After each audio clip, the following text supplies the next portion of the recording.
Hello, I am Bewildebeest, and this is Twilight Princess 100%. Unlike other Zelda games, Twilight Princess's opening cutscene is completely skippable, so in this speedrun we take control of Link only 9 seconds in, which is very refreshing, but does not leave me much time to explain the category well, so suffice it to say for now that we'll be doing all the things in the game. I'll be a little bit more specific about the requirements for 100% a little bit later. But let's get started. First off, we're collecting Epona. I'm going to do a quick turn here so I can roll to Epona without talking to Ilia.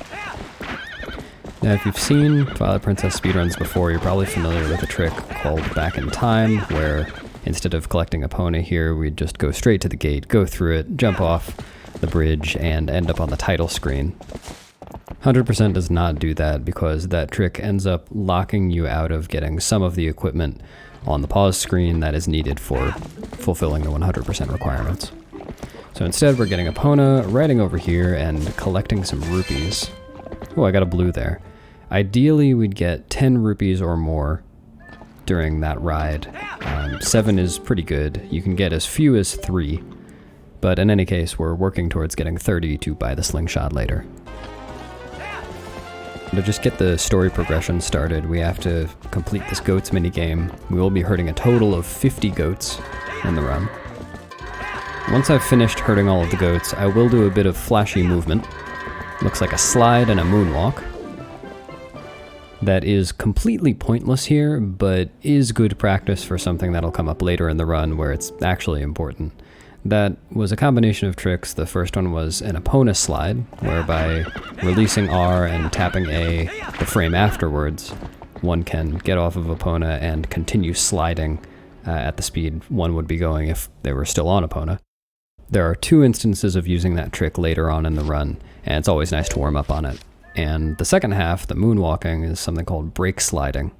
By tapping and releasing the target button while holding the control stick just outside the neutral zone, you get Link moving in that special way, which is very useful later on in the run for moving through sand.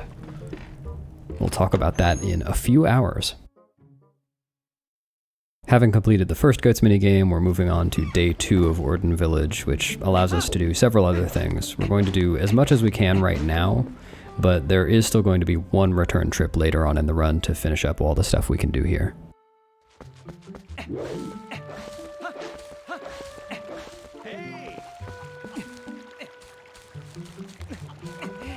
We'll talk about various movement techniques throughout the run, but just to start off, and as you've probably guessed, rolling is faster than simply walking in this game, so I will be rolling whenever human, pretty much as possible.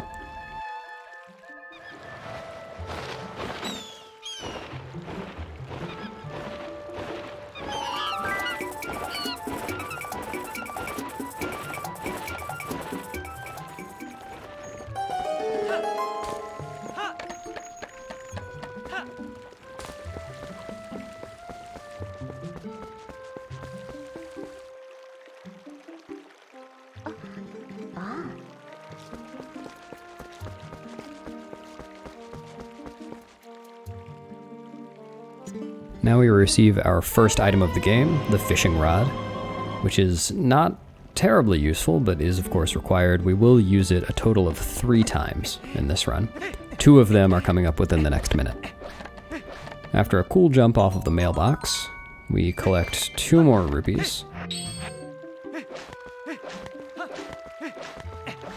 And we're about to get 3 more from the grass over here.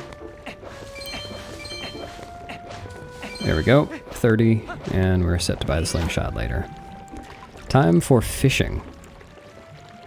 We do this for 2 reasons. 1, we do need to get the fishing journal onto the pause screen, and 2, we need to fish 2 fish out of this pond to, I guess, feed to the cat here, so that we can get the milk bottle from the shop.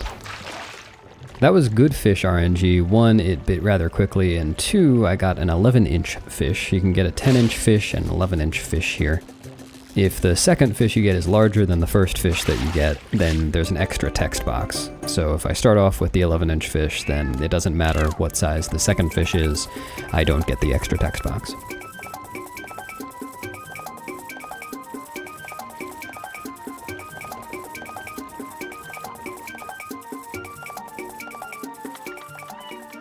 That was one of the best cutscenes in the game.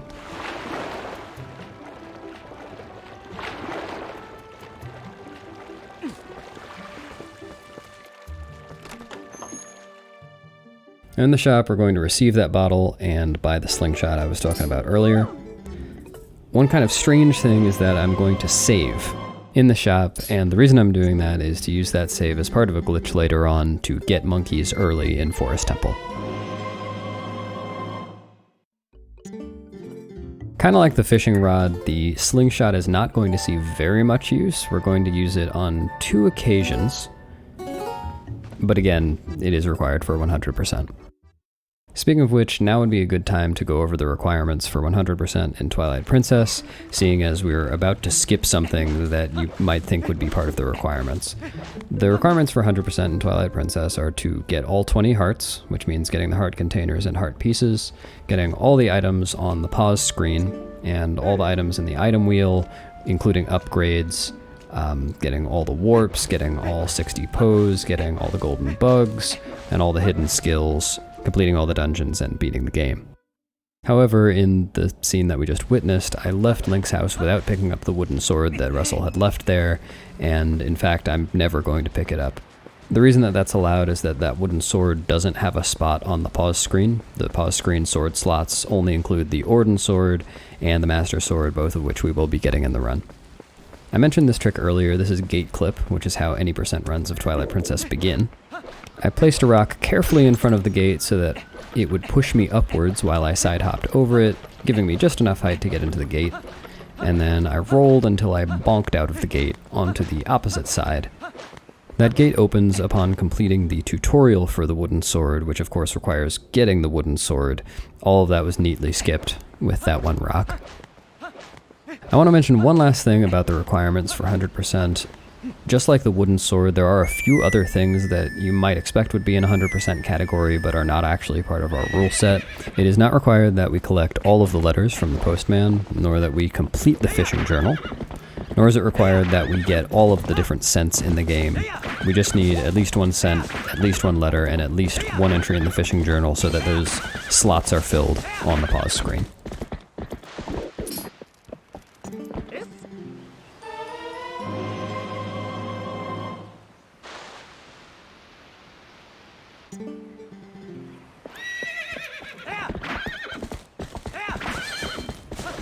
Now that we have the lantern, we can go on to save Tallow, which will further progress the story and open up more of the game to us.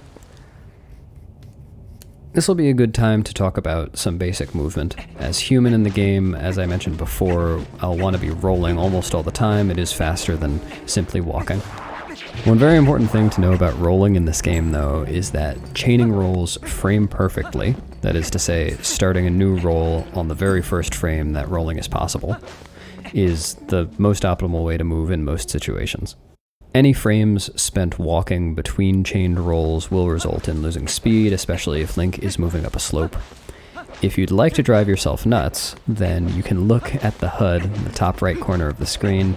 You can see that sometimes the items flash their full colors between rolls and sometimes they don't. If they do not flash, then I have chained rolls framed perfectly.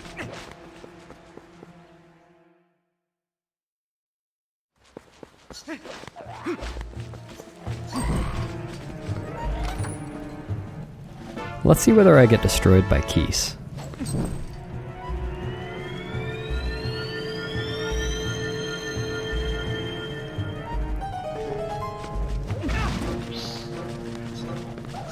That most beloved pastime of Zelda speedrunners, getting destroyed by Keese. Alright, we just collected our first heart piece of the run. You may have seen on that text box that this game is a little bit different from other Zelda games that have heart pieces, in that it takes 5 heart pieces to complete a heart container in this game, whereas it is usually 4 in the other games. In this game there's a total of 45 heart pieces, which adds up to 9 heart containers, plus the 3 that we start with, and then there are 8 full heart containers from bosses in the dungeons. Speaking of the text boxes, I am running this category on English, which is optimal. One thing that's a little bit unusual about Twilight Princess speedruns is that while many other speedruns are done on the Japanese version of the game as the text moves faster, Twilight Princess runs are usually not done on Japanese because on the Japanese version, a very important glitch called map glitch is patched, and that glitch saves us a whole lot of time. Some categories that don't involve map glitch are run on Japanese. Those include Goron Mines RTA and Bug Limit, which is our glitchless category. This part is a little bit awkward. In a casual playthrough, one would have the wooden sword here, but as I pointed out before, I skipped that. So I've got to get these bokoblins to destroy the cage for me, which takes some finagling. There we go. And then I'm going to kill them with the slingshot. I've conveniently lined them up here so each slingshot pellet will hit both of the bokoblins. It's not always easy to do that, but they lined up very nicely for me there.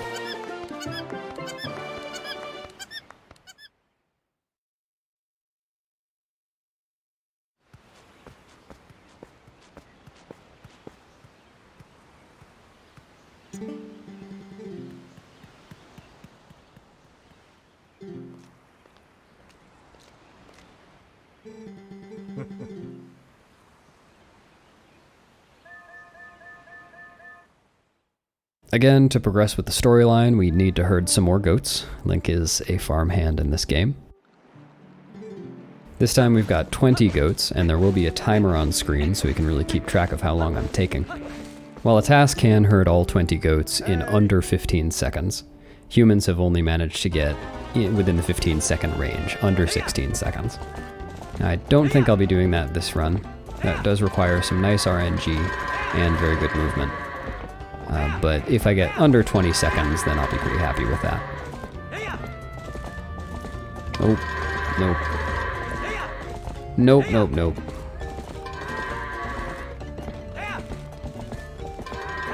The tradition is to call these misbehaving goats Howards. Why, I do not know.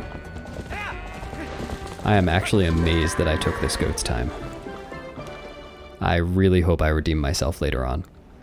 The thing about goats is that there is some RNG in it, even though it appears that all the goats are in a set position. The RNG component of goats is how they react to Link's whooping, how far away they react from and how quickly they move after they react. And so, for example, if there is a clump of goats where one goat reacts from very far away and runs quickly, and another goat in the same clump doesn't move very fast at all and waits for Link to get very close before moving, it can get pretty awkward.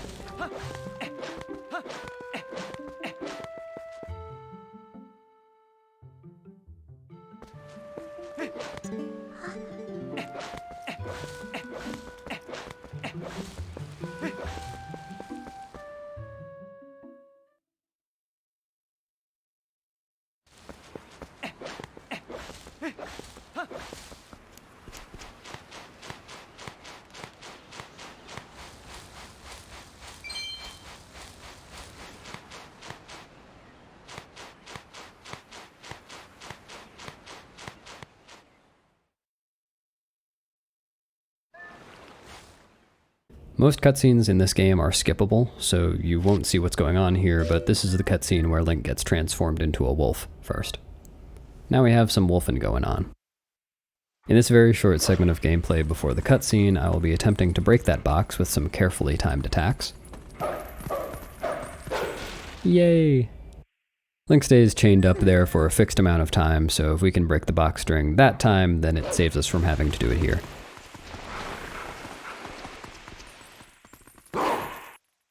The spin attack I just did there was totally pointless, but it does bring up a cool thing about this game, which is that between pairs of cutscenes that are adjoined, there's usually one frame where an input can go through and Link can actually respond to the controller.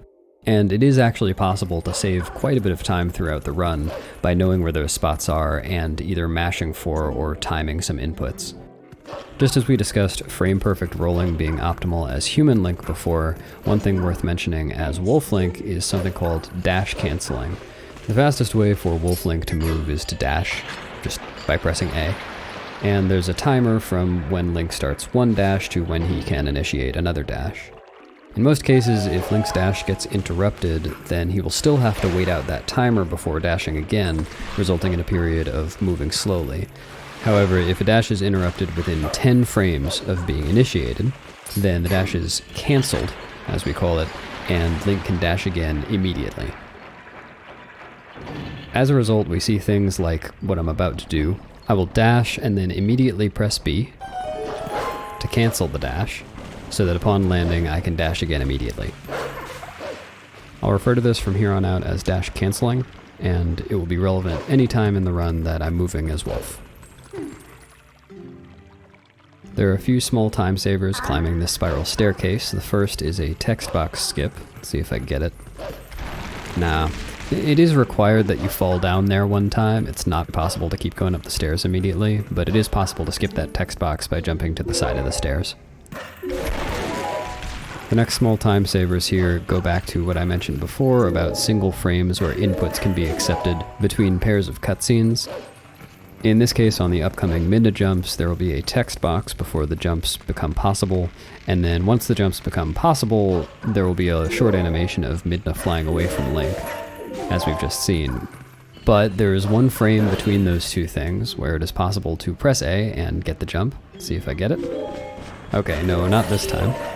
But we've got another opportunity coming up. If I jump attack the frame after skipping the cutscene, after this load zone, hey, then we skip the Midna text box.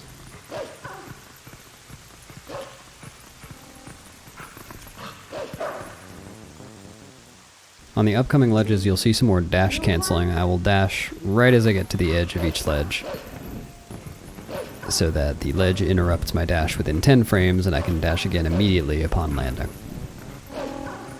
One last potential single frame early jump here. Nope, didn't get that one either.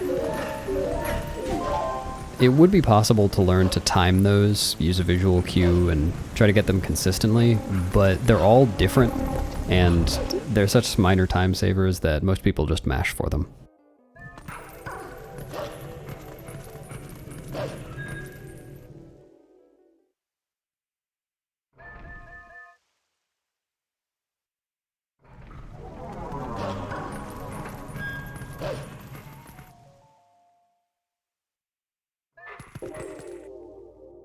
Now that we've become a wolf and have met Zelda, there are just a few more things to do in Ordon before we move on to Faron. The things we have left to do are to acquire the Ordon sword and the Ordon shield.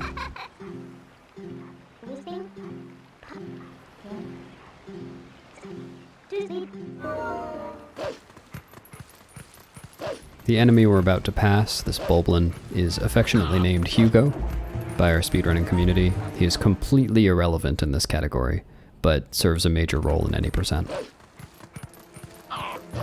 While it is impossible to avoid talking to this squirrel as far as I know, I will be trying my hardest to avoid talking to a chicken and several frogs later.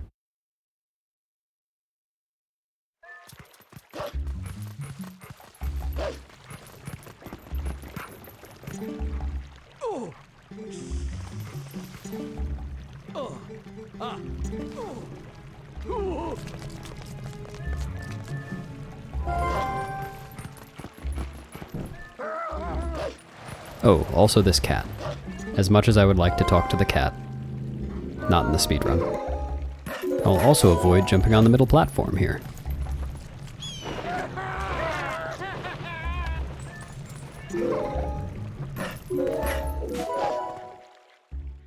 Here's where we get the Ordon shield. The jump I'm about to do is very stupid. I think I get it first try in this run. But Midna jumps are supposed to be essentially automatic. You go where Midna goes, but the one I just did, sometimes you get stuck bonking on the wall indefinitely.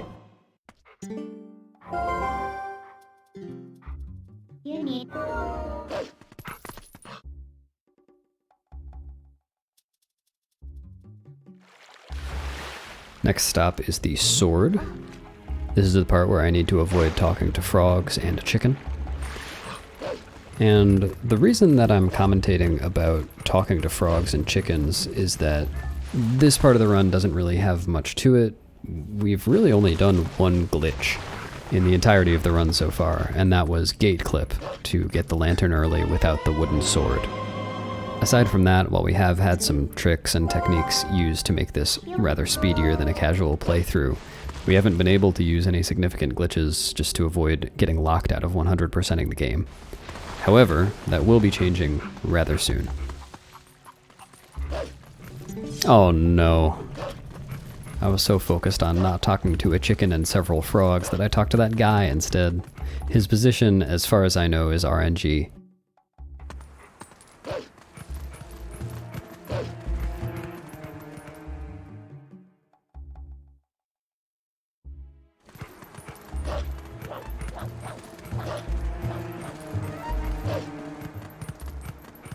Now it is time to get our first warp portal.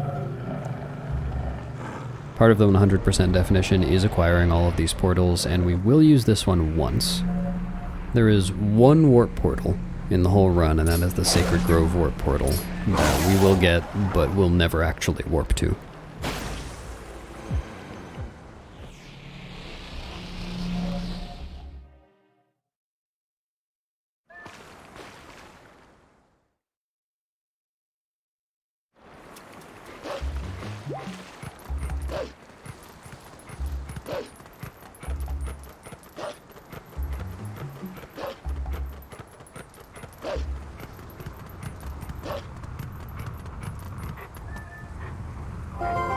That is all we have to do in Ordon right now, so we're going to move on to Faron. As I said before, we will come back to Ordon one time later in the run. It won't be visible, but you will be able to hear that on my fourth dash here, I will do a dash cancel into the cutscene, so that upon skipping the cutscene, I can dash again immediately. Things like dash cancels and roll chaining make it really important to know the terrain well through the entire run, so that you can plan ahead to move optimally.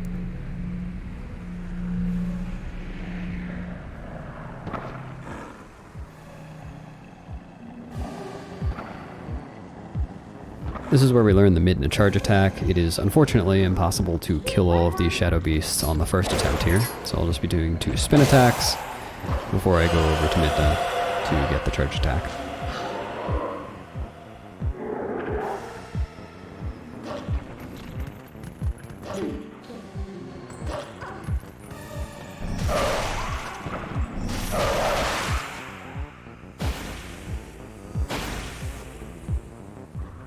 Next we'll begin the Eldin Twilight sequence, wherein we need to find and kill 16 bugs that contain tears of light to fill up the vessel.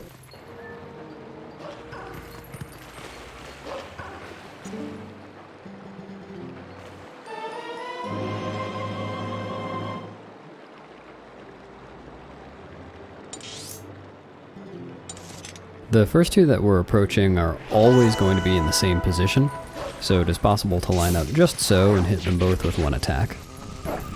Oh no. Well, in any case, I killed those bugs and then left the tears there on purpose. I will be collecting those again later. The way that Eldin Twilight is routed, it makes more sense to leave the bugs there now and not collect the tears, because the bugs take a little bit of time to explode and release the tear, and then the tear takes a little bit of time to fully form and be collectible. So if I'm coming back again later anyway, I might as well not wait now.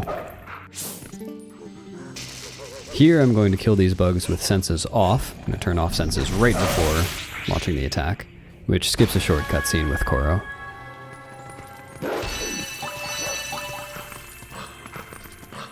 Similarly, I didn't collect the tear from the bug behind the house immediately after killing it, because I needed to run over to that platform anyway to get inside the house. So we're just going to go back and collect it now.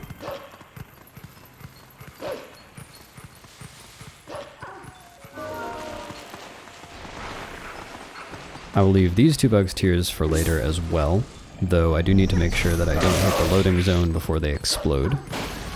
Good. Otherwise, they would not register as having been killed at all, and next time I came back here I would need to kill the bugs again instead of just collecting the tears.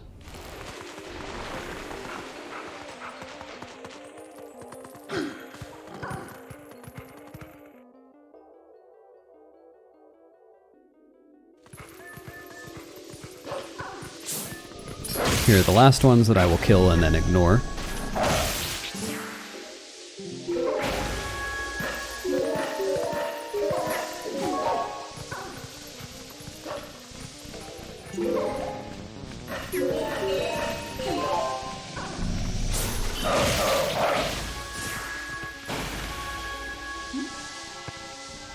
And now we're approaching the first major glitch in this speedrun, and it is a huge sequence break known as Early Master Sword. When I get to the next area, I will be confronted with another Shadow Beast fight, but instead of killing all of the Shadow Beasts, I will position one very carefully so that I can use my Midna charge to jump over it and onto an out-of-bounds ledge that will bring me to the Master Sword area very early. In a casual playthrough, one would get the Master Sword after having completed 3 dungeons. I have completed 0. Here's the setup. We'll jump into the cutscene trigger, attack the Shadow Beast so that it runs towards us a little bit more quickly, position it on the wall, and go for the super jump. Now from here it is just barely possible to jump all the way over to the entrance to Sacred Grove. And there you have it, Early Master Sword. We will have to come back to that Shadow Beast fight later in order to get the Warp Portal and complete Faron Twilight, and it is on the pathway to that we will be collecting all of those tears that we left behind earlier. I'm howling at this stone to spawn a golden wolf that will teach me one of the hidden skills. There are 7 throughout the course of the game, and we will need to collect all of them in order to 100% it. Kind of similarly to the Warp Portals, there is one hidden skill that we won't be using at all, Helm Splitter. It doesn't really come in handy, but all of the other ones will be quite useful.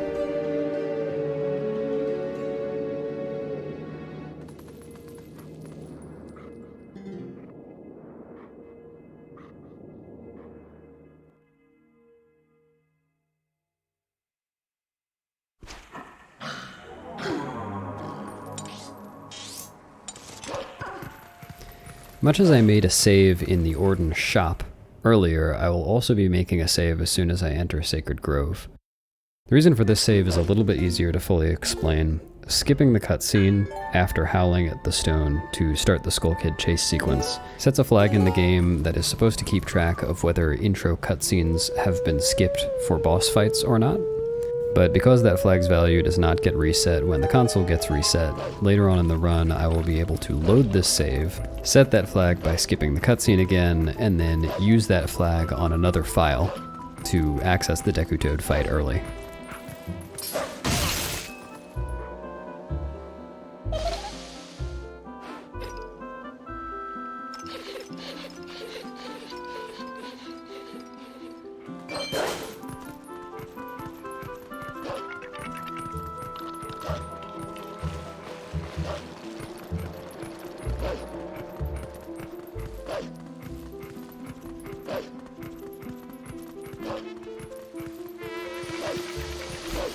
Nice hop.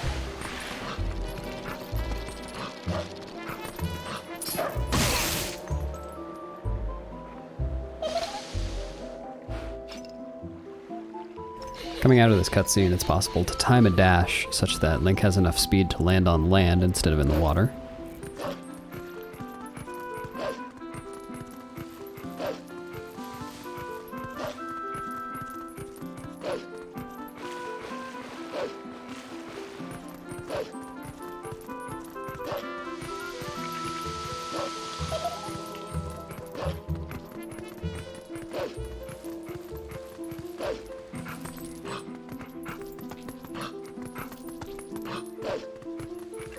And here it's possible to attack Skull Kid in such a way that Link falls to the ground while the cutscene is happening.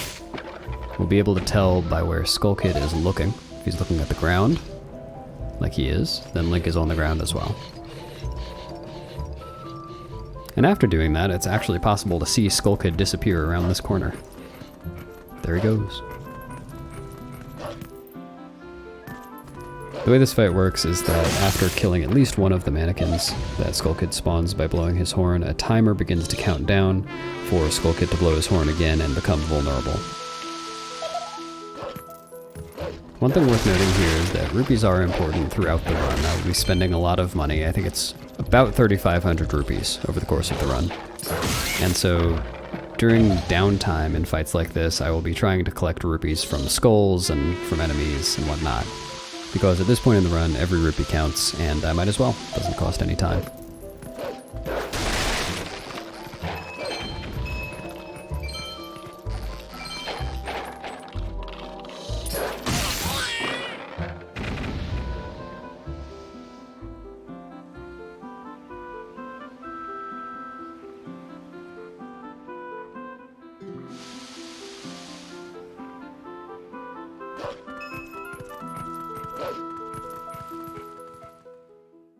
And now comes time for one of the hardest puzzles in the game, which thankfully I've prepared for.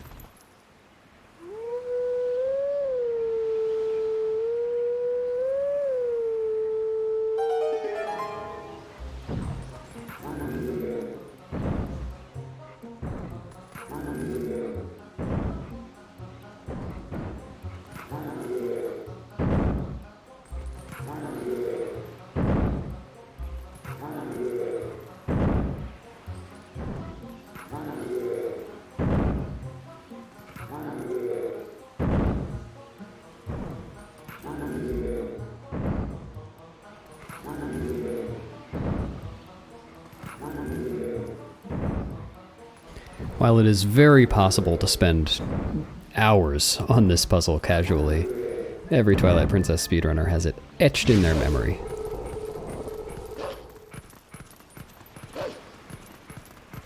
And now we arrive at the Master Sword just over half an hour into the run. As I said before, this is a huge sequence break and there are quite a few ramifications to this.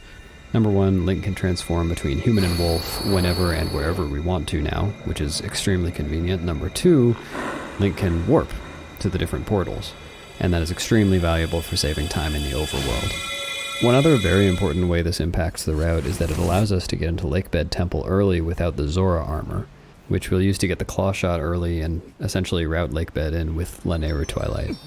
Yet another perk of getting the Master Sword early is simply its use in combat. It is twice as powerful as the Ordon sword, and because the game does not expect you to have the Master Sword for the first half or so, you'll be able to defeat mini-bosses and bosses in far fewer cycles than intended.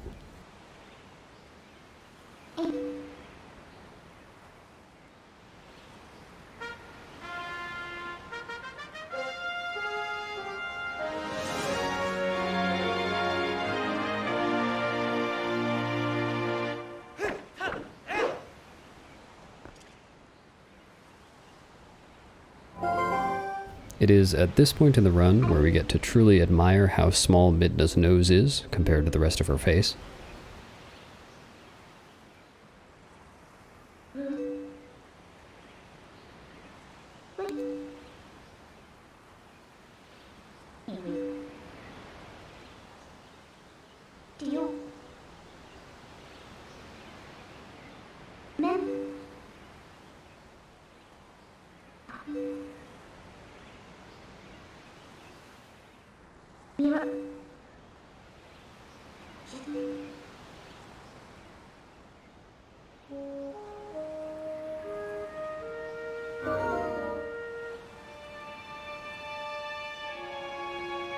And now we're back to some gameplay. Our next move is to warp back to near the beginning of Faron Twilight so that we can collect all of those tears we left behind. We'll do that as we approach the Shadow Beast Arena where we did the early Master Sword trick. We will get the portal there and then complete the Twilight.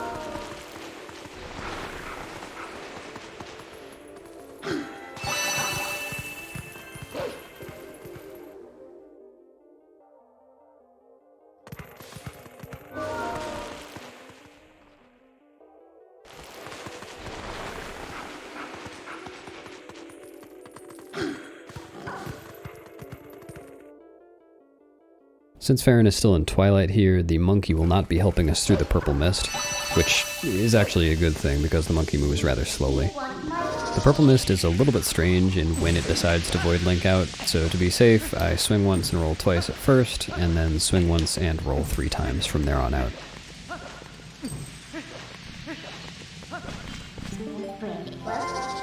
These bugs we did not kill earlier just because we're going to be collecting the 10 rupees in the dig spot behind the sign, so that'll take up the time of the bugs exploding and the tears becoming collectible.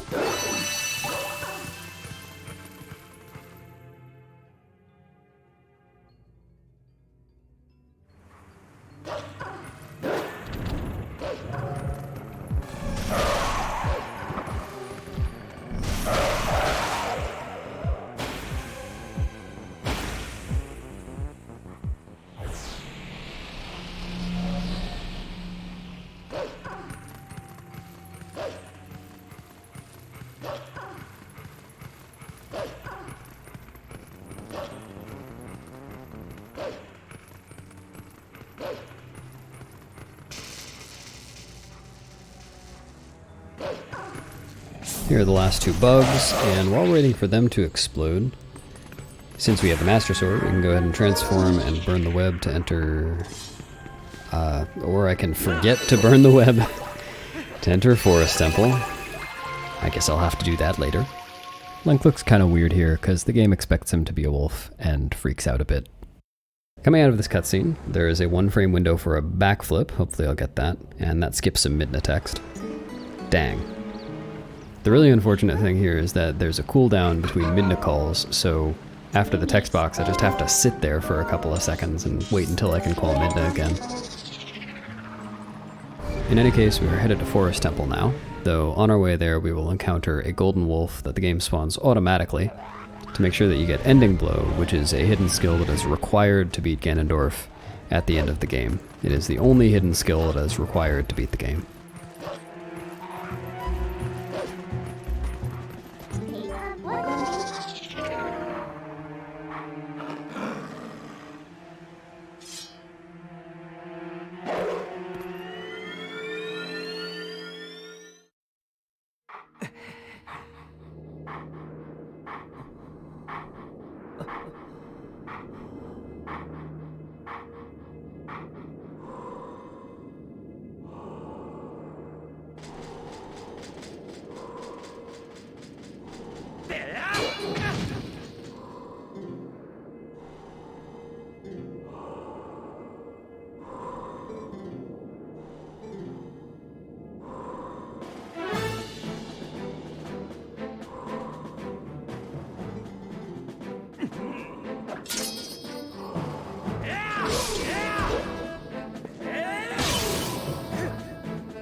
And now we headed to the Forest Temple, where I realized that I did not burn the webs earlier, I guess. Forest Temple starts off with a very interesting trick. This will use the save that we made in the Ordon shop earlier.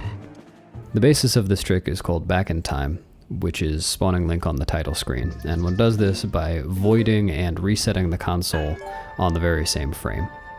So I'm making a save here so that I can come back to Forest Temple after all this is done. And I'm going to line myself up and position myself very carefully, then buffer for a frame to time my reset so I get back in time. Upon spawning on the title screen, I will void again and proceed to the file select screen at a certain time.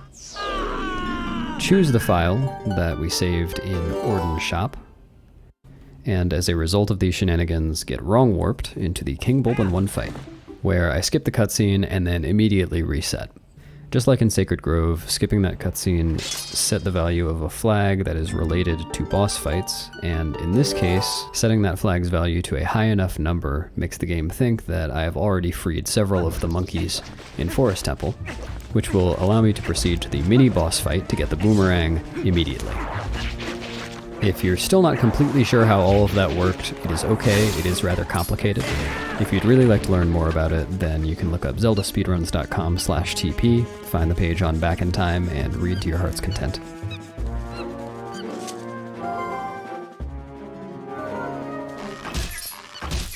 One very minor movement technique I'll be using at the top of the vines is what's called a DF walk. I will move to the side while targeting for just a few frames before beginning to roll, and that will allow my rolls to attain their full speed faster than if I had begun rolling from a standstill. It's such a minor optimization, even when done completely correctly, that I only do it in places like that where I wouldn't have had room for a third roll, so I would have been walking some amount of the distance anyway. Here we see the result of the complicated trick I performed at the beginning of the dungeon. Suddenly I have 4 monkeys surrounding me instead of only the 1.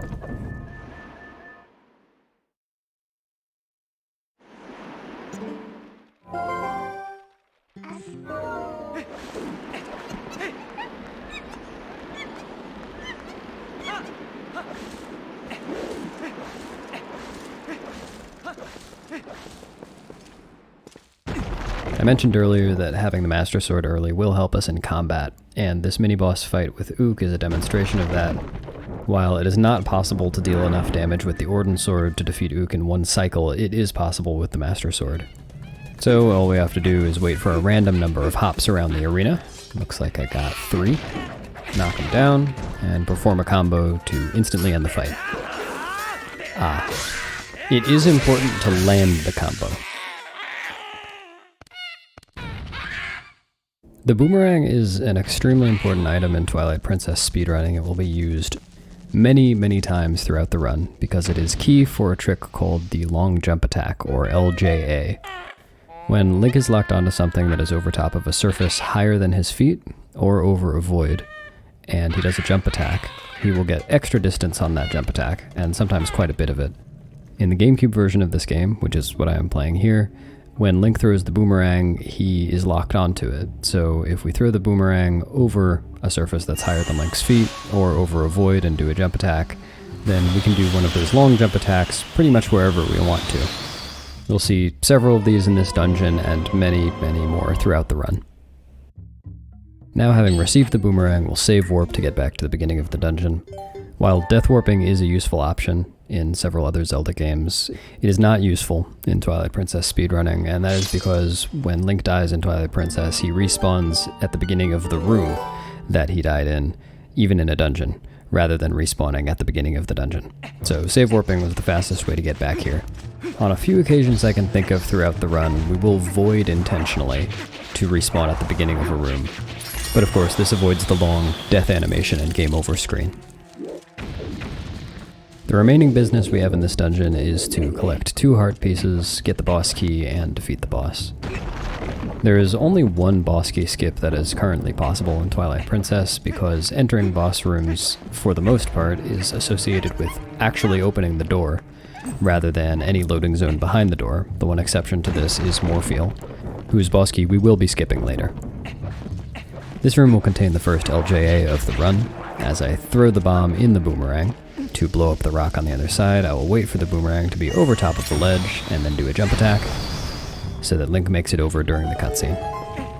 As a side note about using first-person items like the boomerang or later the claw shot, it does save time to have the item out and in Link's hand before using it if it is just going to be used in third-person mode. So you see I just pulled the boomerang while falling, and I'm now throwing it without going into first person.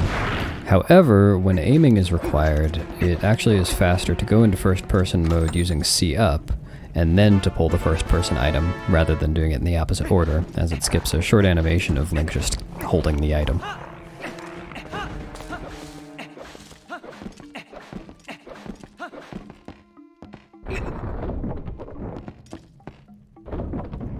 The second heart piece of this dungeon is in this room, and to get it, I need to fool a plant.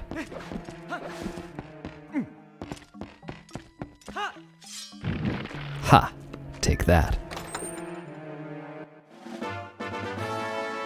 Another thing to note here is that because they do not have slots on the pause screen, you do not need to collect the dungeon map and compass for 100%.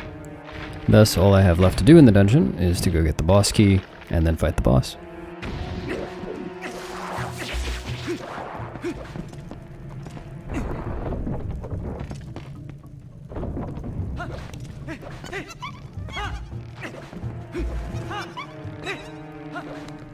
After lighting the spiderweb in this next room, I will run in a small circle just to give Link some momentum, so that once the spiderweb burns, I'm already moving.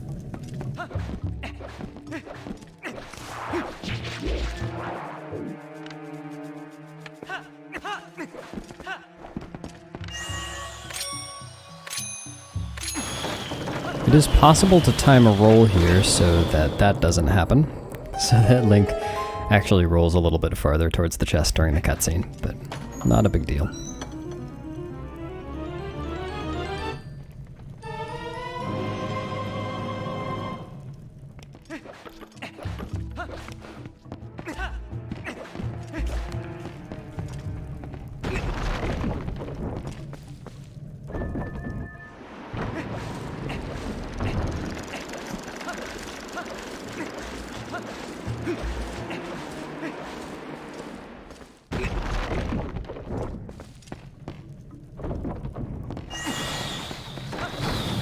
In this room, it's possible to do an LJA up the steps to save the climbing animation.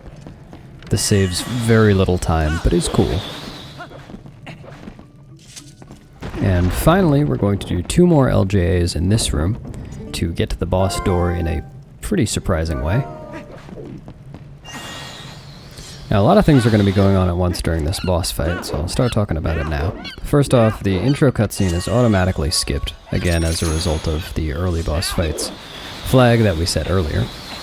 With the Master Sword, it's possible to 2-cycle Diababo, meaning we need to knock it down with a bomb twice. So our objective in this fight is going to be to juggle bombs, essentially, so that we have 2 accessible and can end the fight as quickly as possible. This strat is called Ookless, because casually you'd have to make some progress in the fight and then wait for Ook to appear to give you more bombs, and between waiting and the cutscene, that takes a long time. So here I'm standing near the position where the game is automatically going to spawn Link after the first phase of the fight is complete. And I'm gathering these 2 bombs and putting them right there so that I have easy access to them at the beginning of Phase 2. During Phase 2, I will position Link and the bombs in pretty precise places so that I am able to hit Diababa with 1 bomb while saving another one, hit Diababa once with the Master Sword, and then use the second bomb on it to quickly end the fight.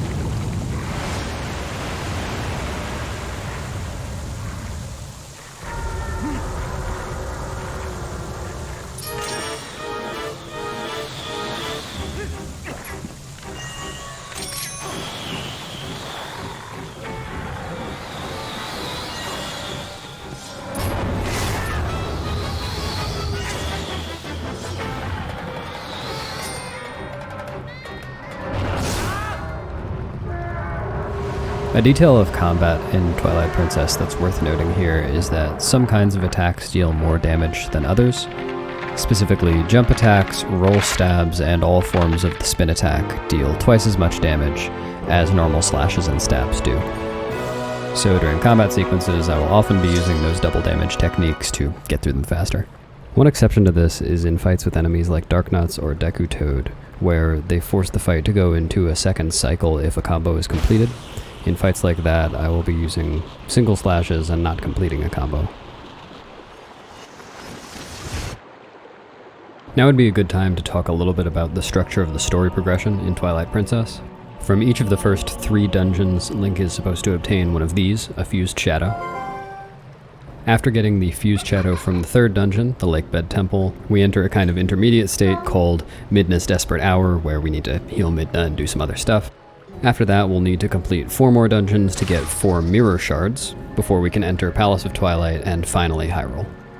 Because of how the game checks for the mirror shards and fused shadows, it's actually possible to complete the game without completing 4 of the dungeons: Forest Temple, Goron Mines, Snowpeak Ruins, and Temple of Time, and any percent does skip at least part of all of those dungeons. However, in 100% we do need to get all the fused shadows and mirror shards.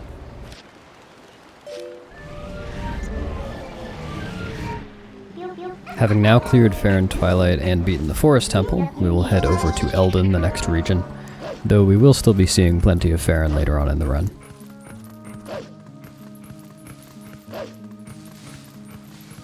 This is yet another convenience of having the Master Sword early. We can't warp to Eldin because we don't have any warp spots there yet, so we can at least become a wolf and move much more quickly than we could as a human. Unfortunately, at this point in the story's progression, Epona is not tamed, so we can't ride her over to Eldin.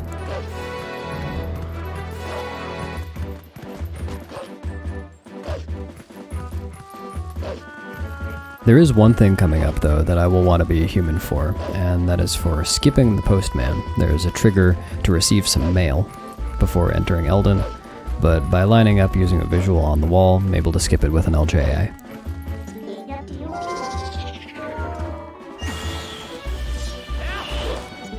I mentioned before that LJAs work when the object Link is targeting is over a void or a surface higher than Link's feet. In this case, I threw the boomerang next to the wall, and on its return journey, it passed through that wall out of bounds. In that out of bounds area, there is no floor, so it was over a void, and I got a jump long enough to pass over top of the postman trigger without hitting it.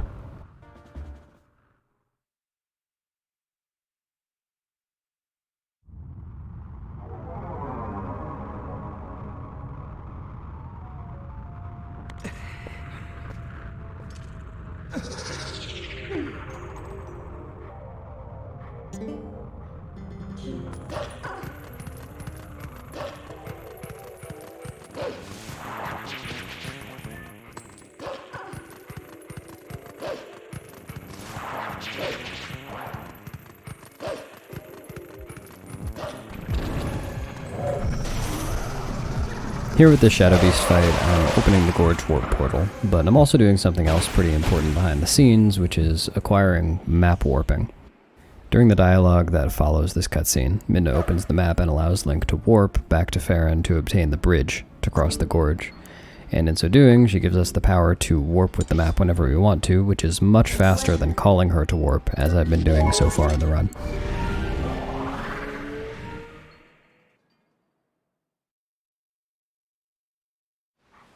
As a side note, since not much is going on in the run at this point, getting across the gorge that we just warped away from is a pivotal part of the any % speedrun, because to warp the bridge that I'm about to warp, first, costs a lot of time by itself, and second, requires completing the Eldin Twilight, which the optimal any % route does not do.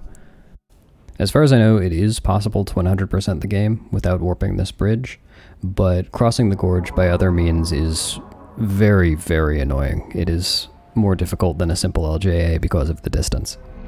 In this route, it is useful to cross this area a bunch of times and to warp here several times, so warping the bridge is worthwhile. There's one frame coming up where I can do a jump attack to avoid some Midna text. And now we are on our way to Kakariko, so we can begin the Eldin Twilight sequence.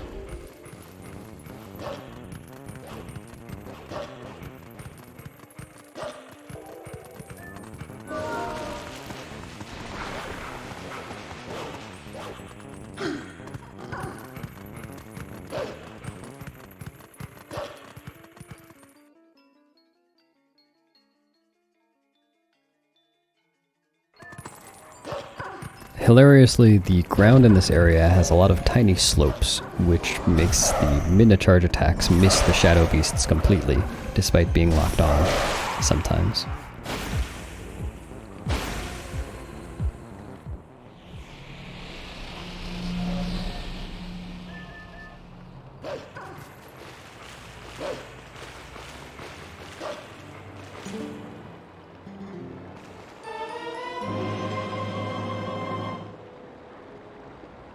This Twilight sequence is going to be quite a bit more linear than the Faron Twilight sequence was, since we won't be taking a long detour to get the Master Sword in the middle.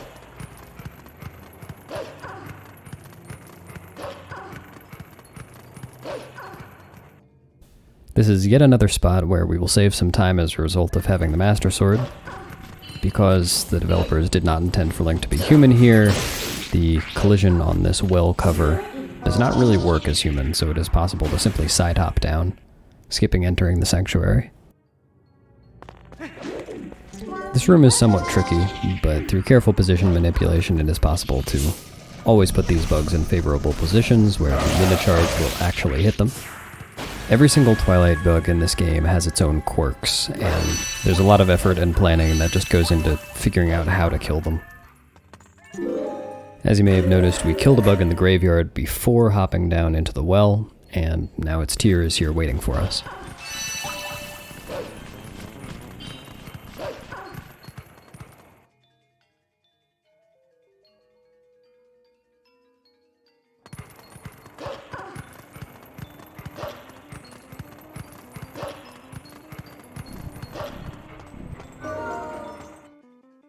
In this next room, I'll simply bonk against the wall and wait for the bug to come to me. And delay my jump back down until the tear is fully formed and ready to be collected.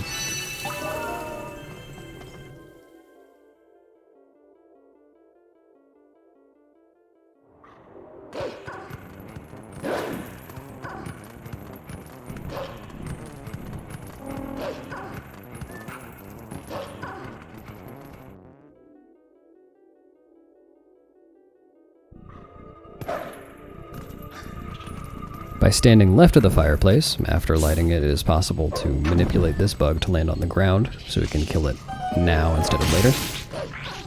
And by bonking on this counter, we actually dislodge the bug that is all the way upstairs, making it very convenient to attack upon entering the room. While waiting for its tear to form, I will get some rupees here. It is possible to avoid this text box by side hopping into the rupee if Link collects the rupee before the apex of a side hop or a back hop or something. Then he will collect the rupee without getting any text, but unfortunately I missed it there. I do, however, skip climbing these ledges with some angled jumps. There are some nuances to the movement in this next area. I will delay dashing until I get to the very edge of the platform so that I dash cancel. Here I'll dash cancel with some B attacks to get a dash right before the edge of the roof so I can dash again on the next roof.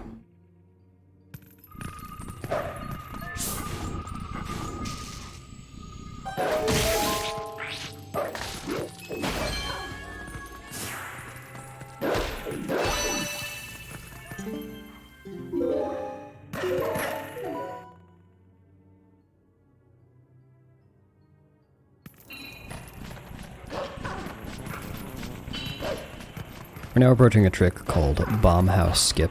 What's supposed to happen is Link is supposed to chase a bug into the bomb house, where the bug will start a fire, causing some explosions. Link will escape and collect the tears of 3 bugs. However, using a somewhat precise jump as Wolf or an LJA as Human, it is possible to kill the bug that is supposed to lure Link into the bomb house before it enters the bomb house. The game does not expect this, and conveniently reacts by skipping the whole sequence that I described earlier and making all 3 tiers immediately accessible to Link.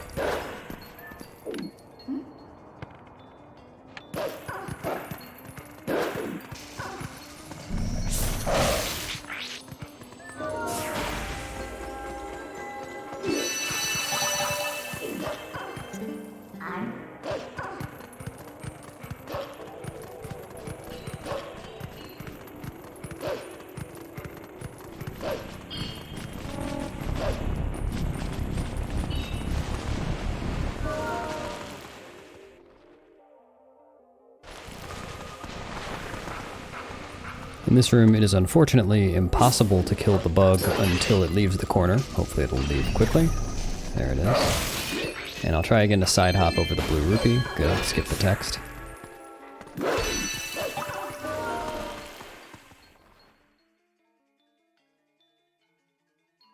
Next we'll ascend Death Mountain to collect the last 3 bugs, and the fastest way to get down there is to side hop or back hop off this ledge.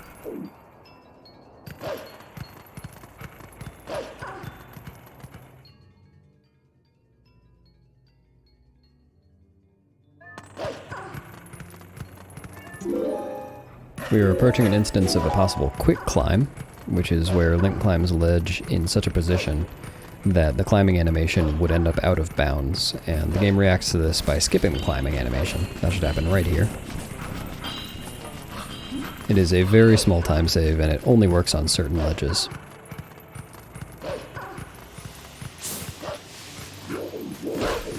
Oh no. Moving is hard sometimes. Just like we've seen in other cases, I killed that bug and waited for it to explode before howling, so that once I'm done with this howling stone, the tear will be there and ready to collect.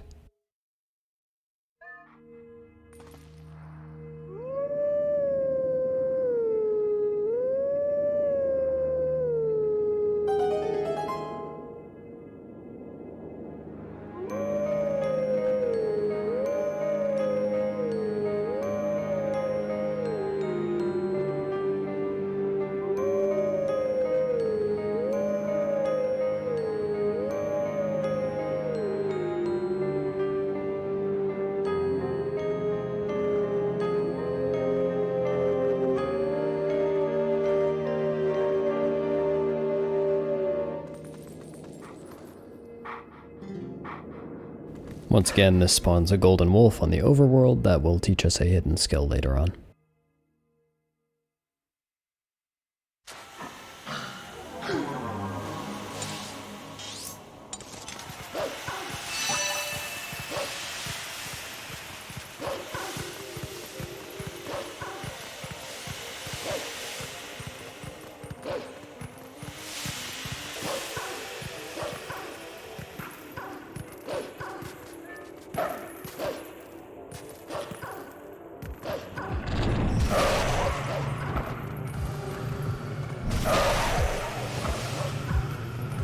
Sometimes shadow beasts really like to inspect the walls, make sure that they're still there.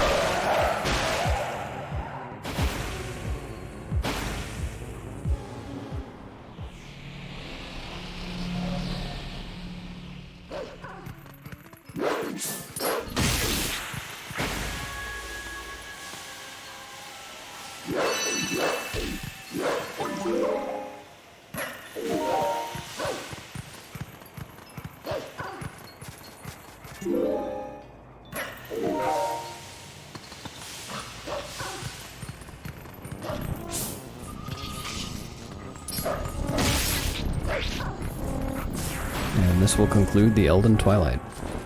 We will be seeing even more of Eldin and Kakariko specifically in the rest of the run than we will of Faron. And although completing the Twilights is not directly required for 100%, it is required for advancing these areas to a state where certain things can be collected and the story can progress.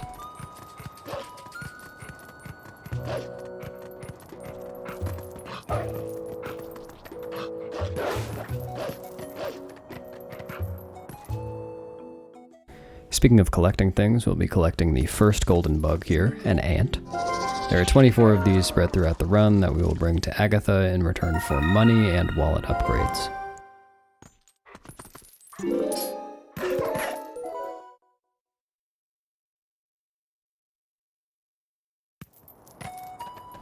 The next thing we're going to do is tame Epona. To do that, we're going to activate a cutscene with a Goron on the Death Mountain Trail, and then come back to Kakariko. Now, because we have the Master Sword, the fastest way to do that is as a wolf. We can simply warp back to Kakariko, but one weird side effect of that is that we end up entering the Epona taming cutscene as a wolf, and the game does not handle that very well. So if you're averse to flashing lights, please look away, starting in about 20 seconds. If, however, you are not averse to flashing lights, I highly recommend looking at the screen, as Link will look very interesting.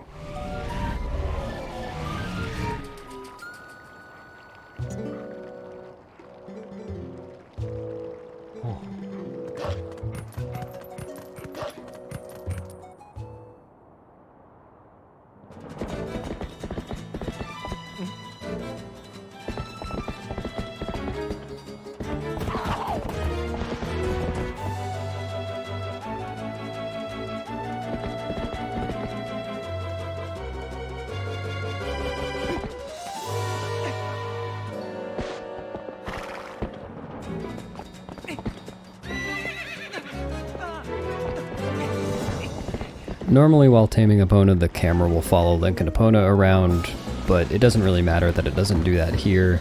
The bottom of the screen tells you exactly what to do, and it is the same inputs every time.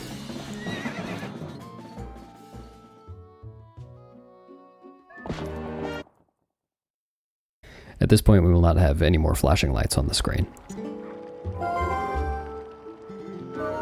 Now it's time to make the return trip to Ordon that I mentioned earlier. This will be the last time that we enter this region. We have exactly 4 things to do. We're going to learn a hidden skill from a golden wolf, we're going to collect some rupees, we're going to get the iron boots by wrestling Bo, and we're going to herd 20 more goats to get a heart piece.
Perhaps somewhat surprisingly, we're going to call Epona here and ride her over into the village proper.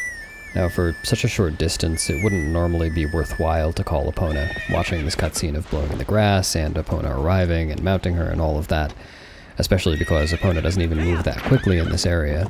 But we are going to need Epona to herd the goats anyway, so we're going to need to call her at some point.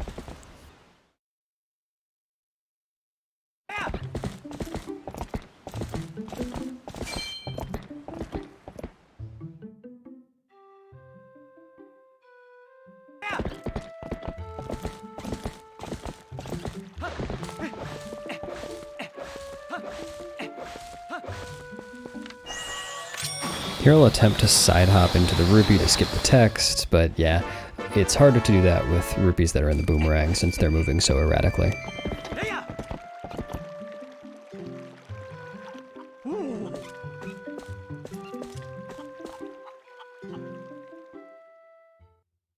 Now we approach the RNG-based wrestling match with Bo.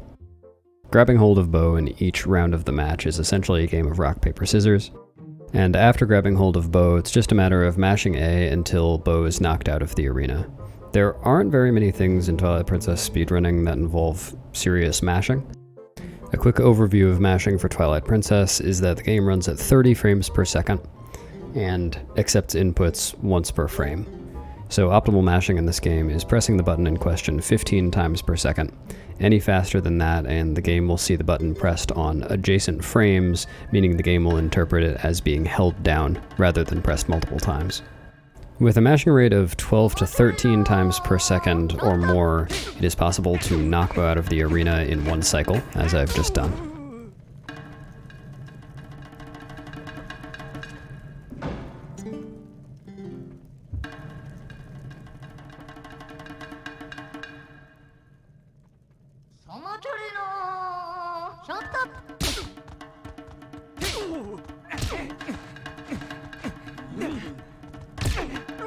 It's typical for this wrestling match and acquiring the iron boots to come very early in a Twilight Princess speedrun.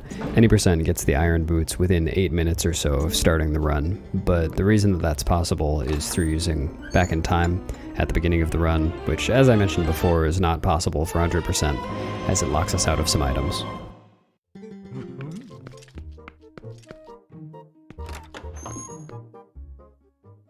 We have one last thing to do in Ordon Village before we're done here for the entire rest of the speedrun, and that is to herd 20 more goats. I hope very much that I will redeem myself after that lousy performance on the last set of goats. Here also is a minor use of an Epona slide. I will just slide into Fado's DMs.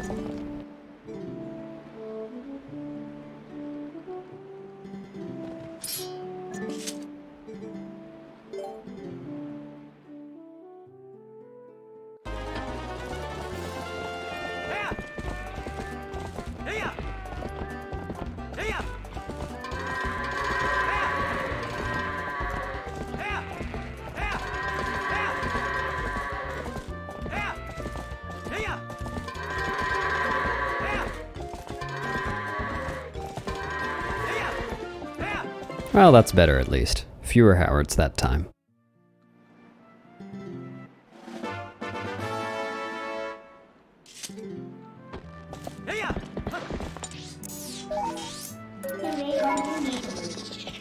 Next we're going to head to Lanayru, where, having completed the Eldin Twilight, we will be able to start and complete the Lanayru Twilight as well. On our way there, we will be doing some important things, nabbing a heart piece, getting a golden bug, and entering Lakebed Temple for the first time, which might be a bit of a surprise considering we haven't even entered Goron Mines yet, which is supposed to come before Lakebed in the story. As a result of this sequence breaking, we will face some barriers to entry, which we'll see in just a minute. Here, as far as I can tell, there is unfortunately no way to get Epona to spawn facing the right direction.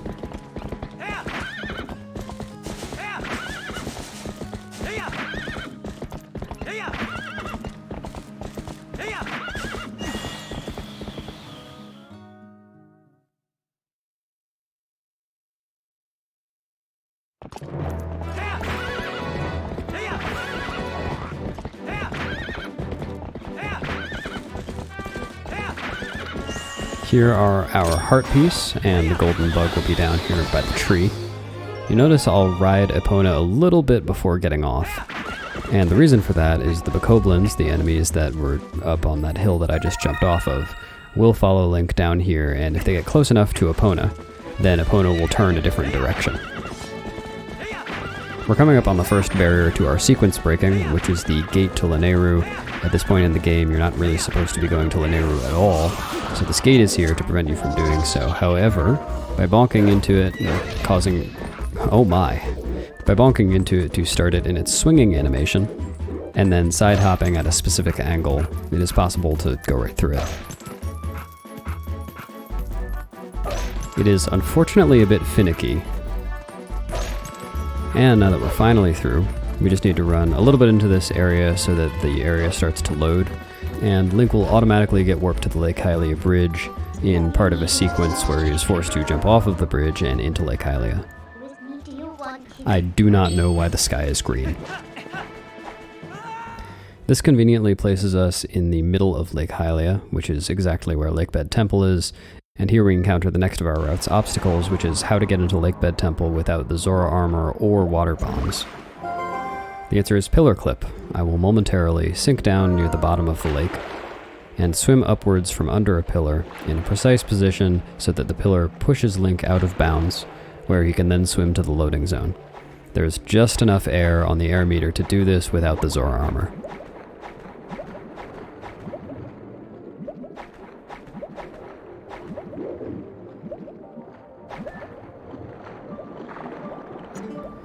Calling Midna is not strictly a necessary part of this trick, however it is very common for runners to do it RTA, as it makes it a bit easier. Another thing you'll see here is something called tap swimming. I'm repeatedly putting on the iron boots and taking them back off to allow Link to swim horizontally underwater, which is not something he can normally do without the Zora Armor. Back at the beginning of Forest Temple, we used a back-in-time trick to set a flag to give us monkeys without saving them in the dungeon. I mentioned that that flag is also tied to other boss fights, and so we're going to manipulate that flag, but in a slightly different way here, as we don't need the value to be as high this time. I'm now loading my save that I made earlier in the run in Sacred Grove, and after I howl at the stone and skip the cutscene, it'll set that flag to a value other than 0, and it will not be reset to 0 when I reset. Again, this flag allows for skipping the opening cutscenes of boss fights, and in the case of the upcoming Deku Toad fight, that is extremely useful, as it means that Link does not need to enter the arena from the normal place, from underwater, which would be impossible without the Zora Armor. I want to give a quick shout out to Purple Friend, looking very friendly in purple behind Link.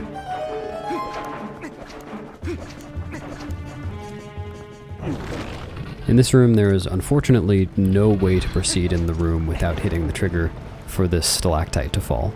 However, we can move through the rest of the room rather quickly without bombs, with the cunning use of LJAs.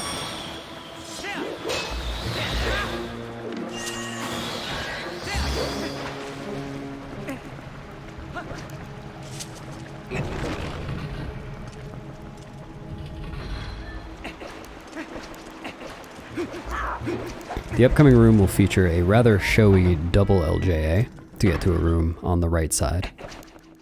I'm doing a setup here because failing this LJA and falling to the bottom of the room would incur a huge time loss.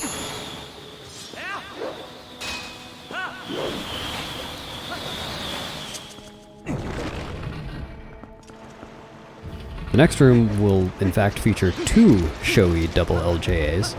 The first one over to the right to get the heart piece, and the second one to go over to the Deku Toad arena on the left.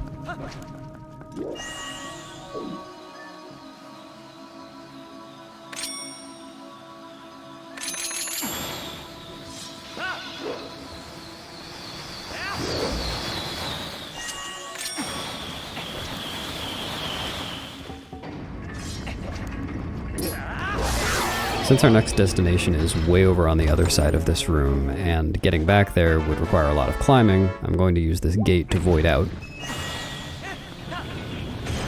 And this will spawn Link back where we began in this room.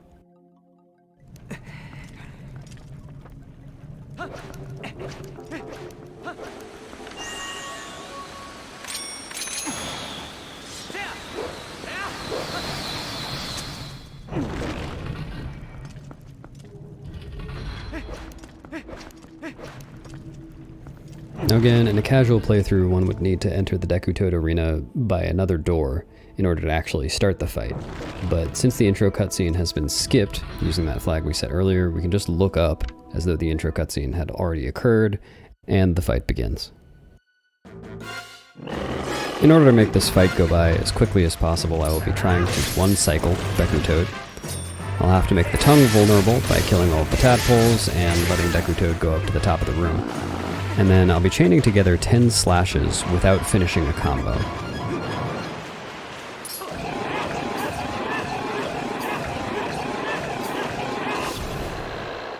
Deku Toad's vulnerability cycle here only lasts for a certain amount of time, and if Link finishes a combo, then it automatically ends, and Deku Toad's tadpoles must be killed again, and so forth. But by timing those single slashes loosely enough that they didn't make a combo, but tightly enough that they fit within that window of vulnerability, we were able to kill Deku Toad in one cycle. Now that we've obtained the claw shot and one heart piece, the only things left to do in this dungeon for 100% are to get the second heart piece and defeat Morpheal. But we'll need to come back later in order to do that, as that fight requires either using the Zora Armor or a glitch with bombs, which we don't have yet. Thus, to make this possible, we will be collecting Uku, which is a magnificent creature that will allow us to warp out of the dungeon and then back in later. Uku will also be instrumental in solving a problem that I haven't mentioned yet, caused by getting the Master Sword early, which is that we cannot currently enter Goron Mines by any normal means. When Link has the Master Sword, it is impossible to start the wrestling match with Goron, the Elder Goron that is supposed to allow Link access to Goron Mines. So we're going to have to do a trick later on that involves warping away with Uku framed perfectly between two text boxes.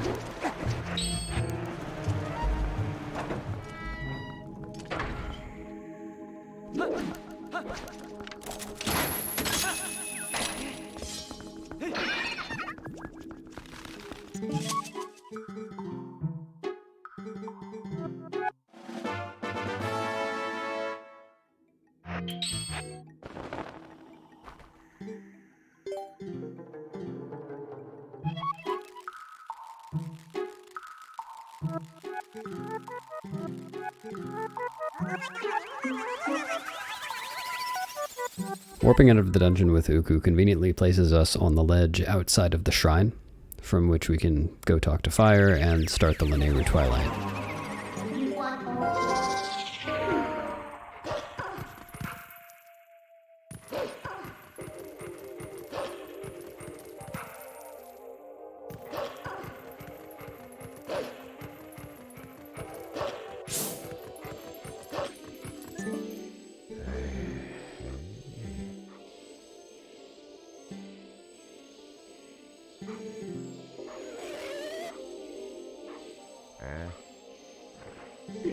We're about to complete the upcoming fight in a pretty interesting way. The way this fight is intended to be done is by jump attacking the Kargarak that this Bulblin is riding a couple of times to knock the Bulblin off, and then killing it to take control of the Kargarak. However, Bulblins also die if they touch water, so what I'm going to do here is lure the Kargarak down to the water so that when it reaches to grab Link, it will submerge itself and kill the Bulblin.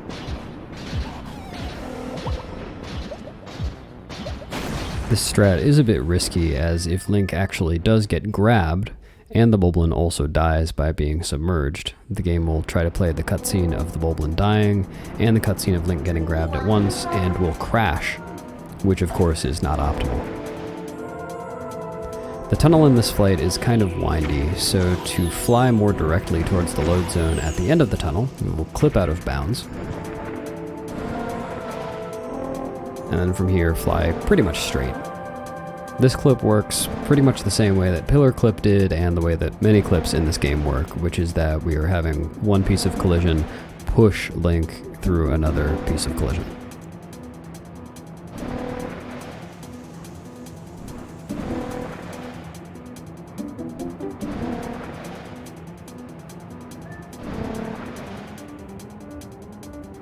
There is just a little bit of steering here to do, as the game is trying to correct Link's path to follow the tunnel, but of course we don't need to do that. And I do need to make sure that I don't go too low and close to the inbounds area, as if I do, Link will void out.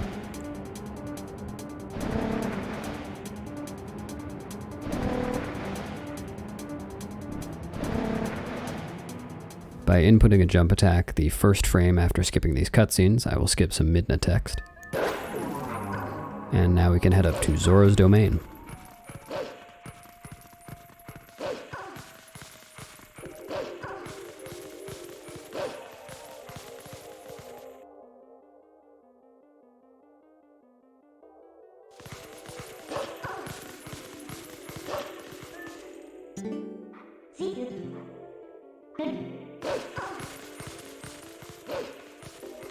The upcoming text box before a series of Midna jumps is a unique example of the text box occurring before jumps, but there not being a frame where it's possible for Link to start the jumps early.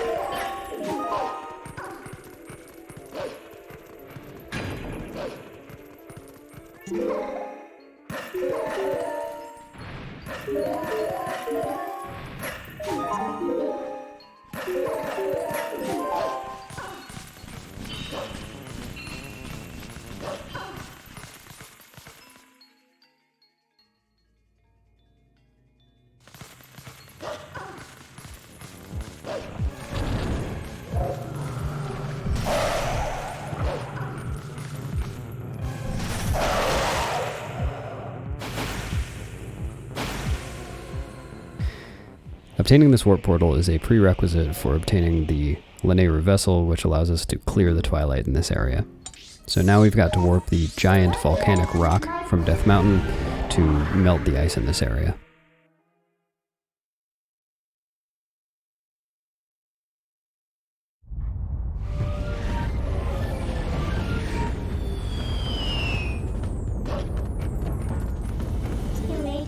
In this area I just have to wait, so I'm gonna get punched by a Goron for funsies.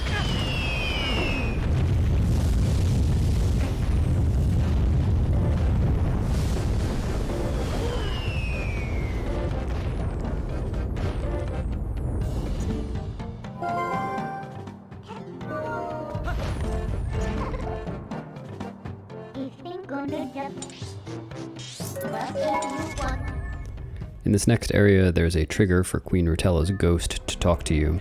However, since I have the Master Sword and can be a human here, I can just put on the iron boots and swim under it.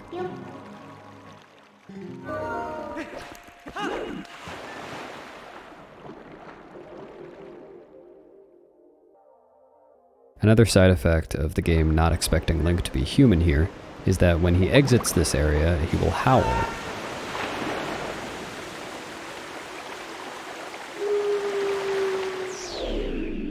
Very convincing wolf impression. Something that's relevant a few times in this run is that the game enforces a timer between Midna calls. So after this forced Midna call in the cutscene, I can't call her again immediately to transform into a wolf. So I roll twice as human before transforming to fill that time.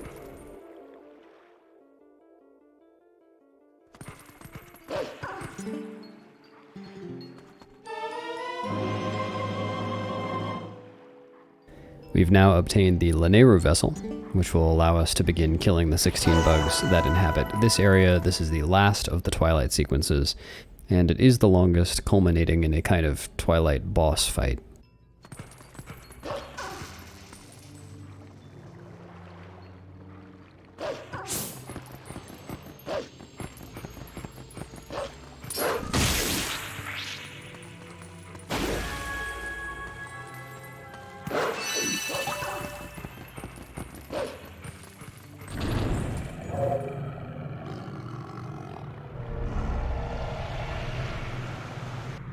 It occurs to me now to mention that there are a total of 15 Shadow Beast fights to obtain portals in this game, and each of them, aside from the first one, the Ordon Spring one, is a puzzle centered around the fact that you cannot leave one Shadow Beast standing by itself.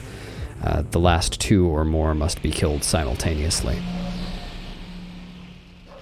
On each of the upcoming platforms, I'm going to do one B attack to position myself near the edge so that once I dash off the ledge, my dash will be cancelled and I will be able to dash again immediately on the next platform.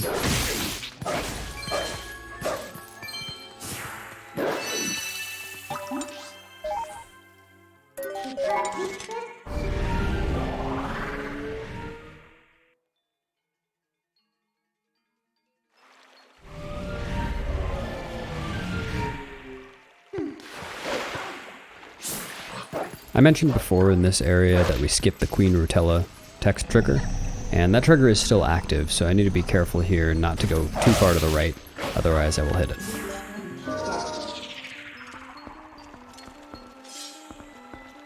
And the requirement that I escape underwater as human again sets us up for a trick called Waterfall Side Hop, which I'm about to perform. It's possible for Link to stand on the lip of this waterfall, so I'm going to swim right, and then in the few frames where he's standing, I will side hop, and that gives me just enough distance to land on this upper ledge, which is close to a bug.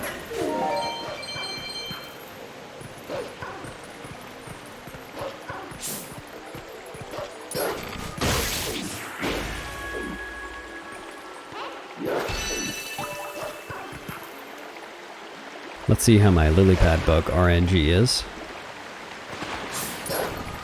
Yeah, it's usually possible to hit one of those bugs immediately after climbing onto a lily. Oh man, I'm getting owned. There we go. These bugs can be bothersome. If you get very lucky, then the two bugs will line up and can be killed in one attack.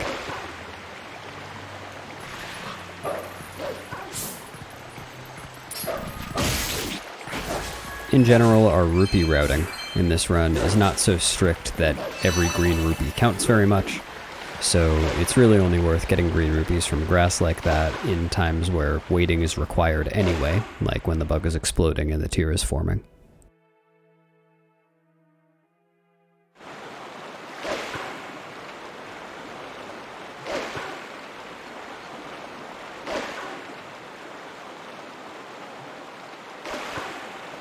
This area is a bit awkward because I'm going to go to the left to howl at the stone, but then the bug that I really came here for is on the right.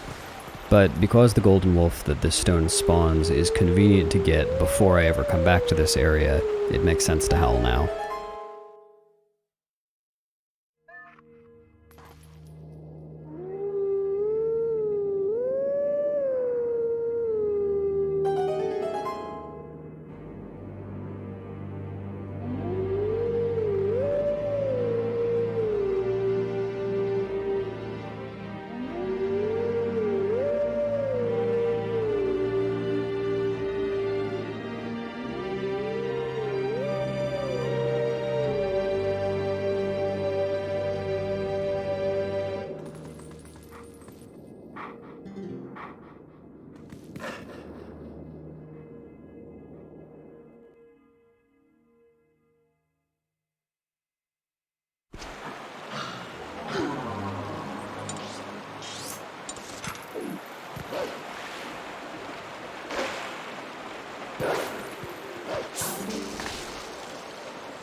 There isn't too much to talk about here. We're going to collect a bug and then run all the way to Castle Town. But I just want to mention that one very cool thing about this category is that we get to see many of the areas in the game multiple times and in very different states and in very different parts of the run. And this area is the scene... Oh, I'm having some trouble there. This area is the scene of a somewhat tense moment later on in the run where I'm trying to collect some pose with a strict time limit. By that point in the run, the area looks different, as it's not in Twilight anymore, and it just feels totally different. It's very cool to experience the atmosphere of the areas of the game changing over the course of this 6.5-hour run. This may not be the first time in the run that I've done this, but I think I haven't mentioned it yet. I'm panning the camera down here to face the ground, just to reduce lag. There are some areas where lag reduction actually makes a pretty substantial difference. It doesn't make a huge difference here, but it can't hurt, and I basically just have to run straight anyway.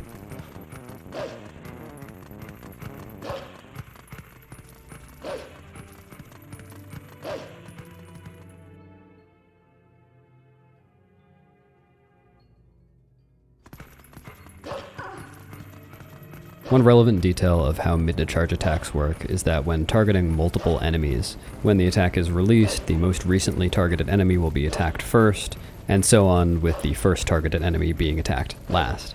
That's very relevant in this particular Shadow Beast fight that's going to occur, because if I were to target the last two Shadow Beasts in the wrong order, then I could end up bonking and having to redo the fight.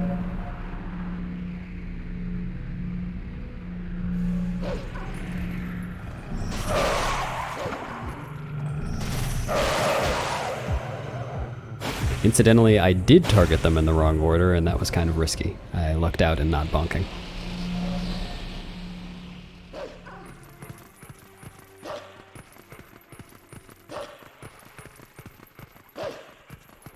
I'm entering Castletown now, and moving through Castletown as Wolf is a little bit weird in that dashes in Castletown don't really give Wolf Link all that much speed. So I'm just going to be dash canceling the entire time I'm here. Dashing and then pressing B within 10 frames so that I can dash again. It looks pretty silly.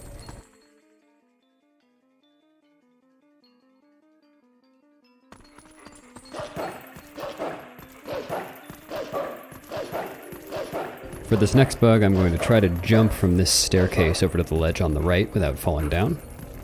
Oops. And then if I bonk in a particular place on the wall, then this bug will come down quickly rather than staying up and kind of buzzing around on the ledge.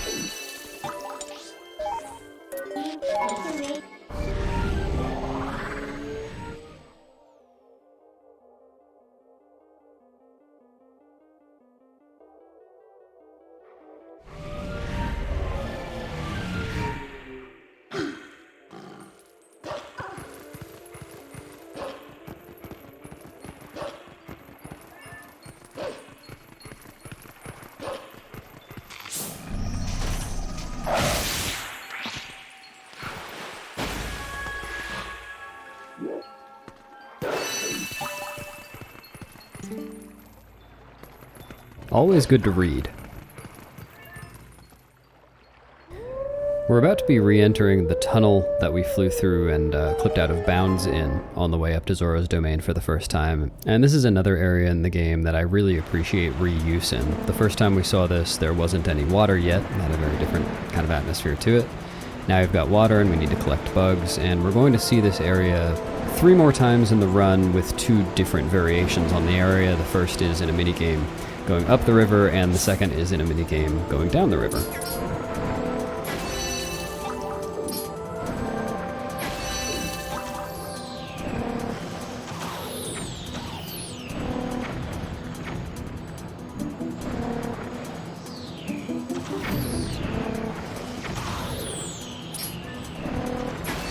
One thing I've got to be careful about on this last bug is that Link doesn't officially collect the tear until he turns blue, like he just did. And if I were to bonk and fall into the water before Link turned blue, then I wouldn't actually collect the tear and I'd have to do this whole flight again.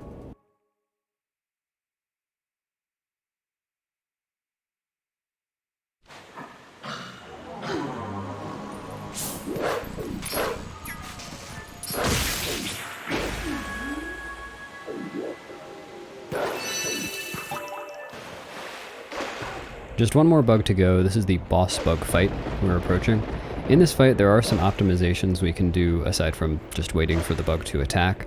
When the bug is attacking, it's possible to hit it right after its attack ends if you're standing in the right place, and then attack it again, which skips a cycle of it having to fly down to the raft.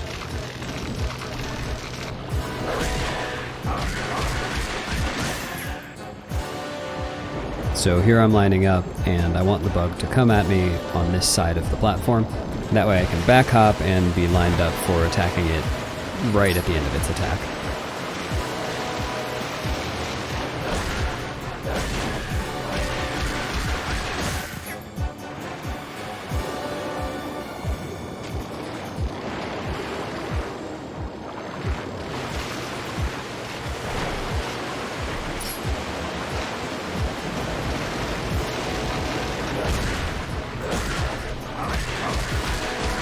Lastly, to kill the boss bug, I don't need to target all of its legs, just one, and by bonking... Oh no. Well, when doing that from the right position, Link will bonk on the water, and it will shorten that animation a little bit, but that's an unusual one for me to miss, but I did miss it there.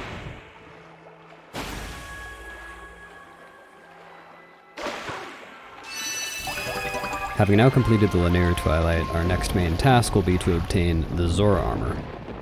What's a little bit awkward about this is that the wagon escort sequence that leads to the Zora Armor contains a scripted fight with King Bulblin. It's the second time you would see him in a casual playthrough, so we refer to this as KB2, King Bulblin 2 fight. And that fight is supposed to be done after completing the Goron Mines. It's supposed to require the bow, which we don't have yet. And then at the end of the escort sequence, there's a trigger for the King Bulblin 1 fight, which we haven't activated yet, but will later. And we'll need to get past that in order to enter Kakariko.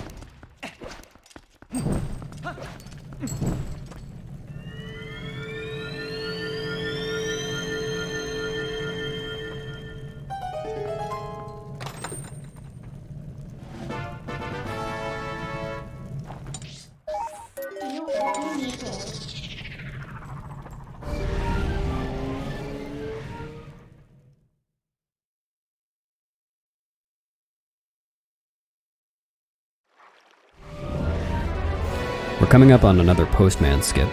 There is a Postman trigger on this bridge that we'll actually be skipping many times throughout the run, and the easy way for us to do that is to throw the boomerang so that it curves over the side of the bridge, where it is over a void, and we can hop right over it.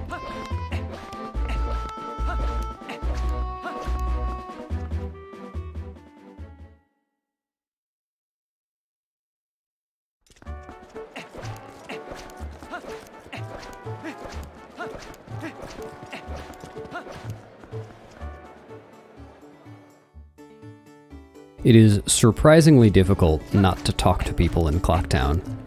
It takes a little bit of practice to avoid them, so you'll see I'm dropping some rolls here to avoid pressing A next to people. Ooh, I didn't read the sign either. Very good.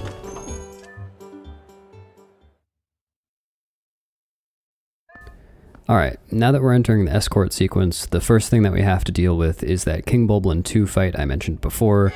We don't have the bow and arrow. It's technically possible to do this with bombs, but we're just going to avoid the fight entirely.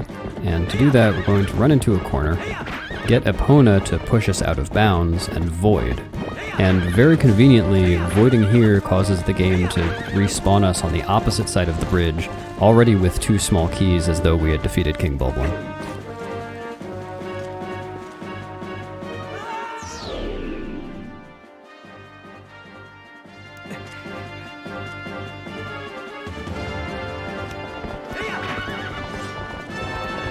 The escort sequence is kind of an auto-scroller. The wagon is only going to move so fast.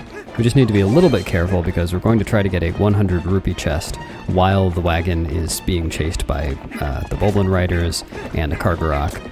And if we don't get back to the wagon in time, then the Kargarok will drop a bomb and we'll have to run around the entire field before completing the sequence, which is a big pain.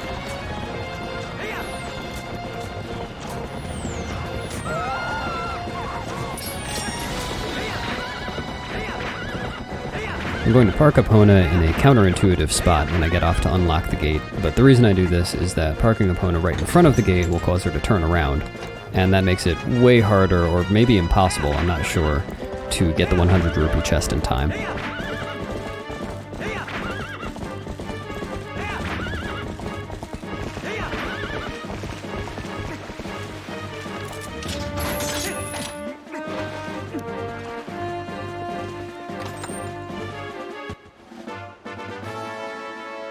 As a side note, during a casual playthrough, one would not be able to access this chest during the escort sequence, as the escort sequence is to get the Zora Armor, and that comes before entering Lakebed Temple, which is where you get the claw shot. Having now blown up the Kargarok that would have derailed the wagon, and having given ourselves a little bit more time by extinguishing the fire, we're just going to ride straight to the end. Beyond the gate to Kakariko, where this escort is headed, there are 2 triggers that we'll need to avoid. One is a Midna text trigger, where she will tell us to go back and save the wagon that we've just left behind on fire. And another is the King Bulblin 1 fight trigger that I mentioned earlier. And to do that, after unlocking the gate, I will do an LJA and then a second LJA. The first one brings us over the King Bulblin trigger, and the second over the Midna text trigger, which, unfortunately, if we were to hit the Midna text trigger, would force Link to walk back into the King Bulblin trigger on his way to the gate. Now to get the Zora Armor, we just have to follow Queen Rutella. You'll notice that I go the wrong direction a couple of times here, and the reason is that when going the wrong direction, King Rutella warps Link to a certain place, and sometimes it's a little bit faster to do that than just to move forwards.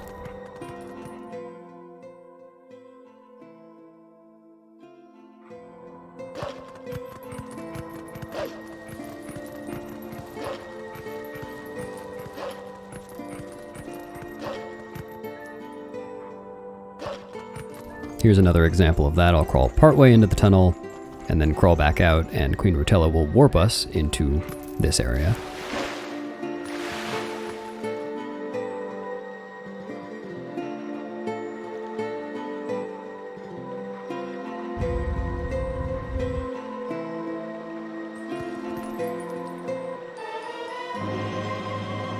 What a nice looking fish suit.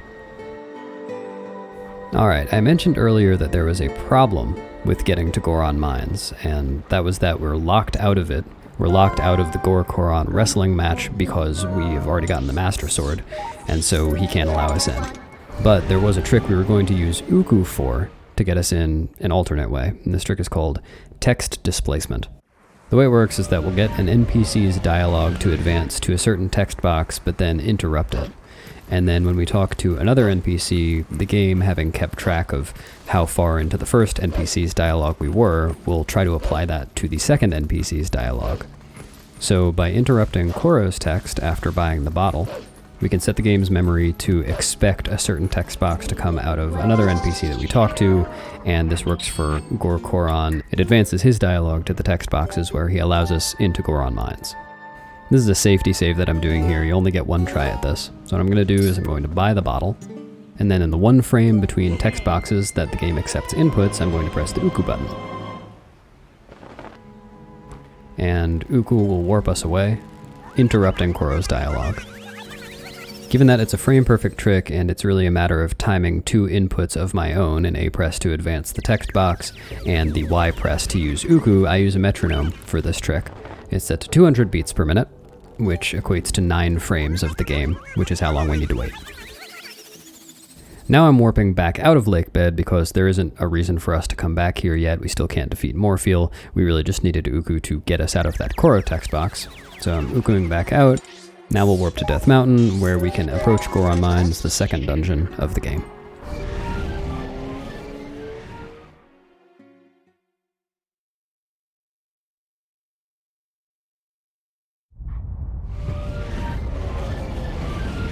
On the way up Death Mountain, it is very common to get hit by some falling volcanic rock. It's just RNG based, and unfortunately it kind of follows Link around, as you can see, so it's kind of tough to avoid. The worst is when you get hit by one while you're climbing up here, but I got lucky here. I don't think I've mentioned yet, but Midna won't let Link transform between human and wolf in front of NPCs, so I have to go hide behind a box here, and in other places go hide behind other stuff in order to transform. Here is part 2 of trying to avoid getting hit by stuff. I'm going to side hop up this ramp in an attempt to not get hit by these Gorons. Ugh, sometimes works.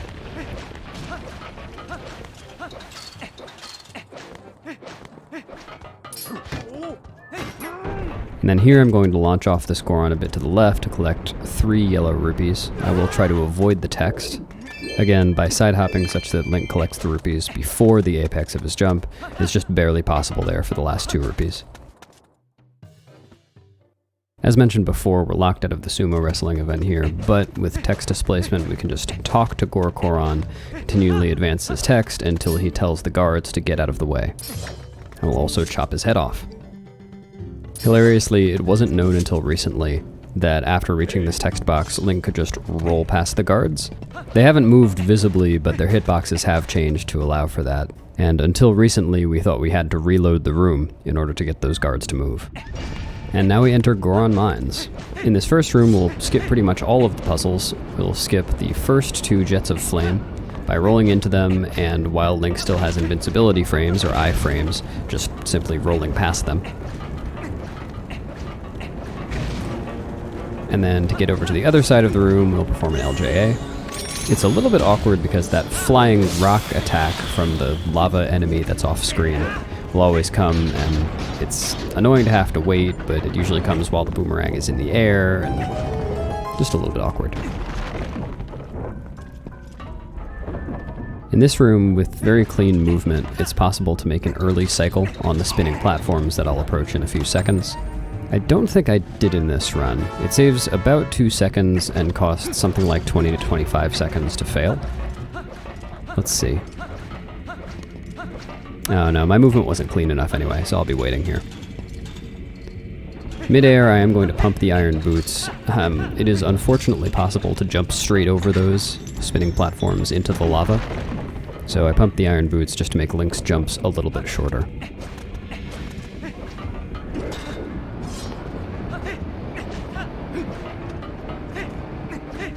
Here I'm going to kill the Dodongo just so it doesn't mess me up while I'm doing this clip.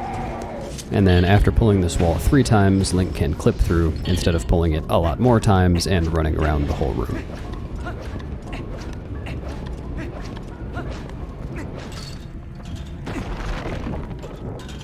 I mentioned at the end of Forest Temple that in any percent it's possible to skip completing several dungeons, not getting the fused shadows or mirror shards associated with them.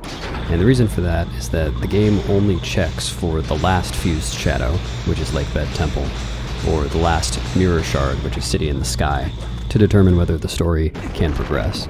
And the same thing is true with the key shards. In this dungeon there are 3 key shards that you're meant to collect that form the boss key. The Goron Elders in the various rooms give you the shards, and the game really only checks for the 3rd one before giving you the full boss key. Unfortunately, trying to climb this ladder without talking to the Goron that I just spoke to get the first of the 3 key shards will result in a cutscene pulling Link back away from the ladder. And while it is possible to skip this room entirely, it requires a hidden skill that we don't have yet, and bombs, which we also don't have yet. So the quickest way to do this is just to come in here and get the shard, even though it's not required. We will be skipping the 2nd key shard, however. Walking on magnetic ceilings is slow, unfortunately, but we can speed it up just a little bit by doing some combos. It's tough to do combos the whole way just for fear of the sword clanking on the wall and targeting the enemies, and just having to go around bends, but we can use them a little bit to speed this process up. This is the hardest chest in the entire game to open, I swear.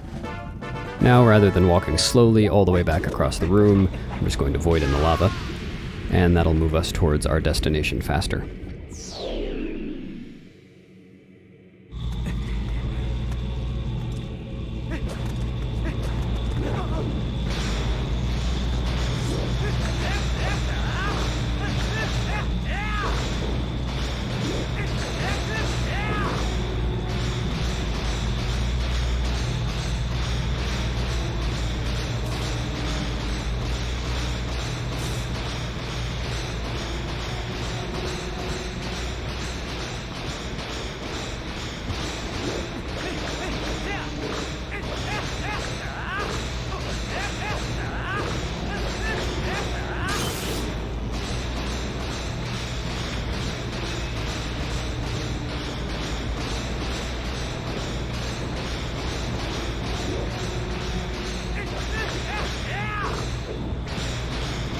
Here I admittedly walk a little far before falling off the ceiling, but falling too early would be such a humongous time loss, I think it's worth the extra steps.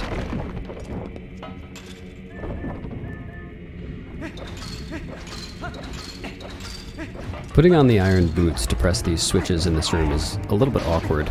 You may remember in the previous room when I had to step on a switch like this one, I would side hop and put on the boots mid-air so that the putting on boots animation wouldn't play, but it's not possible to reliably side hop in this room since there are enemies all around the switches, so it's just a little bit clunky.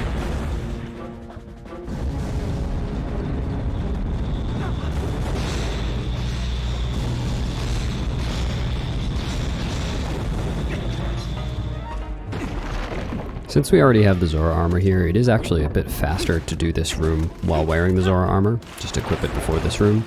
I choose not to because it's pretty risky. Zora Armor increases fire and ice damage, and there are quite a few fire enemies in this lava-based dungeon. In this room we also get to use the Claw Shot, which in a casual playthrough you would not have in this dungeon. And it makes this room pretty easy. You get to skip an entire puzzle and just shoot the switch.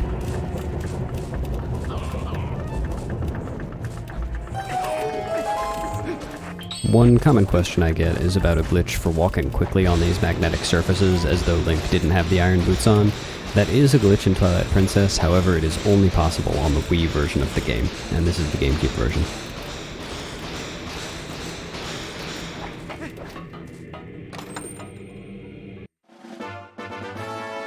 We will also skip a puzzle in this room, this time by using an LJA.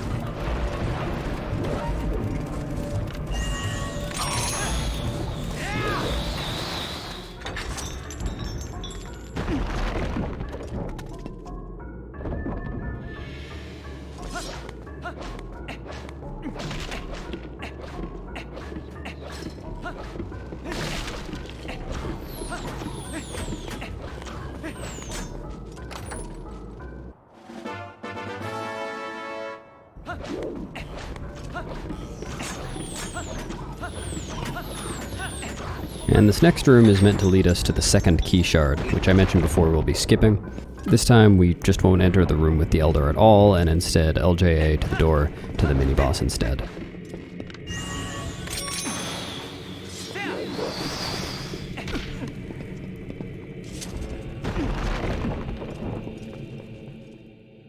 The intent for this upcoming mini-boss fight with Dangoro is for Link to damage Dangoro sufficiently and then throw him into the lava 3 times in a row for 3 separate cycles. But with a setup, we can throw him off the platform from a specific position that'll allow us to do 2 cycles worth of lava damage in 1 cycle.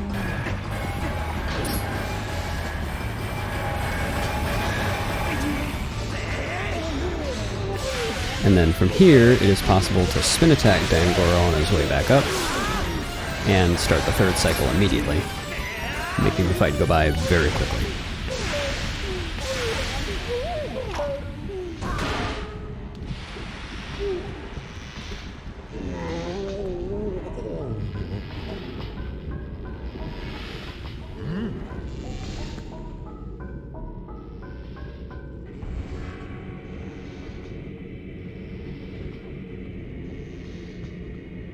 Movement in this room is extremely awkward, as it's possible to target Dangoro while facing him from anywhere in the room, and he has a huge radius wherein Link can talk to him.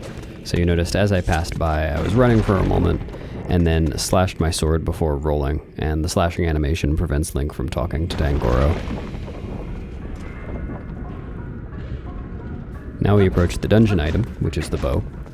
After this, all we have left to do is get the final key shard for the full boss key, and then defeat the boss, Virus.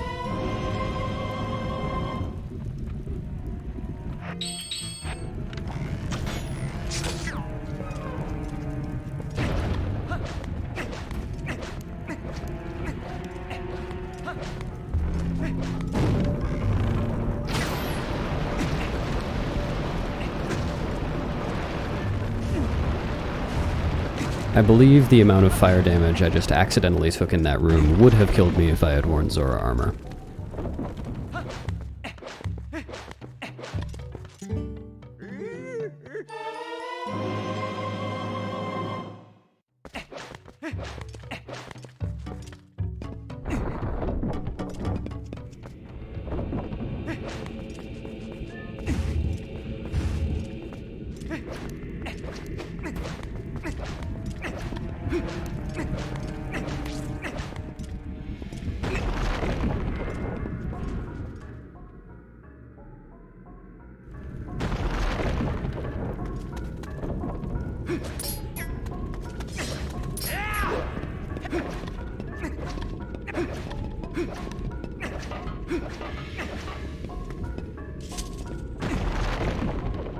In this next room, there's a cool LJA to skip falling into the water, make Link land on land. Unfortunately, we don't get to show it off in 100% just because we don't have Boomerang equipped, and it saves so little time that equipping Boomerang would make it cost more time than it's worth.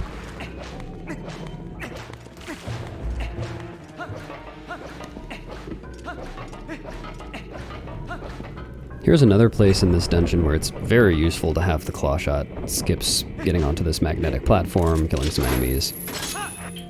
Very quick and easy.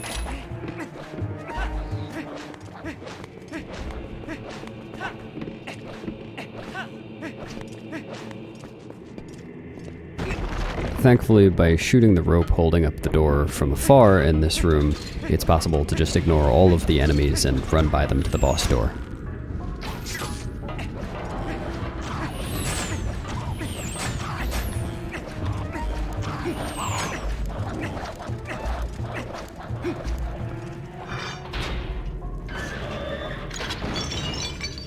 And now we enter Phyrus's room.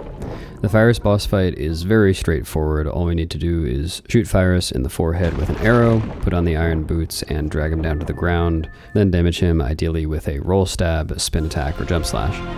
This happens 3 times and then the fight is over.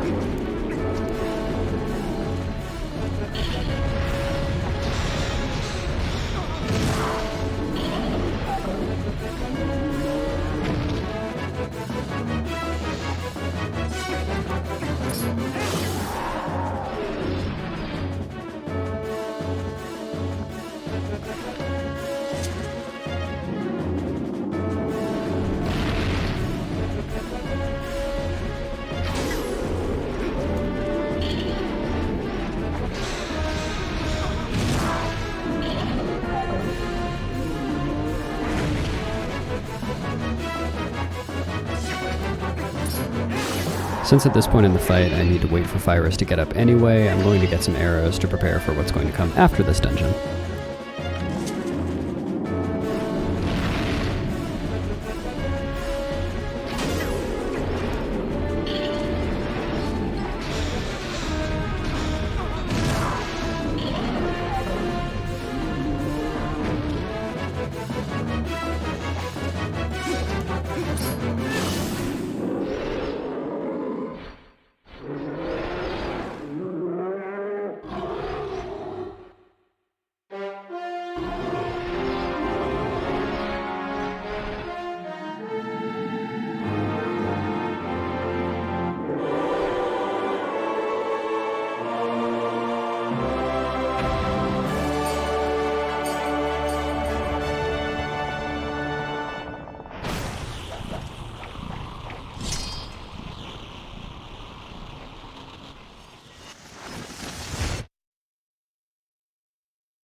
Here's our second fused shadow of the run. Only 7 dungeons left to go.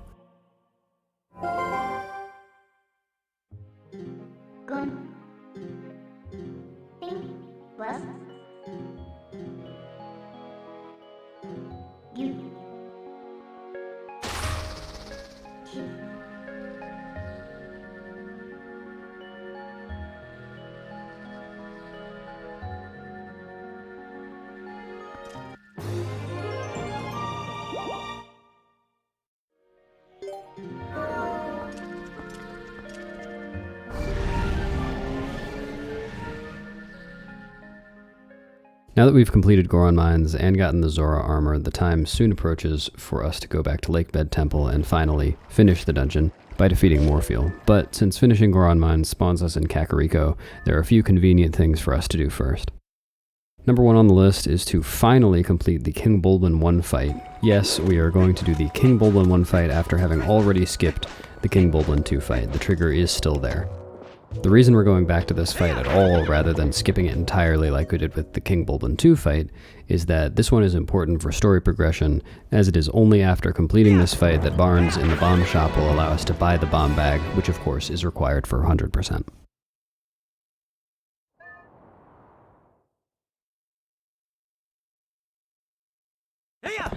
It will also quickly become obvious why it is advantageous for us to do the fight now, rather than having done it earlier. The trigger for this fight has been active since obtaining the iron boots. But since casually the player is expected to hit this trigger before entering Goron Mines, the player usually doesn't have the bow for this fight.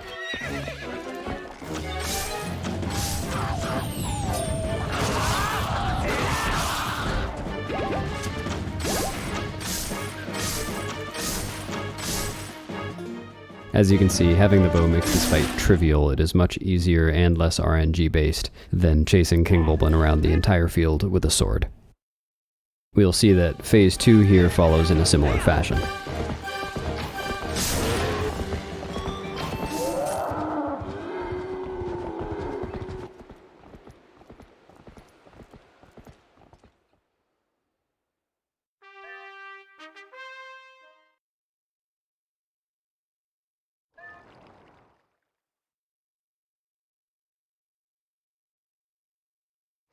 Next on the docket are to buy the bomb bag from Barnes, and to complete the archery minigame for a heart piece.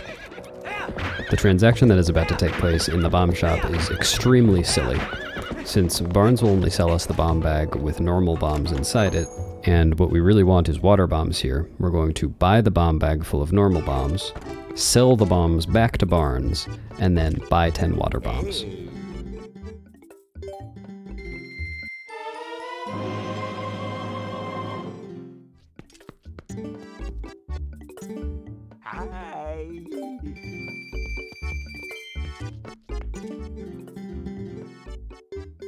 These 10 water bombs are the only water bombs we'll have for the entire run, and in fact we're only going to use 3 of them as water bombs. 5 of them we're going to use as normal bombs, and 2 of them we will probably not use at all. Unfortunately, we still do need to buy 10 water bombs there, because in this game, bombs are not a thing that you can pick up from grass just from random drops. They are only possible to get in chests and from shops. So since we need more than 5 bombs here of some kind, and we only have the 1 bomb bag, we need to buy 10 water bombs.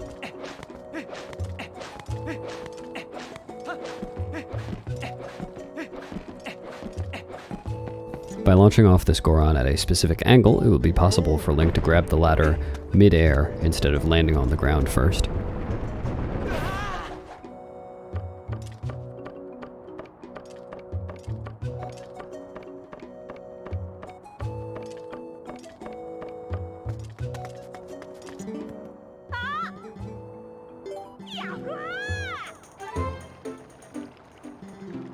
This minigame is easy, all you have to do is hit the targets. How hard could it possibly be?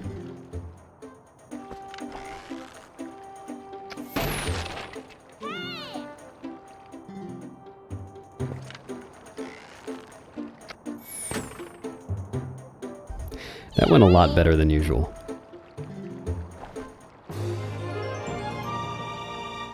And with that heart piece, we've concluded our business in Kakariko for the time being. We are going to come back here quite a few more times in the run, but that'll be a little bit later on. We are still kind of headed back to Lakebed Temple here. We just need to Uku in at some point, but there are some convenient things to do in Hyrule Field first. First, there's a heart piece to get up on a ledge, and the intended way of getting this heart piece is to blow up some rocks to the right and then climb up and do this whole climbing sequence. But by parking Epona in a specific place, it is possible to shoot a bomb arrow at a rock and claw shot straight up to these vines from Epona's back.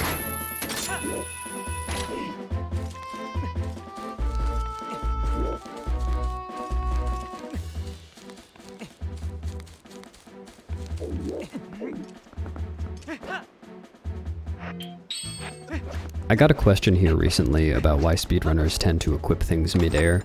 The reason for that is that mid-air we don't have to be doing anything else. We don't need to be pressing any buttons, holding a direction on the control stick, so it's easy to press whatever button we need to equip something. And on top of that, it doesn't interrupt a series of rolls, which, as I mentioned before, I'm trying to chain frame perfectly. Here I'm going to do something a little odd. I want to collect this golden bug, but after I get it in the boomerang, I'm just going to gallop straight away from it. This is because it's possible to do something called boomerang teleporting, where I will pick up another golden bug that is not in the boomerang, and upon doing so, the golden bug that's in the boomerang will automatically teleport to me instantaneously.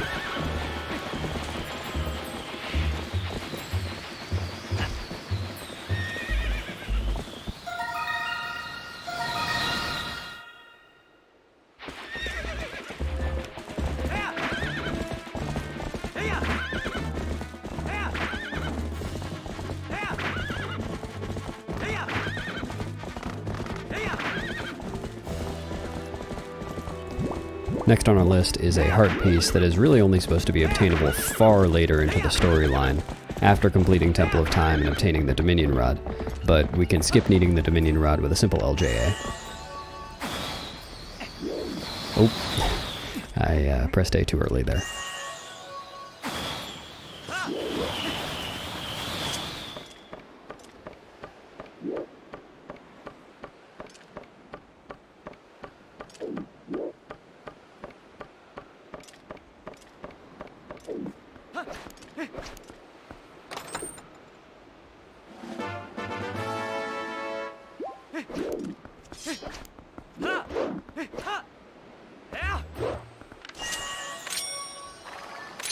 Here it looks like I'm setting up for another boomerang teleport, but that's actually not quite the case. Once I get to the opposite side of the bridge, I'm going to activate a cutscene, and during the cutscene, the boomerang has time to make it all the way back to Link.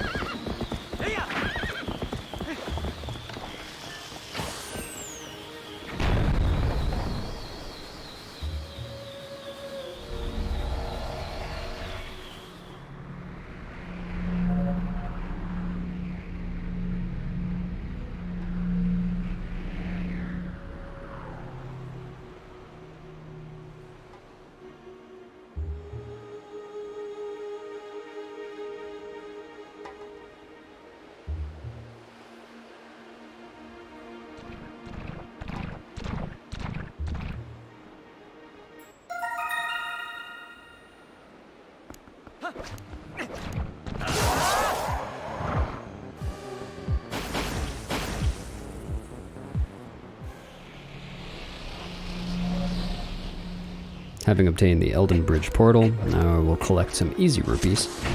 Helping with the rupee route, I'll side hop over all of them to avoid text. Boomerang one more golden bug, and then hop down to this area, which is the exit area from a cave one is meant to enter above. Entering the cave normally up above leads to a series of magnetic walls. Link must climb down in order to get the heart piece chest, but with an LJA here, we can enter through the back door and get the heart piece chest immediately.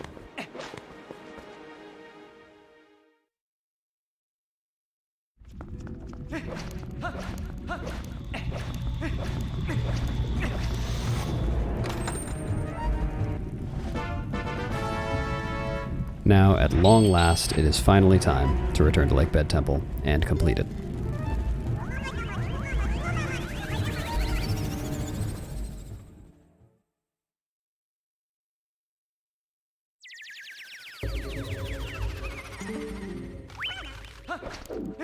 First comes the heart piece that is on top of this chandelier, and conveniently opening the chest for this heart piece puts Link in an excellent position for a simple setup to skip the boss key.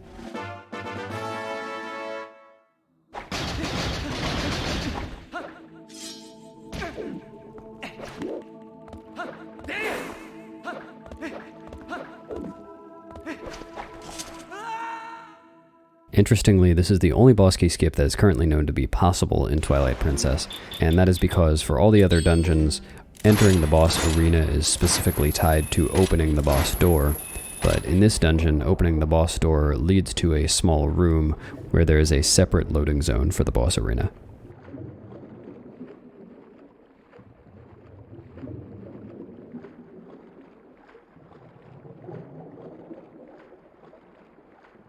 With the Zora Armor, the Morpheal boss fight is pretty straightforward. First, we're going to claw shot the eye that appears, and do one of our large damage attacks to it, a spin attack in this case. Between doing a large amount of damage with a spin attack as opposed to a normal slash, and having the Master Sword, which deals more damage than the Ordon Sword would, and which the game does not expect you to have at this point, we can skip the second cycle of the first phase.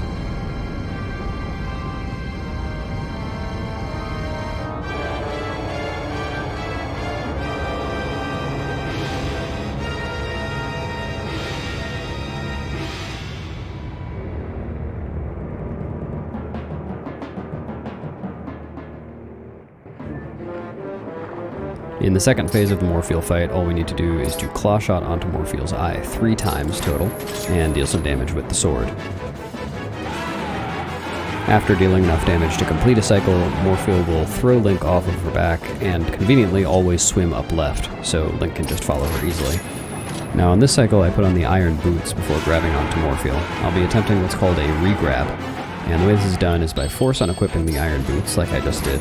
Oh no. Well, the way it works is you're not supposed to be able to unequip the iron boots while Morpheal is bucking you off, but by force unequipping them, that is to say, equipping something over them from the item wheel, you can automatically take them off, and this ejects Link from Morpheal's back immediately.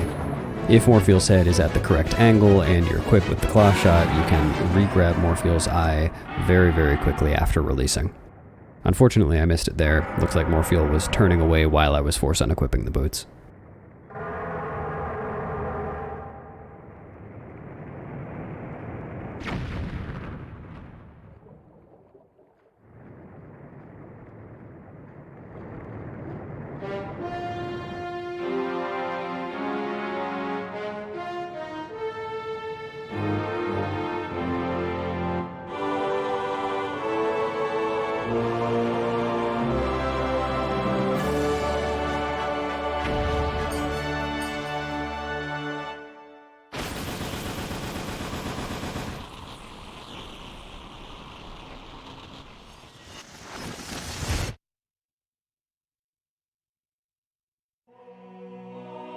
Here's our third and final fused shadow. Collecting this advances us to a story sequence known as Midna's Desperate Hour, wherein Midna, damaged by Zant, must be brought to Zelda to be healed. Conveniently, despite the name, the game does not seem to think that Midna is desperate enough to impose any kind of limitation on how long the player takes to help revive her. So while Midna is desperate, we will be doing some serious mini-gaming.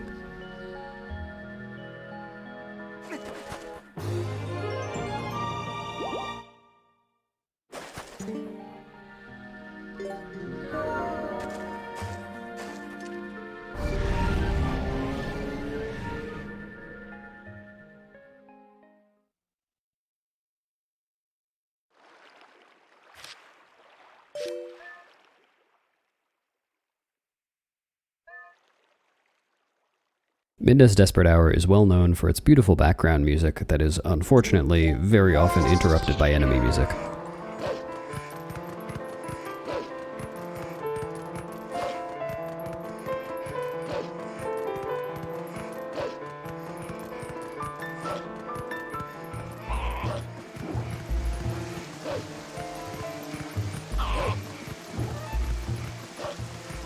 The first of the errands we're going to run while Midna is dying is going to the Castletown ruins to collect the first Poe Soul of the speedrun. Like in other Zelda games, Poes are ghost enemies, and in Twilight Princess, upon defeating one, Link can grab the Poe's soul, and this serves as one of the main collectibles of the game. There are 60 Poe Souls throughout the entire game, and we will collect all of them. Poe Soul collection serves as the backbone for a lot of routing from here on out in the run, because most Poes vanish in the daytime in this game. Twilight Princess does have an internal in-game clock, even though there isn't a display for it like in Majora's Mask. It is a 24-hour clock, and a minute passes on that clock every 7 frames when Link is in an area where time passes. Time does pass in most overworld locations, some exceptions being Hidden Village and Kakariko Village. It also doesn't pass in dungeons or cutscenes, dialogue, and so on. It is worth mentioning here that although there are 2 rewards you can receive for getting Poe Souls, one at the 20 soul mark and the other at the 60 soul mark, we'll only be getting the 20 soul reward, even though we will be getting all 60 Poes. That is because the 20 soul reward is a bottle, which of course is required to fill out our item wheel, but the 60 Poe Soul reward is infinite money, which is not required for 100%. Although we do need to spend a lot of rupees throughout the run, this infinite money is slow to get and requires all 60 Poes, which at that point in the run, we will have spent most of the money we're going to spend.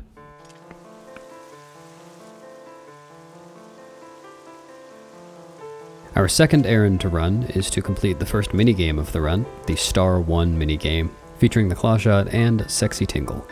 The reward for this minigame will be the first quiver upgrade, the big quiver, which can contain 60 arrows. Hey. The layout for this minigame is always the same, so I just need to follow the path and aim well.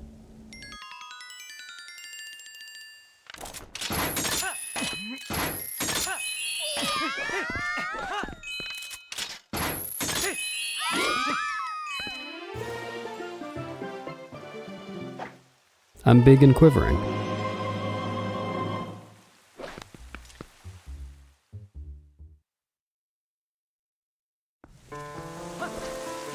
Our next errand to attend to is to deliver our first 6 golden bugs to Agatha.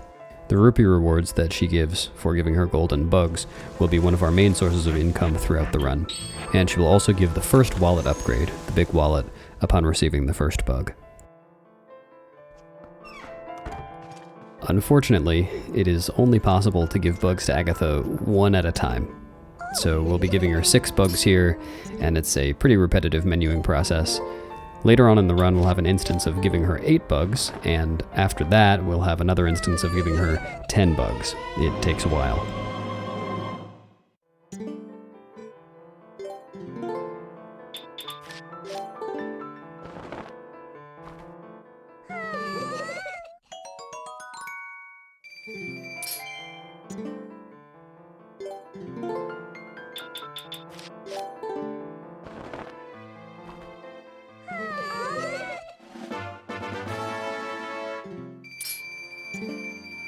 By the way the rupee rewards work is that Agatha gives 50 rupees for the first bug of a pair and 100 rupees for the second bug of a pair. Since I'm giving her all the bugs that I have right now, there isn't really room for error. I just give her all of them. But next time I come here, I'm not going to give her all the ones that I have, and I will need to be careful to choose the correct ones so that I don't waste rupees. When Link receives rupees from a chest in this game, he'll actually put the rupees back if they won't fit in his wallet at the time. But when receiving money from Agatha, the game doesn't check for that, and any rupees that Agatha gives that won't fit in the wallet simply vanish.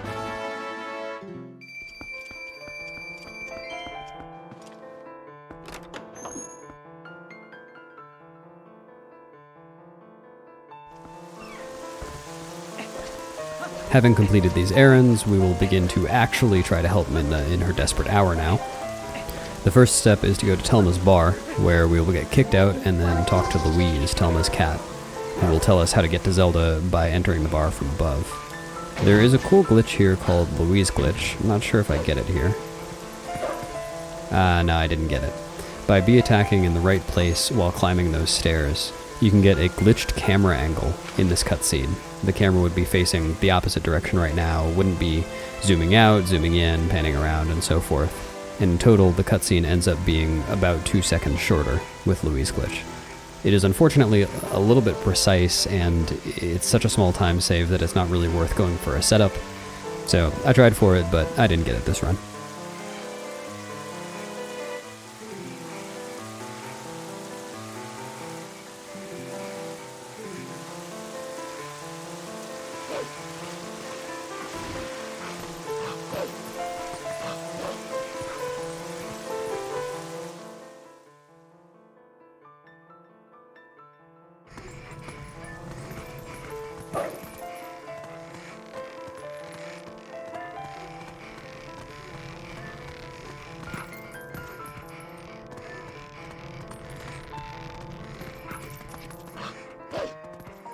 This leads us to Giovanni's room, which is where we're supposed to learn about the pose in the first place. He tells us about the 60 pose after killing the one that's in his room.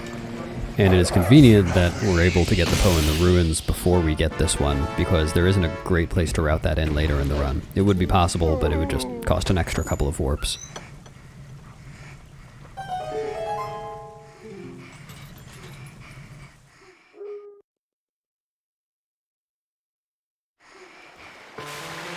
Now we visit the cleanest sewers of all time.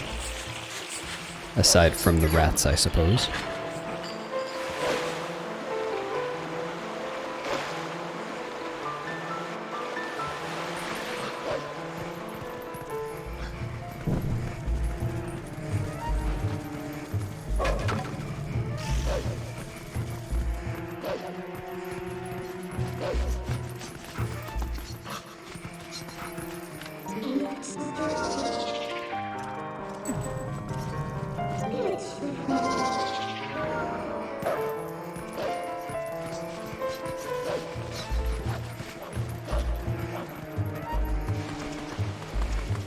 In the upcoming staircase ascent and rooftop sequence, there are some seriously treacherous moments. Ropes in this game are very fickle in whether they decide to support Link or not, and I hope that I will not miss any. Here we can skip a rope with a carefully angled jump. You'll see I approach this rope rather slowly. I'm gonna take it easy, make sure I don't jump off instead of grabbing onto the rope.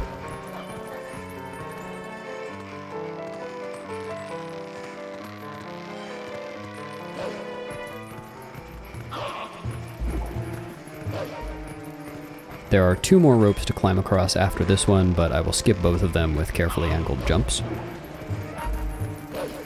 And then skip part of this one by attacking the Bulblin. Now in this rooftop sequence, we don't have any ropes to worry about, but we do have a bridge that is fluttering up in the wind. By being careful with the movement here, it's possible to make an early wind cycle, but it is a little bit treacherous. If I take a little bit too long, then the bridge might not be at such an angle that I can get off of it in time. And the bridge sometimes decides that Link shouldn't be standing on it and causes him to tumble, which is terribly unfortunate. Looks like it went fine this time.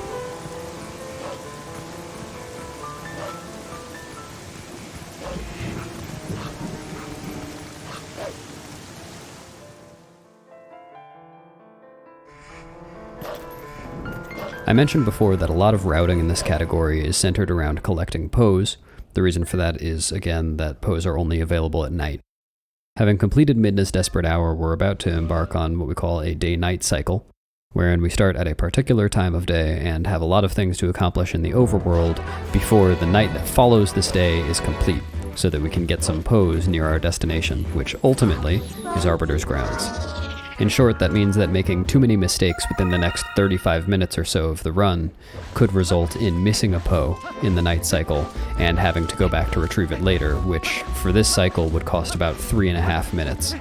Fortunately, this cycle isn't too packed with stuff to do. There is quite a bit of leeway in it, but there will be a cycle later on in the run that is much, much tighter.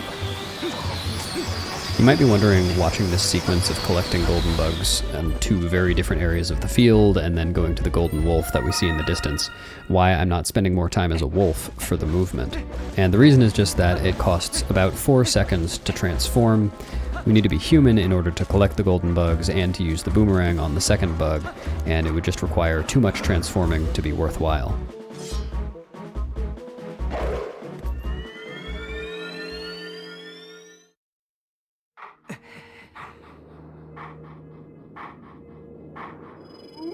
Now we receive the third hidden skill of the run, Backslice. And just like Shield Bash and Jump Strike both, we'll never actually use this in a combat setting.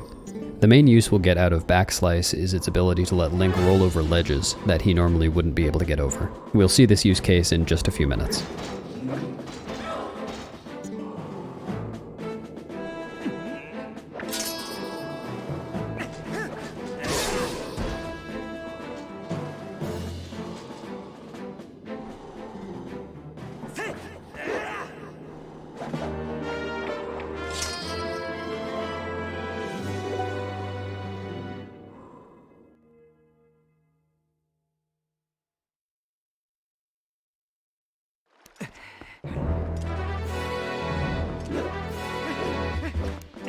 Here we'll see another instance of the same postman skip that I performed earlier.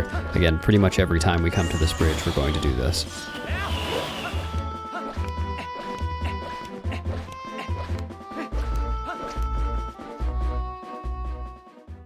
Now we get to use some of the rupees that we got from Agatha earlier. We're going to donate 150 rupees to Charlo the Beggar. In total, we'll need to donate 1,000 rupees to him over the course of the run, unfortunately in 50 rupee increments, the entire time, for the reward of a heart piece.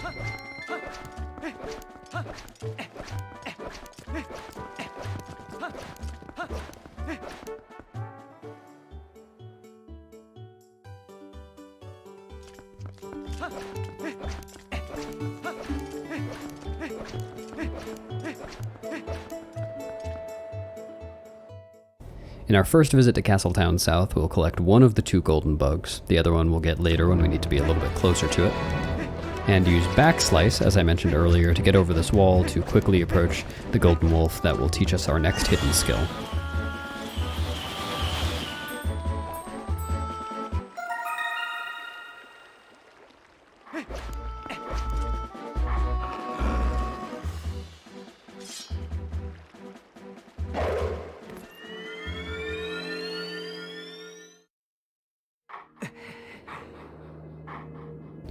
The hidden skill that we're currently learning is the 4th one, which is Helm Splitter.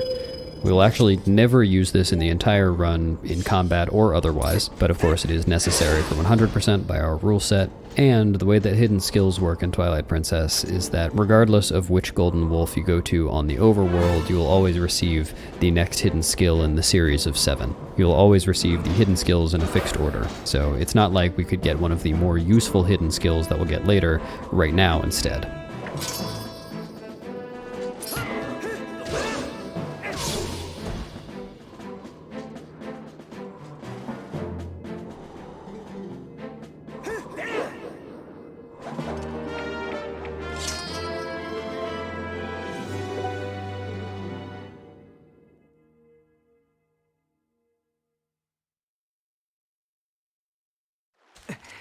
We'll now head down to the Lake Hylia area by means of this giant hole in the ground. On the way down, we can grab 100 rupees from this chest with a carefully timed jump slash.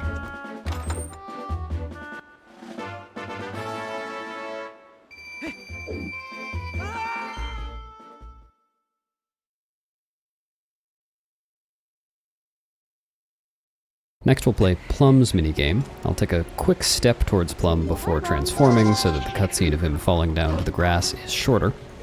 And then I'll choose to play the minigame without learning the rules, which in general is a bad idea, but I think I'll be okay. One interesting thing about the Plum and later Iza minigames is that they actually move Link to a different area of the map, so they're very relevant to routing. In this minigame, we'll be hitting these giant fruit-shaped balloons to get points. The object is to get 10,000 points, and as we chain fruit balloons together in a combo, their values rise exponentially. So all I need to do to get 10,000 points is to hit 10 strawberries in a row.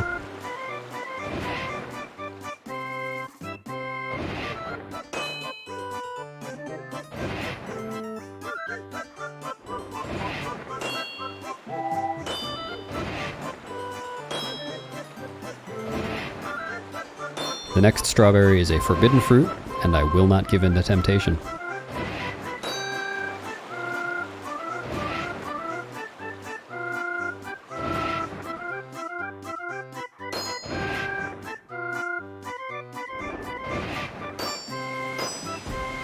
Oh my. Well, thankfully there's a backup strawberry over here. Failing this minigame would be pretty unfortunate. It takes a while to complete it.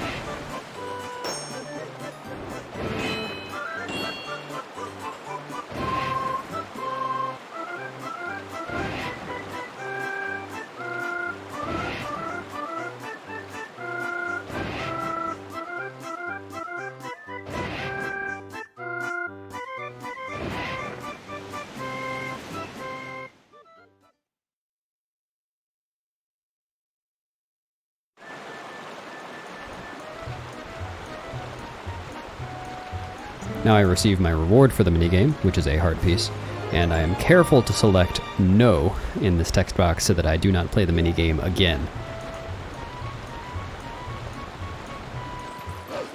In this area, I'll collect a golden bug and then open up a warp portal. Then I'll talk to Iza to start a pretty interesting sequence called Iza 1 Skip. Just as we just completed the Plum minigame where we flew upriver, Iza, who is standing right in front of us, is in charge of a minigame that goes downriver. This minigame has two incarnations. The first time that Link does it, the path will be full of rupees, and the reward will be a bomb bag. And the second time Link completes it, he will need to shoot bomb arrows at pots, and the reward is an upgrade for all of Link's bomb bags. The first of these two minigames is skippable in an interesting way.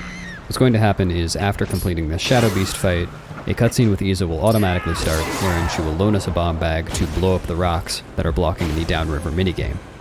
Upon doing that, the minigame will automatically start, but we can save and quit out of it, and later on start the upstream minigame from the opposite side of the river, and hit the end trigger for the downstream minigame that we save and quit out of earlier, effectively skipping the minigame.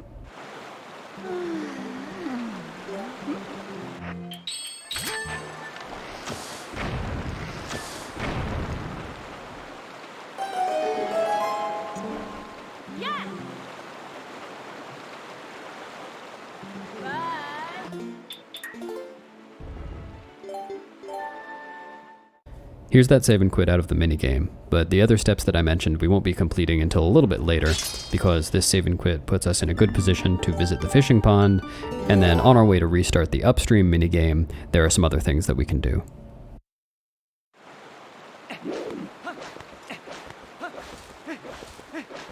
As I mentioned earlier, the 100% rule set does not include filling out the entire fishing journal, so the only things that we need to do here are 1, to collect the heart piece, and 2, to fish the bottle out of the small fishing pond on the right. As I jump in the water, you'll notice that I do something kind of strange after my equip. I'll pull out the claw shot for a split second before I start to swim. The reason I do that is that after diving, Link will automatically start to swim downwards, and I really didn't want to do that. So the fastest way to get Link to swim in the direction that I want him to is to pull out the claw shot, which evens him out horizontally. Because Link is underwater when he collected the heart piece a minute ago, the collection cutscene is delayed until here.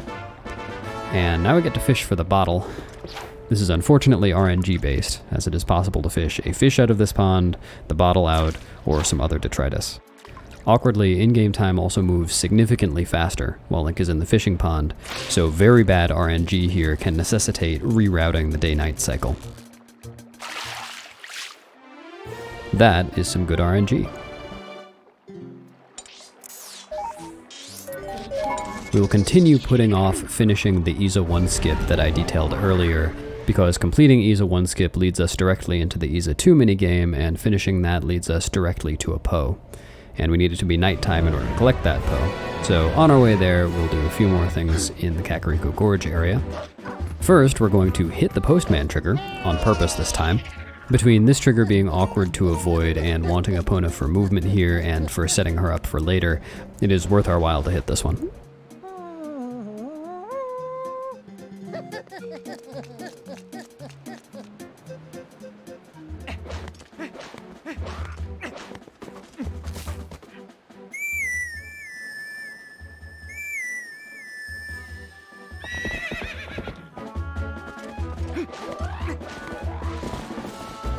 I'll now ride Epona over to get a golden bug, and I'm going to ride in a very awkward arc in an attempt to aim Epona in a direction where if I get directly on her back so that she starts running immediately, she won't run into a fence.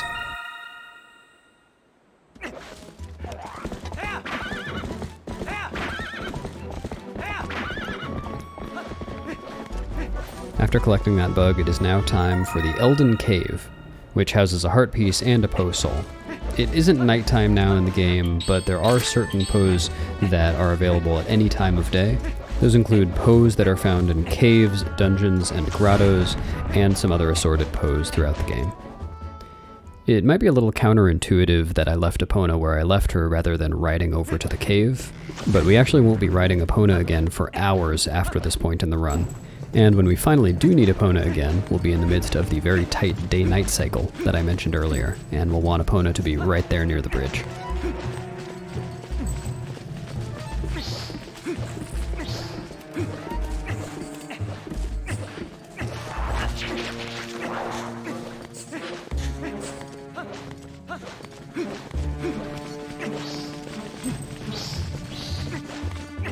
This is our first major spelunking experience in the run, and it is fittingly pretty easy, pretty straightforward, not too crazy a path to follow. But soon we'll be entering the Lake Hylia cave, and that one is significantly more challenging to get through.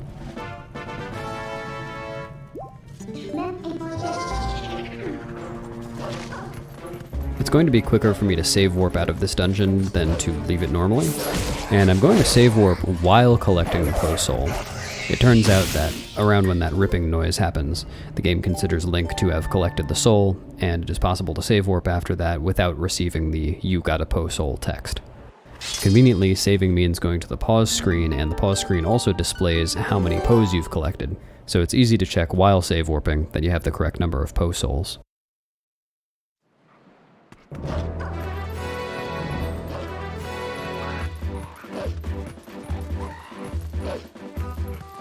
In this area there are two heart pieces, one freestanding one on top of a rock and one in a chest.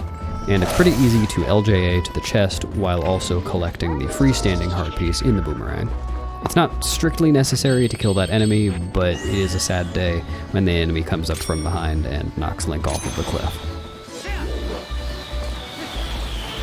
Now for one of my favorite animations in the run.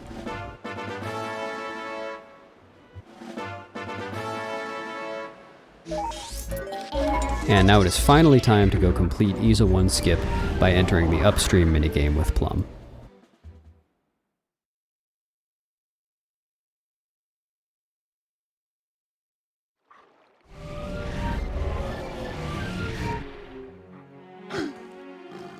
Again, the idea here is to hit the end trigger for the minigame that we started and saved and quit out of earlier. What's a little bit awkward about this is that it's in the water, and if we simply bonk to knock Wolf Link out of the Karkarak's grip and into the water, he'll fail the minigame and we'll just get a prompt from Plum asking if we want to do it again. Unfortunately, in this run I do fail it once, so we're about to see what I just described.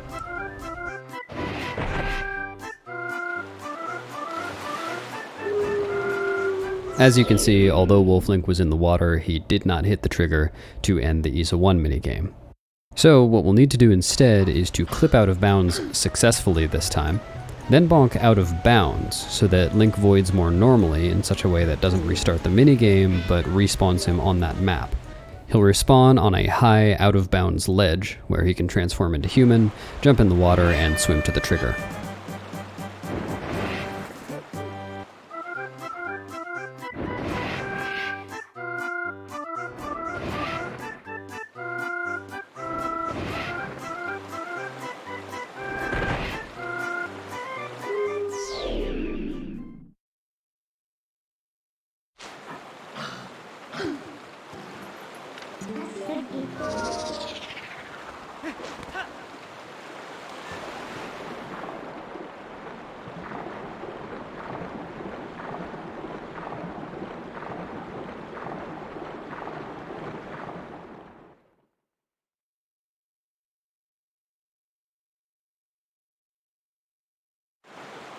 As you can see, performing this pretty strange set of actions spawns Link in this boat, guided by the Zora, just as though he had completed the first Iza minigame.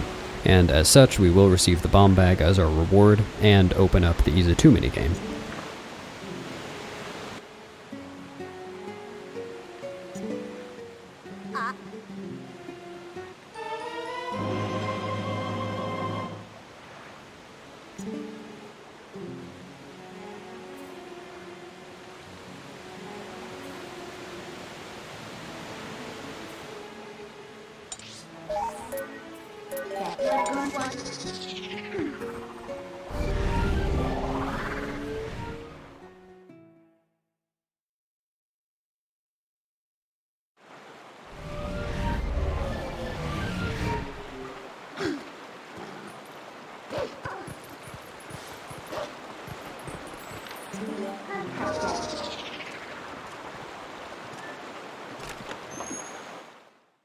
Now we begin the second Iza minigame. This one we will actually complete for the reward of upgraded bomb bags.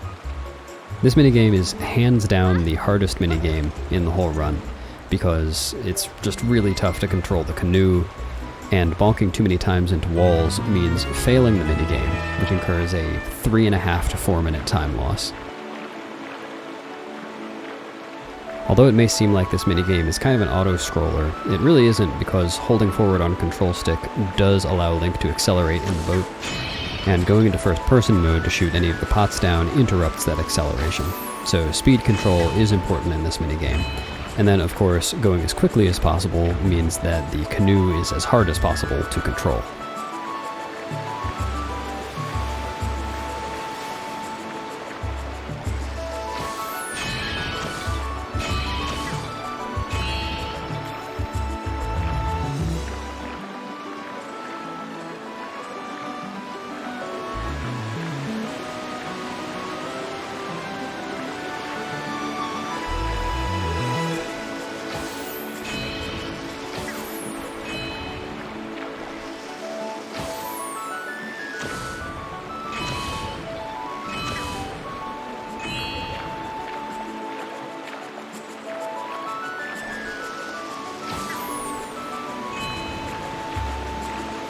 Here is the hardest part. Can I make it? Nice.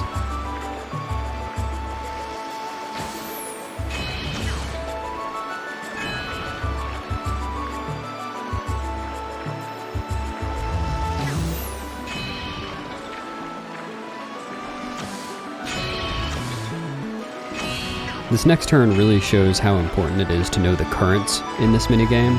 After passing this wooden structure, I'll need to get to the right immediately. Otherwise the current will force Link to bonk on the left wall. Nothing you can do about it.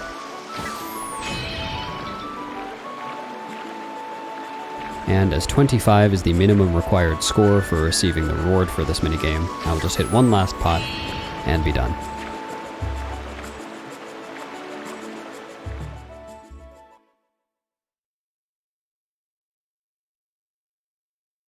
As I mentioned earlier, there's a Poe nearby that we'll want to collect after completing this minigame, and as you see, the sky has turned dark. The minigame has cost us enough in-game time that we will be able to collect the Poe immediately.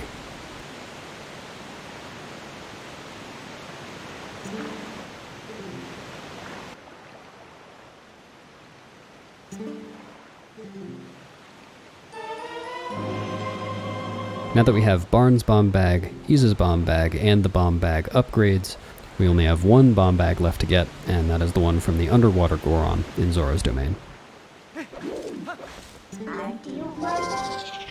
I'm going to do something a bit counterintuitive when approaching this Poe. I'm not going to turn on Wolflink's senses to make the Poe visible until I've already started my Midna charge attack and the Poe has approached Wolflink. The reason for doing this is that when Wolflink approaches a Poe with senses on, the Poe will perform a kind of reaction animation, whereas approaching without the senses on skips that animation and the Poe aggroes immediately.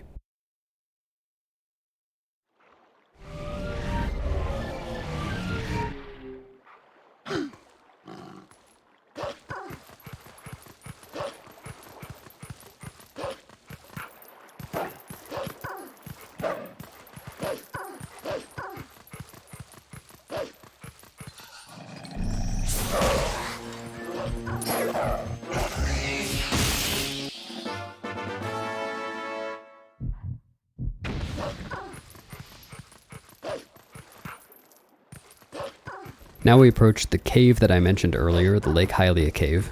In this cave we'll find 3 Poes and a heart piece, but it is substantially more difficult to get through than the prior cave was, mostly on account of being very dark, but also because there are places where you can void most of the way through the cave, and backtracking can cost up to 2 minutes.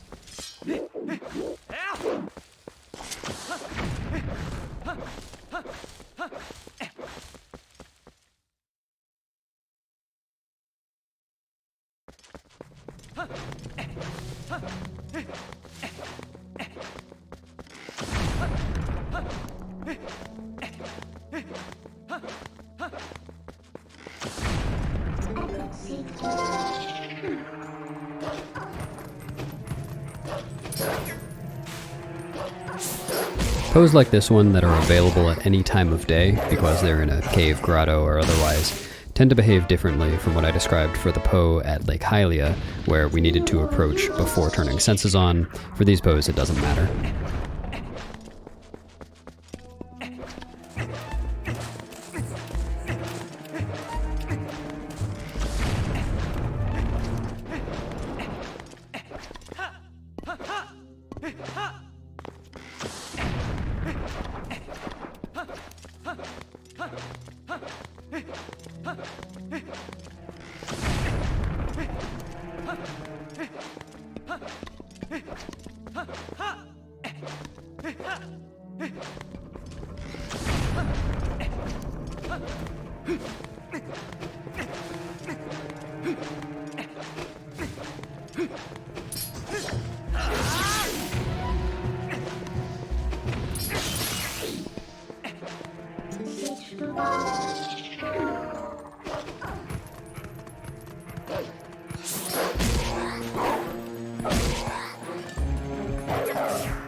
That bonk made absolutely no sense.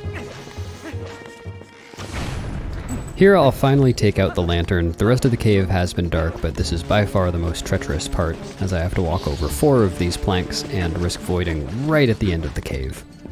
It is worth trying to take the lantern out as little as possible, just because the first swinging animation causes Link to stop in his tracks.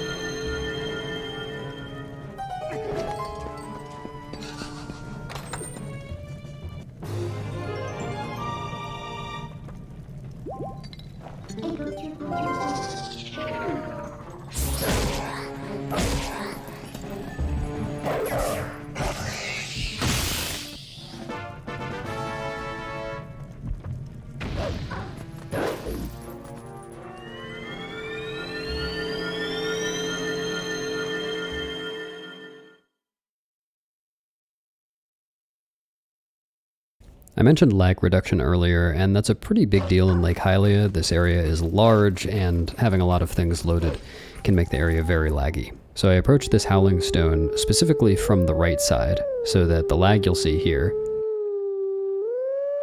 is far less severe than the lag we would have heard at the end of the song if I had done otherwise.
takes nearly 20 seconds to climb this ladder.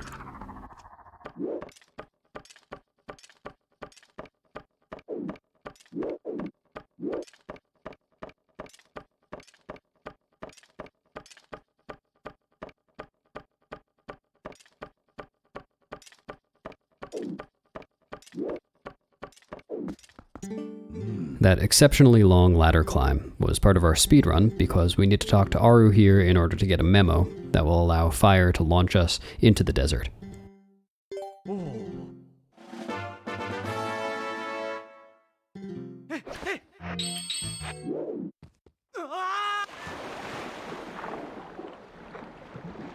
Here again, I will turn the camera for lag reduction purposes.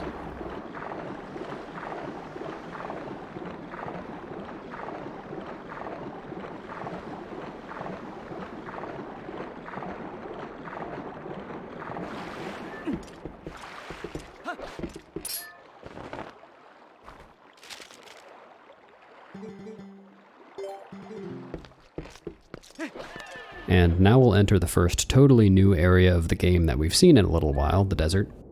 We're really going to take care of all of the overworld stuff to do in the desert right now, except for one Poe that we'll have to get a lot later in the run. There won't be much for me to comment on here, so enjoy the music.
This is one of the 2 warp portals we'll get in the desert area. We will warp back to this one on a total of 2 occasions in the run, both of which are hours from now.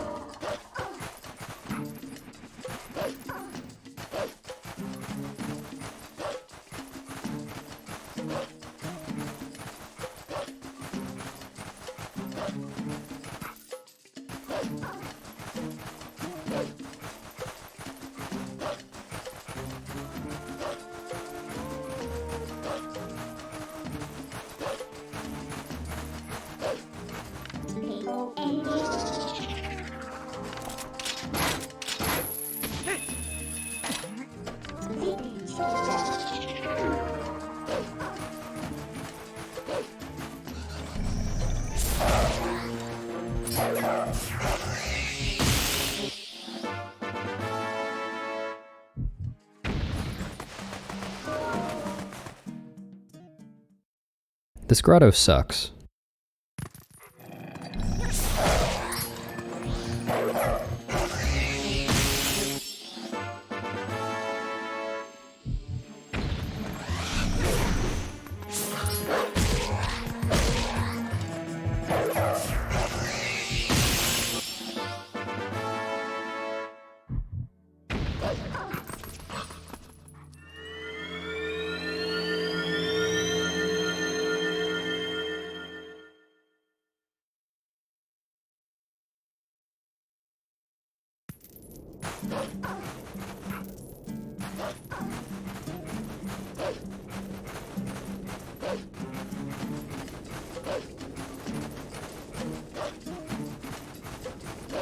We've now done just about everything we need to do in this area, and we're headed off to the Bulblin camp.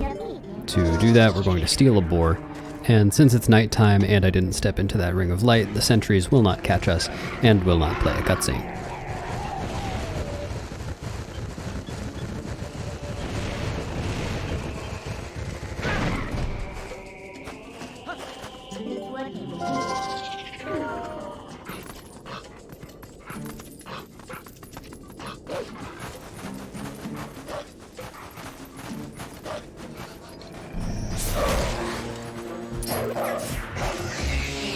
Ooh, I got lucky there. The lever knocked into Link between him collecting the Poe Soul and the text showing up, and that unlocked him normal animation of holding up the Poe Soul. The text, of course, did still come up eventually, but I was able to use the time that Link would normally spend in that animation running towards this golden wolf.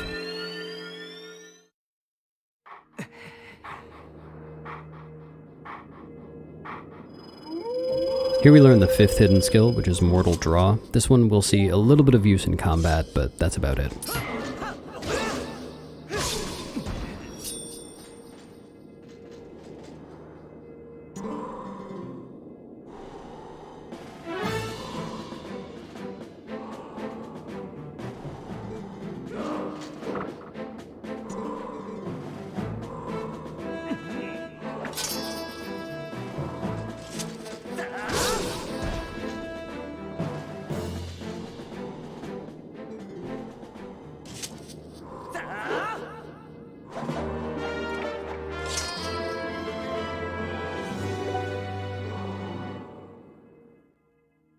Next we'll enter the Bulblin camp, which is the last area before the Arbiter's Crowns. And when we enter this area, we're going to use a glitch that we haven't used so far this run. It's called Map Glitch.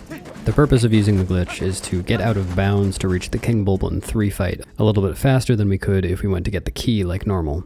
I'll pull up the map to tell the game to warp away, but I'll call Midna to interrupt that warp. Although Link doesn't actually go anywhere, the game still prepares for the warp by removing void planes. And so now I can get out of bounds well below where the void plane would normally be, and enter the fight from below.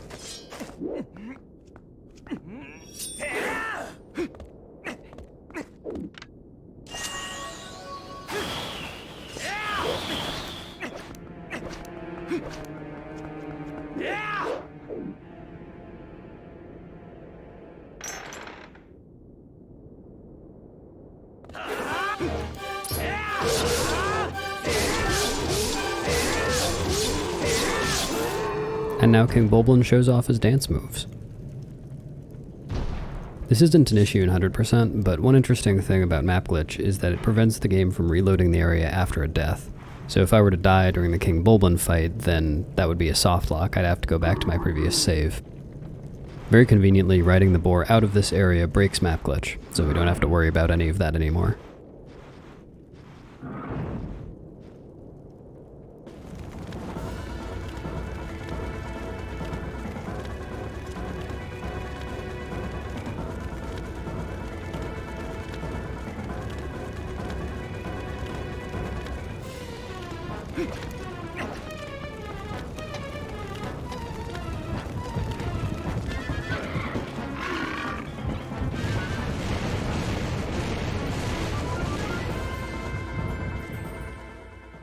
Defeating King Bulblin both spawns a Poe in what was his arena, and gets rid of all of the smaller Bulblin enemies that are in the camp. So now I'm going to go back and collect that Poe, as well as a heart piece that is in a hog.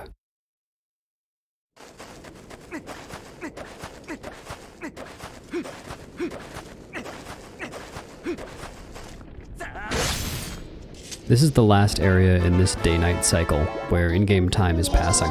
So as long as I'm able to exit this area before daybreak, then I'll be able to collect the last Poe in the next area, and complete the cycle as routed. We're still pretty far off from daybreak. As I mentioned before, this cycle is pretty lenient.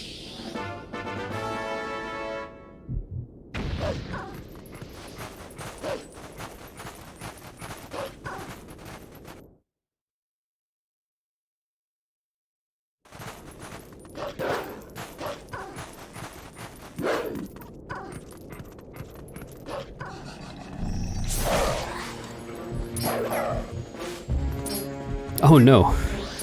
I tried to grab the soul from a little too close. Fortunately, again, in-game time doesn't pass here, so getting owned by this Poe does not mean that I might miss the cycle. The cycle is now complete. And now it is time to enter Arbiter's grounds. The first half of this dungeon will center around gathering Poe souls from special Poes in order to open a gigantic gate to get to the second half of the dungeon. To get to that main room with the gate, we'll have to traverse 2 rooms. In the first of the 2 rooms, I'm timing B presses to attack across the sand, which prevents Link from sinking into it.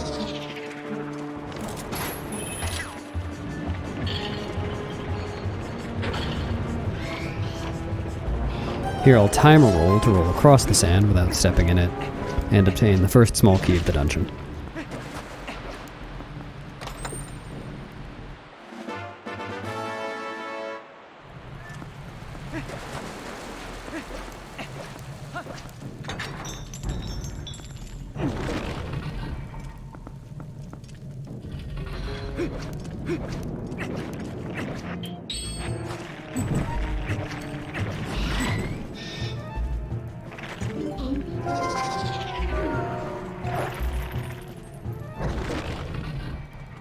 The large gate in this upcoming room that bars us from accessing the second half of the dungeon works in a pretty similar way to what I mentioned about the fused shadows and the mirror shards earlier, in that the game only checks for pose 2, 3, and 4 when determining whether to open the gate or not. We do not currently know of a way to skip hitting this cutscene and enter the gate before it closes or anything like that. There is a glitch that is used in low percent called item sliding, specifically rupee sliding in here, that allows Link to clip through the door while waiting in the get rupee animation. Unfortunately, that rupee slide through the gate takes hours to complete, so it's not useful in any speedruns right now outside of low percent. Any percent in all dungeons do skip killing the first Poe, which as I mentioned before, the gate does not check for when determining whether it can open or not. This is a trick very fittingly called Poe 1 skip. Since this is 100%, I do need to kill the first Poe because I need to get all the Poe souls in the game, but ironically, later on I will still be performing Poe 1 skip, as it is still the fastest way for me to get to Poe 4.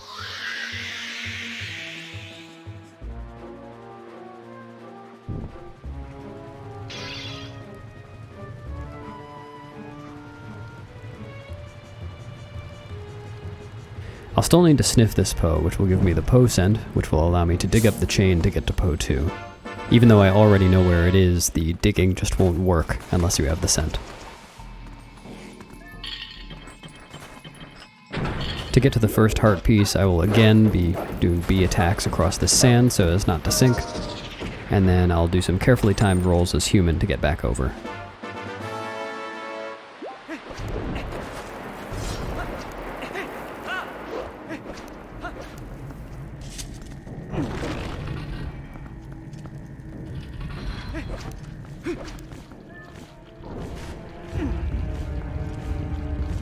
Realistically, RTA, it is necessary to kill this Gibdo in order to have enough time to claw shot up to the second level, and it also conveniently drops 20 rupees, so I'll be collecting those before going up. These special larger Poes that we see in Arbiter's grounds have an animation that they play when they first notice Link, when he gets close enough to them, but before they actually start to attack him and to become vulnerable. Thankfully I can skip this animation by doing a jump attack at the Poe, which, although it won't hit, it will bring the Poe into aggro mode.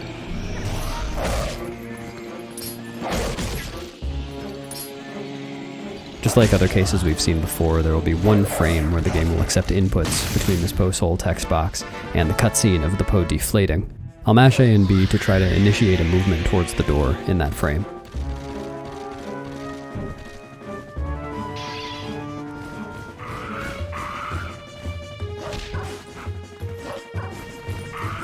While pushing the lever in the next room to turn it again, it is possible to have Link's animation interrupted by a rat. Well, I'm not getting it here. With some specific movement to set the rat in the right place and Link in the right place, it's possible to have this turning animation interrupted by the rat, and the room keeps turning while you have control of Link, so it's possible to run to the door in that time and save a few seconds.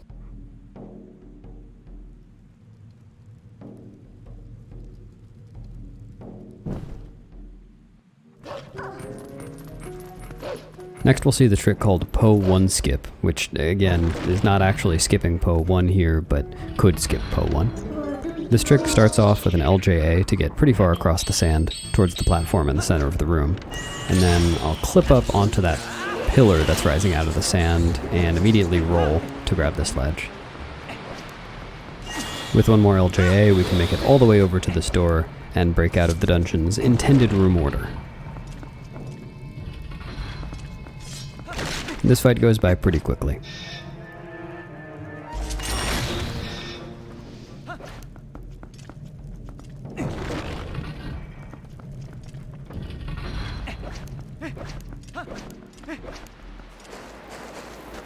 Wow, I picked a bad time to miss a roll there. Now it is time to watch this wall open all the way.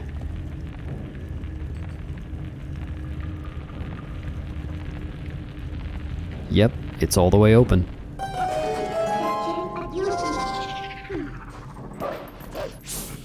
In this next room is the Po 4 fight. The way this fight works is that Po 4 spawns 3 decoys, and all 4 of them circle Link. They circle Link slowly at first, and then quickly right before doing an attack, and there are 2 cycles of this. Fortunately, by doing some seemingly pointless movement between the 2 cycles, it's possible to skip the slow part of the pose circling around Link on cycle 2. This is the upward pose, so I'm going to jump attack as soon as possible, and you see the pose immediately go into their quick circling.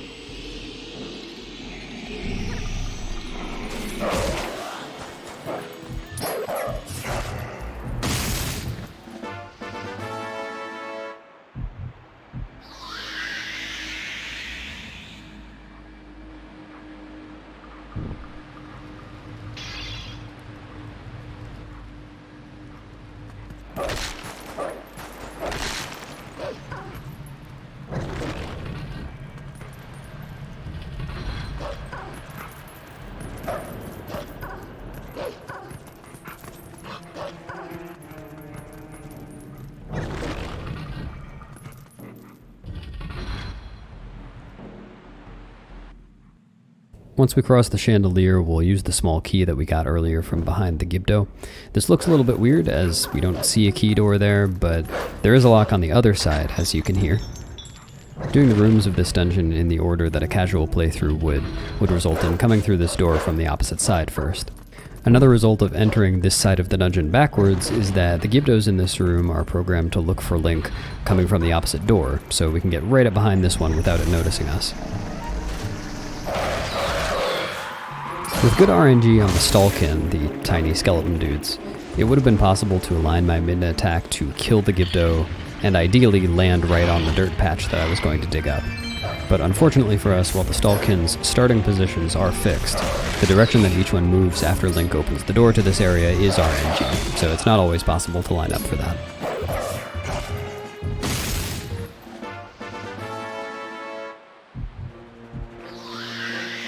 This is the last of the 4 Po souls that we need in this dungeon, so now I'll just make my way back to the central room. The large gate will open up, and we'll be able to enter the second half of the dungeon.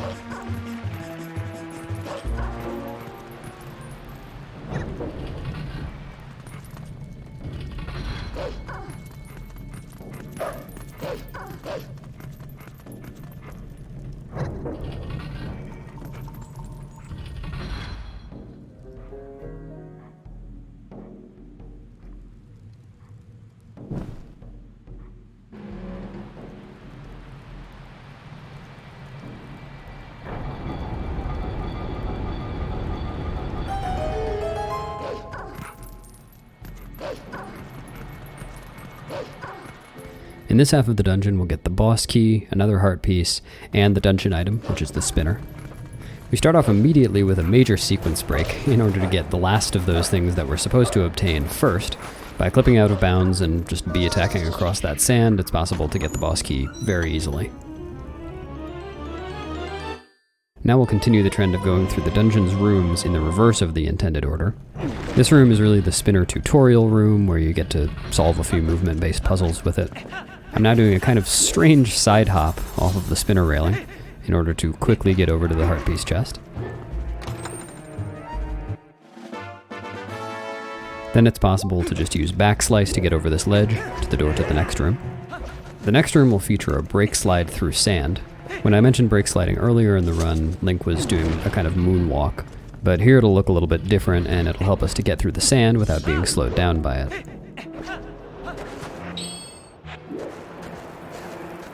I almost made it. It is possible to get all the way there with the brake slide.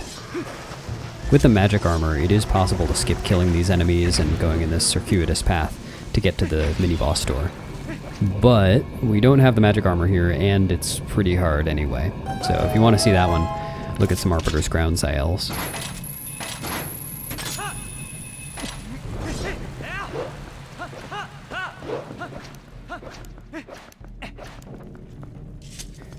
The mini-boss guarding the spinner is Death Sword, and although the game expects us to kill Death Sword in order to open the gate that'll lead us to the spinner chest, Death Sword's a cute little guy, and we're gonna spare him instead.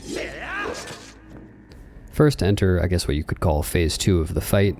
We're going to turn into a wolf and attack Death Sword a few times to activate him and make him fly around the room. Now while Death Sword is still alive, the gate to the spinner chest will be closed. But there is a pretty sizable gap between the top of that gate and the top of the room, where Link could theoretically get through to the chest.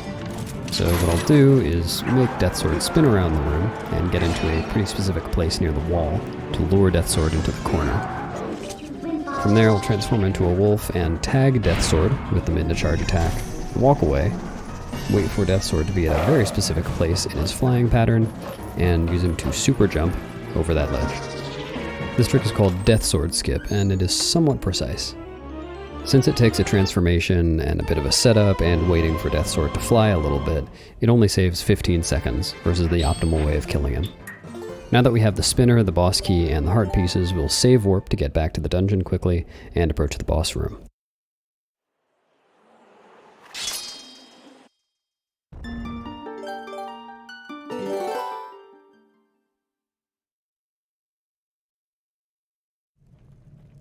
Conveniently, we'll be able to cross this room quickly as human, now that we can just use the spinner to get over the sand.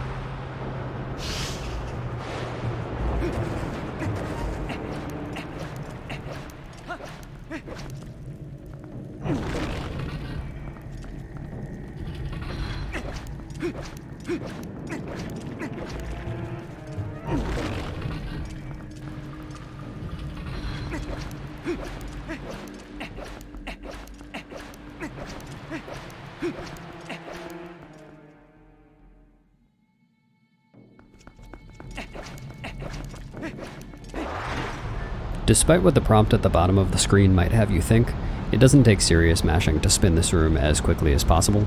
Beyond about 4 A presses per second, additional mashing doesn't make a difference.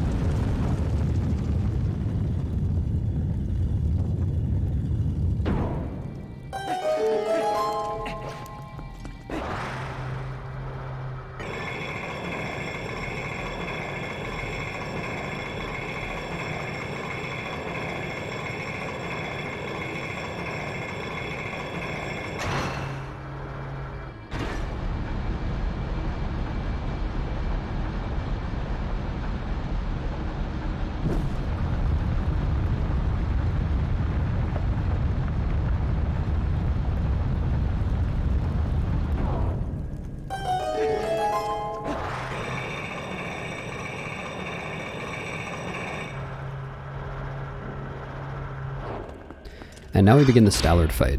The trick known as Stallard Skip, where we clip out of bounds and get behind the exit gate to leave the boss room without killing Stallard, is considered RTA viable now, but since this is 100%, I do need the Stallard heart container, so I will be killing him.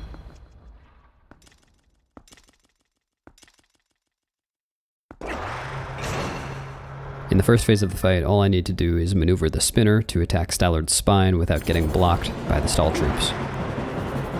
As a PSA, if your spine is ever cracking and smoking like this, you should definitely see a chiropractor. I had a fine path to the spine there, but I didn't maneuver very well. And then that time I didn't get very good RNG. Ooh. This fight can get pretty rough if you make a mistake. In this third and final cycle of the phase, 5 stall troops will spawn right in front of Stallard's spine as I approach. So I'll be trying to bounce off of a... Wow, didn't even get there. I'll be trying to bounce off of a nearby stall troop to hit the spine from behind.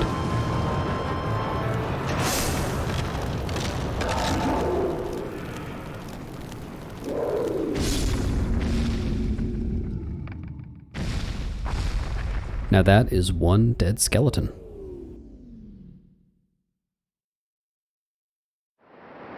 Just in case the skeleton does somehow come back to life, I do have a plan. If I were to get knocked off of a tall ledge by the skeleton's skull, then what I would do to skip having to use the spinner to climb all the way up the arena is to wait for this hypothetical skull to shoot a fireball and get on the spinner at a particular time so that I can knock it down early, and then one cycle it by spamming spin attacks while it's vulnerable.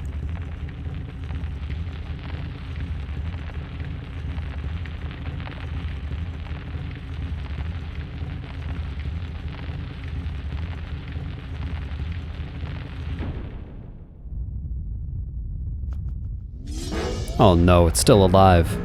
Who could have foreseen this?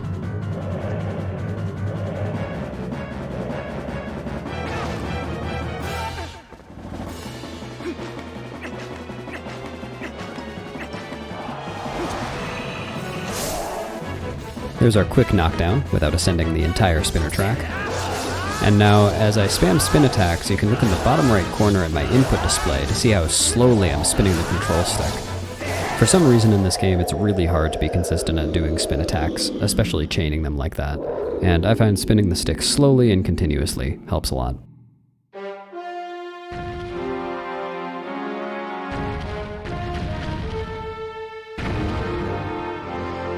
The skull exploded. There's no coming back from that one. I think it is now safe to say that the skeleton is dead.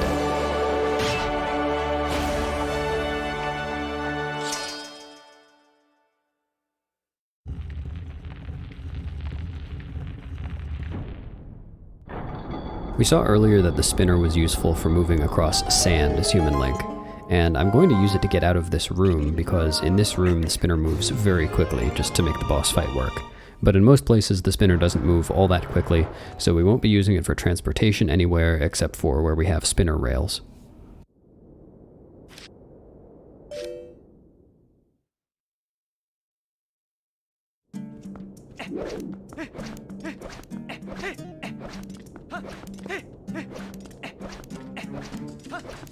In the mirror chamber area, we have the first Shadow Beast fight for a portal that involves 5 Shadow Beasts.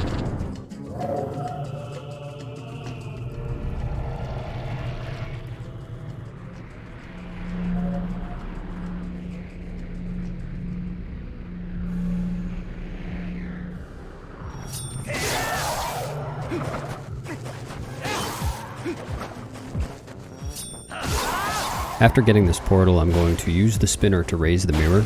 This is not actually necessary for completing the game, but killing Stallard and then not raising the mirror causes warping to be a little bit weird. It means that you have to do some extra zooming in and out, and with the number of warps we still have left in the run, it's faster to just do this.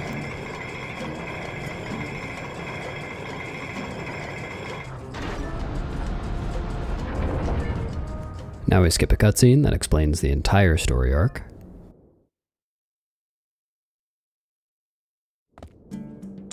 And now we're off to Zora's domain for a few collectibles and to begin heading to Snowpeak. It occurs to me now to mention that with the exception of entering Lakebed early for the claw shot but not completing it, all the dungeons in this run are completed in the intended order. The first thing we have to do here is to pick up a bomb bag that I never knew existed in any of my casual playthroughs. Getting the bomb bag is pretty straightforward. We're just going to bomb the rock and free the Goron. But on the way back out, I'm going to do a glitch called swimming with water bombs. The idea is that I begin to pull out a water bomb, but force unequip the iron boots by equipping over them while Link is in the pulling animation. It's possible to use this glitch to get air refills for runs like any percent that don't have the Zora Armor, but the way we're going to be using it is to do a trick called Rocket Link, where I shoot up to the surface of the water like that, without any swimming. While wearing the Zora Armor, this is as simple as force unequipping the boots to swim with the water bomb, and then pressing the bomb button or A again to try to release the bomb.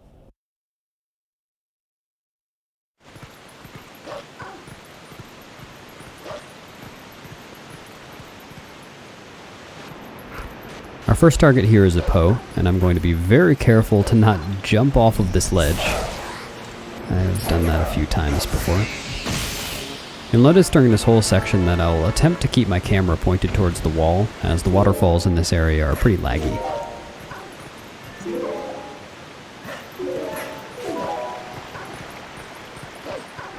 Getting the red rupee in this chest is not strictly necessary, but skipping it does require getting the treetop rupees in snowboarding, and I prefer not to rely on that.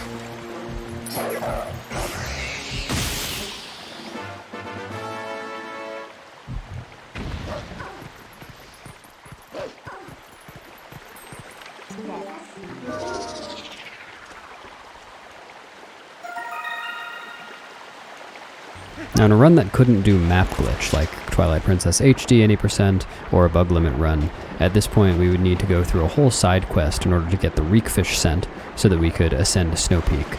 But because we can use map glitch, which was the glitch we used earlier in the Bulblin camp to disable void planes, we'll be able to run through the snowstorm that would normally void link out here without voiding, and that saves us quite a bit of time.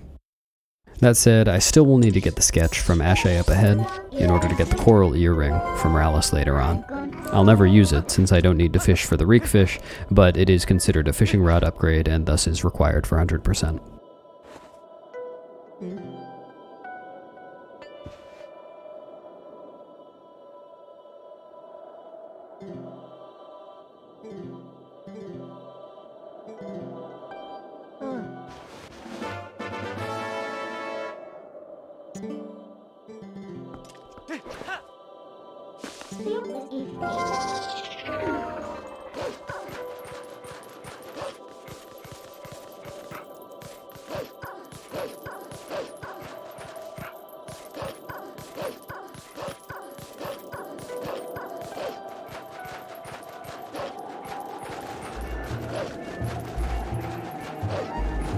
And it's right around here where Link would normally void out, but you see we're not voiding out since we have map glitch active. One unfortunate side effect of map glitch is that when I turn on senses in order to kill this Poe, I won't be able to turn them back off again while map glitch is still active. So the poor visibility in this area is even further reduced by having the screen darkened like this.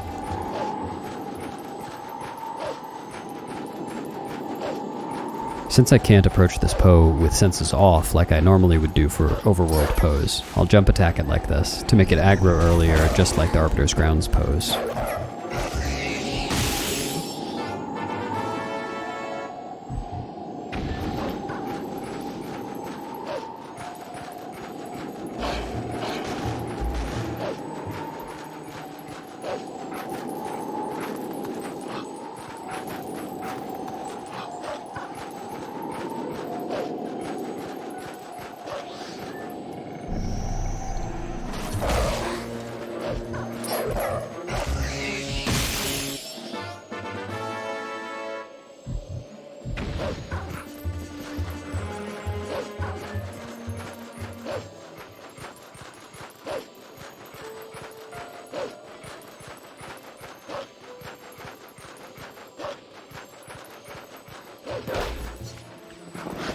Very conveniently, howling at a howling stone disables map glitch, and we have a howling stone right up here that we would need to howl at anyway.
Now with map glitch disabled, I can enter the cave loading zone without fear of soft locking.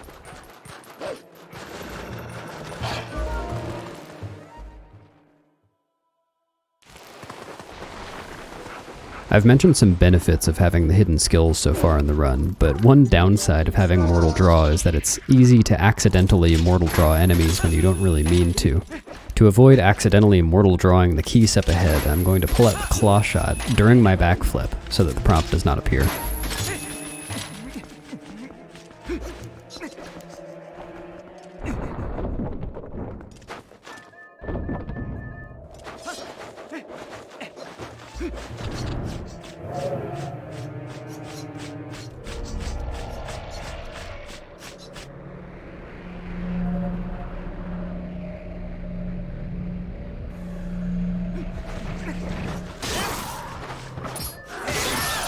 This is one of the more awkward parts of routing for this category. We're getting the Snowpeak portal now, but instead of snowboarding down to enter the dungeon, we're going to warp away immediately. We'll warp to Kakariko in order to get a golden bug, 2 pose, a hidden skill, and the coral earring from Rallis. And after that, we're going to warp right back to Snowpeak. It's awkward because we had to at least enter the Snowpeak Ascent to talk to Ashe to get the sketch in order to get this coral earring we're about to get, so it wouldn't have made sense to try to do this before ascending Snowpeak. If we were to do this immediately after finishing Snowpeak Ruins, we wouldn't be able to get the pose in the graveyard, because finishing Snowpeak Ruins sets the in-game clock to noon, and the pose would only be visible at night. And the next place we want to go after completing Snowpeak Ruins is Sacred Grove and Temple of Time, and getting there we're going to be using glitches that require the hidden skill that we're going to get in the graveyard. So with all of those dependencies, we're just going to kind of awkwardly come here now.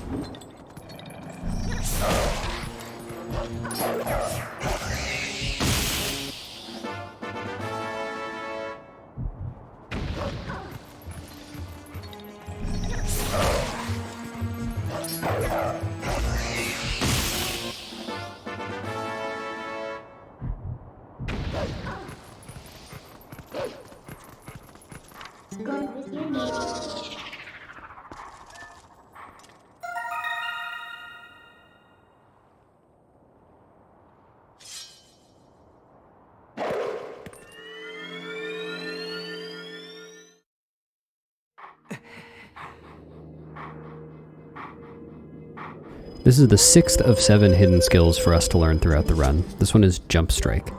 And as I mentioned before, this will be used in a glitch in the Temple of Time areas of the route. The glitch is called Moon Boots, and it'll make it possible for us to get into the Sacred Grove early, to get out of the Sacred Grove early, skipping some of the Skull Kid sequence, and to get into the Temple of Time early.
Again, we will never use the coral earring, we just needed to get it for the upgrade. We are not even going to equip the fishing rod again in the run.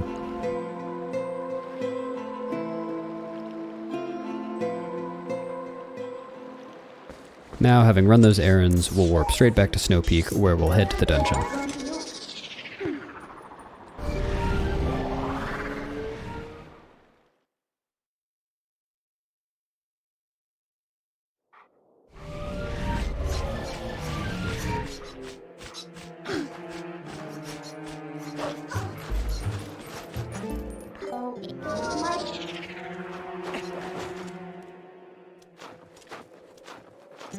Almost all of the rupee farming that we've done so far in the run has been in preparation for the single biggest expenditure that we have in the entirety of the run, which is donating to Malomart.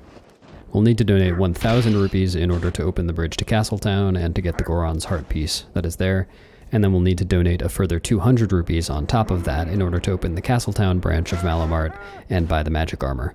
To prepare for this, we'll want to have 600 rupees, which is our current wallet's full capacity, by the time we exit Snowpeak Ruins. There are 100 rupees that we'll collect in Snowpeak Ruins itself, but the rest of the rupees ideally will come from snowboarding.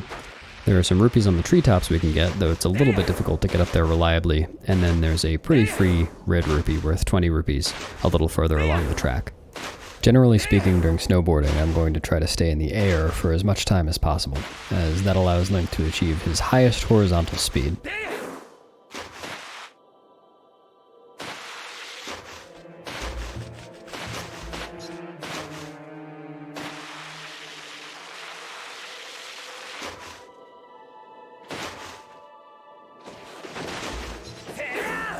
So I'm really not sure how I messed that up that way, but in any case, now I have 423 rupees. I have 60 free rupees from this red on 3 snowboarding attempts.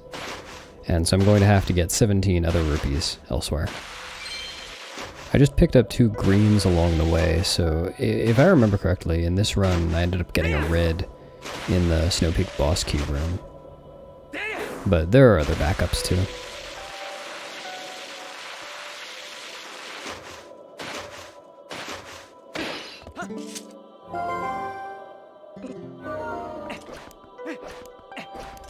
And now into the dungeon, Snowpeak Ruins. This one has a lot of cool stuff in it.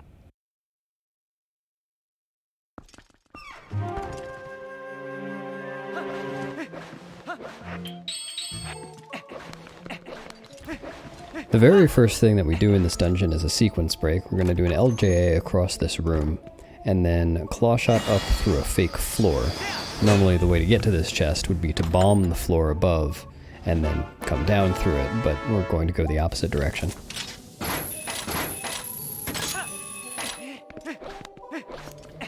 I will need a small key in this dungeon, so in this room I'm going to do a double LJA in order to get to the small key chest. I am going to use the item wheel to buffer the second half of this double LJA, because when targeting 2 points on one flat wall to try to get the boomerang to go out of bounds, it won't always cooperate. Sometimes it'll stay in bounds. And in some cases, such as this one, it's hard to react quickly enough to see that without buffering. Now in this room, I'm going to transform into wool from a particular place along the ice, and then turn so that the lower ledge there clips me into the ice. Once again, okay. That was a weird one. Once again, a case of... oh god. Once again, a case of using some piece of collision to push Link through another piece of collision. That room is pure slapstick sometimes. Alright, we'll be doing something similar here. This is called Freezer Clip. I'm going to run over to the freezer that is guarding the door to the mini-boss room. I'm going to run into it to get some iframes, invincibility, and then B-attack in a particular place so that it pushes me straight through the door. Then I can open the door from the other side.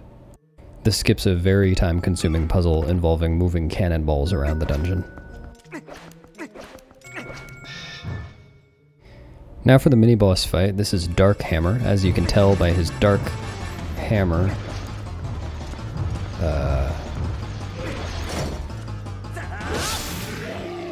Hammer or not, he dies to 1 mortal draw.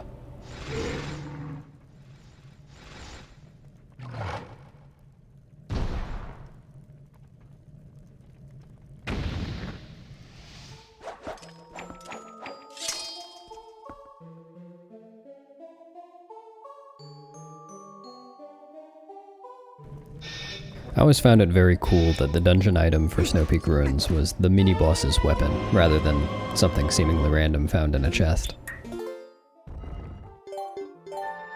As is pretty common, we'll now save warp to get back to the beginning of the dungeon. I think I mentioned earlier in this video, but I can't remember. Death warps are pretty uncommon in Twilight Princess speedrunning because dying just spawns Link at the beginning of the room, rather than the beginning of the dungeon like it does in most other Zelda games. Now for part 2 of Snowpeak Ruins, our first tasks are to break a couple of suits of armor, to collect a Poe, and 100 rupees from a bubble.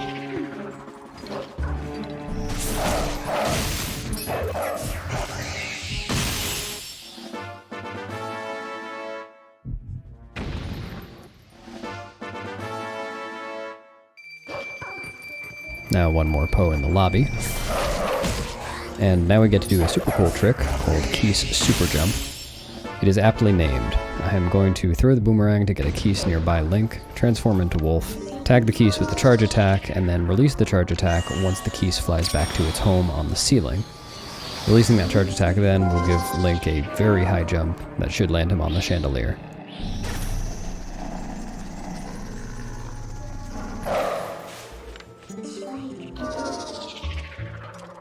Next is an awkward LJA to this heart piece chest.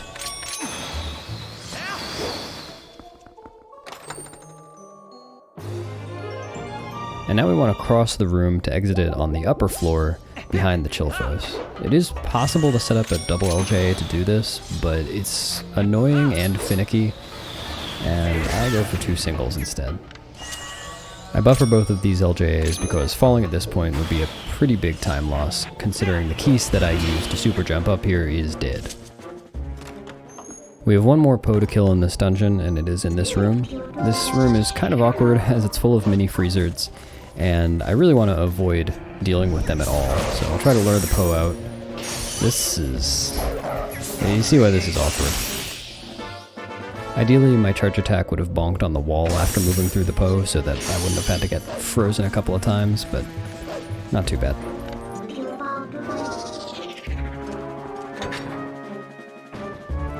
In this room, we'll bypass a second freezer that is guarding a door. This time we don't need a clip though, we'll just roll into it to get iframes and walk right past it. Now it's a bit risky taking a lot of ice damage in here wearing the Zora Armor, which multiplies what ice damage does. I only have 5 hearts left. But there's a silver lining to it. This LJA here is pretty important. If I don't get it on the first try, then I'm in jail. I'm stuck in a room that requires a small key to get out of, and I don't have the key. So gotta be careful here. Unfortunately, the best backup for failing that LJA is to climb up this ladder and get hit by this freezered until you die, and then try it again. Each instance of climbing the ladder takes approximately forever, so having low health going into that LJA actually feels a little bit safer than having more health. In this room I'll need to kill 9 Chilfos in order to unlock the door to the boss key. So I'll try to stand in a particular place here where I can knock out 3 of them at once. I missed one. This one's a bit easier. Here I'll push one of them so that it's within range of 3 others and I can kill 4 at once.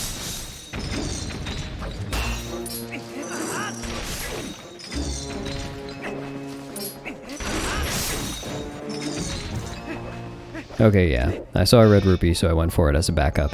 Now I'm totally set on rupees.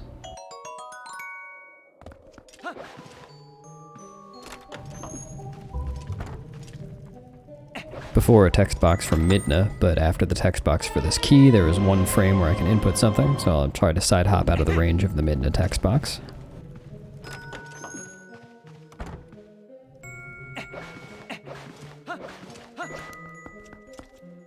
And now we're off to fight the boss. One thing that's cool about this dungeon in this speedrun is that this is the first time that we're seeing Yetta at all, when in a casual playthrough one would interact with Yetta several times throughout the dungeon, as she's in a central room with a central role.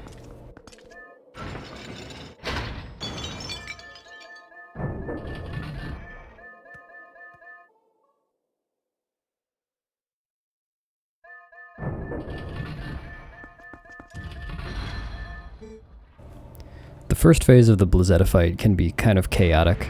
I'll just be trying to control the rebounds as best I can and position Link so that I don't get hit.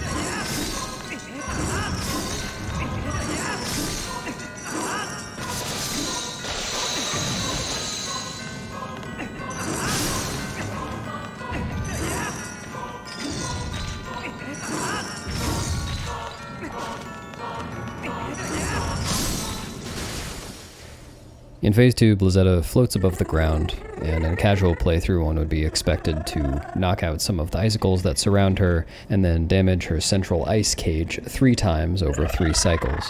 Conveniently, it'll be possible for us to do this without breaking any of the icicles that surround her, and in only 1 cycle, by simply keeping her against a wall.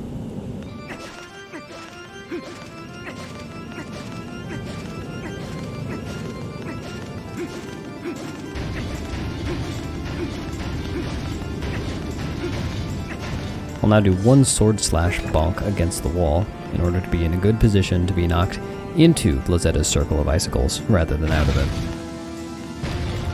Now I put her between Link and the wall, hit once, hit again, and that is 3 cycles in 1.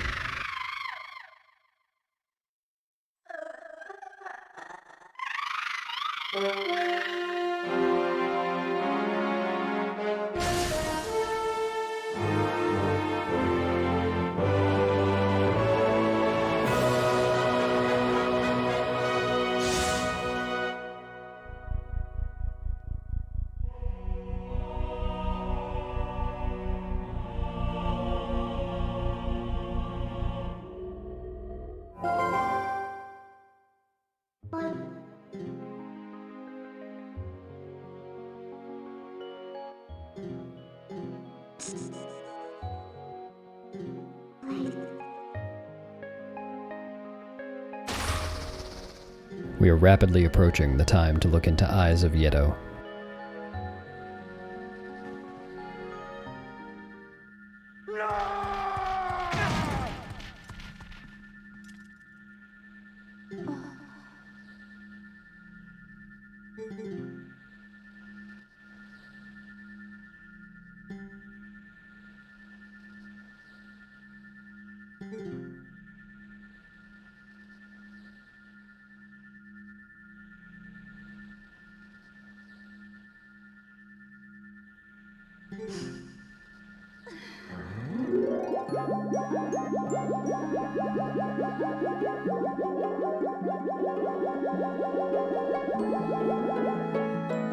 I have the ball and chain and the boomerang equipped. Which do you think I'll use to get the heart container?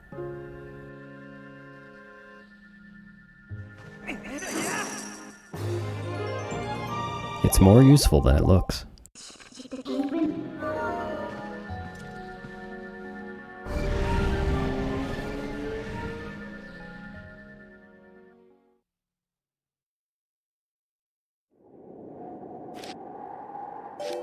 I mentioned before that finishing Snowpeak Ruins sets the in-game clock to noon, but conveniently the Poe that is on the hill near here does not care about time of day, and is present right now for us to collect.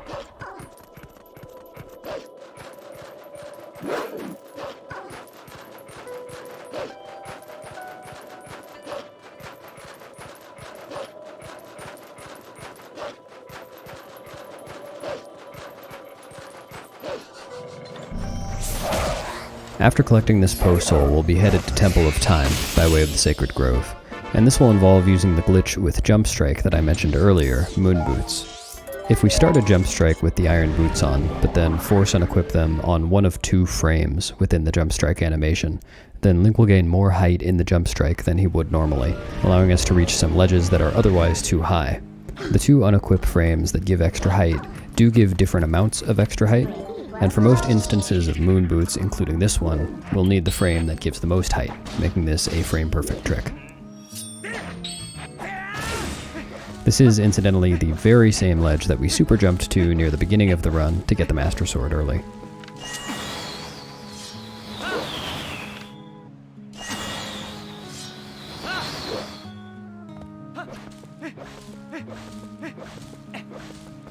The most recent route change for this category was based on the discovery of Moon Boots, and really centers around an instance of it that is coming up in this Sacred Grove 2 sequence. This sequence is essentially the same as the Sacred Grove 1 sequence that we saw right before getting the Master Sword. We chase Skullkid around to various locations, and it culminates in the fight in the final arena. With a special use of Moon Boots, however, we'll be able to skip a good chunk of this sequence, including the final fight, which is important as defeating Skull Kid sets time of day to daytime, and that would make it so we couldn't collect the Poe Soul that is near the Master Sword. We would need to warp back here later to do so. All in all, Grove 2 skip saves about 2 minutes, if done well. The reason that this is a special use of Moon Boots, though, is that Moon Boots itself does not give us enough height to get to the ledge that we need to get to, so we'll need to combine Moon Boots with a bomb boost to get up to that ledge. Conveniently, with our current setup, it's possible to use either of the 2 frames of Moon Boots that gives us extra height, in conjunction with this bomb boost to get us up to the ledge. However, for each of those 2 Moon Boots frames, there's only 1 frame in the bomb's countdown timer on which we can begin the jump strike to make the boost work. All in all, that works out to this trick being double frame perfect, though there are 2 pairs of frames that work. I hope you're taking notes, as there will be a short quiz at the end of the run.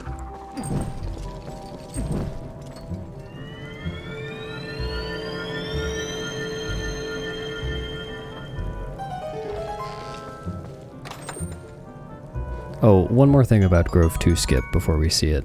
These puppets that have been flying around and annoying me the entire sequence, they're gonna be there too.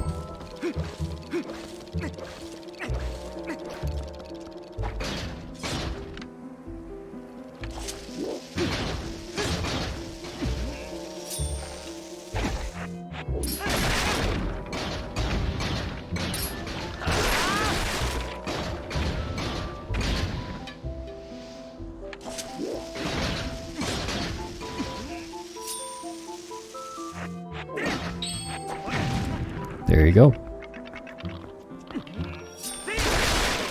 Now with a few back slices we can get up to the top of this area and jump into what would normally be the Skull Kid fight arena, only Skull Kid isn't there since we didn't complete the whole chase.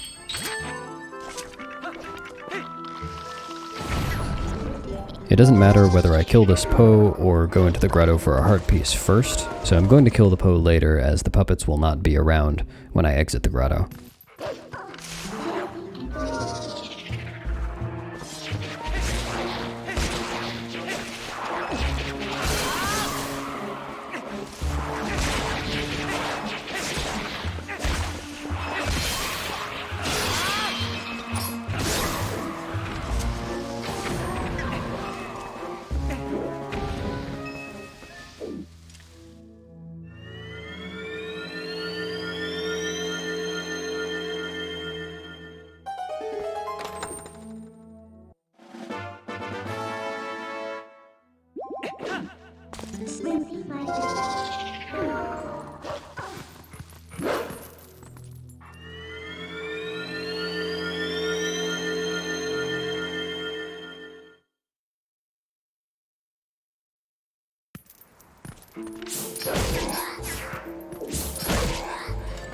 That was some interesting movement.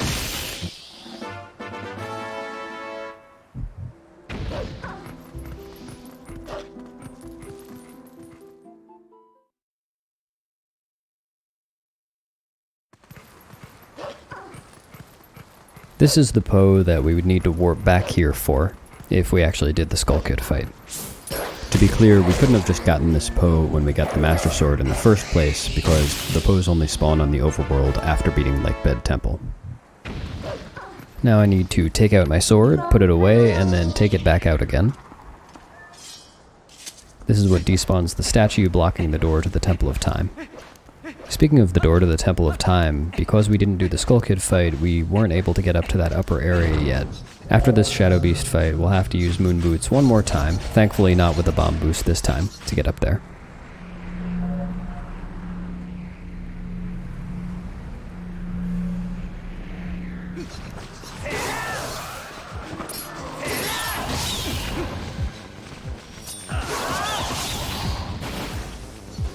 This is the one portal in the game that we will never warp to this run.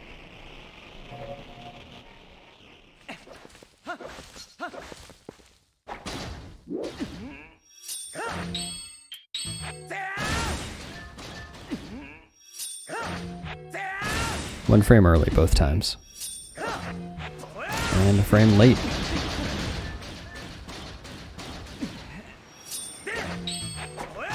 Just right.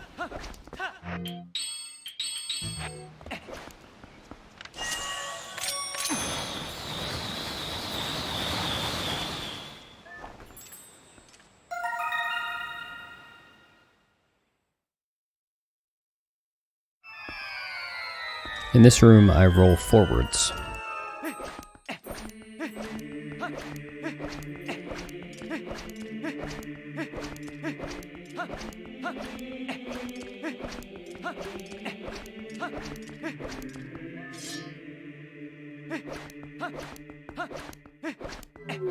And now we enter the Temple of Time. The first half of Temple of Time will feature several small sequence breaks and only a handful of glitches. And the second half of Temple of Time will feature one glitch that is a humongous sequence break that will save us many minutes.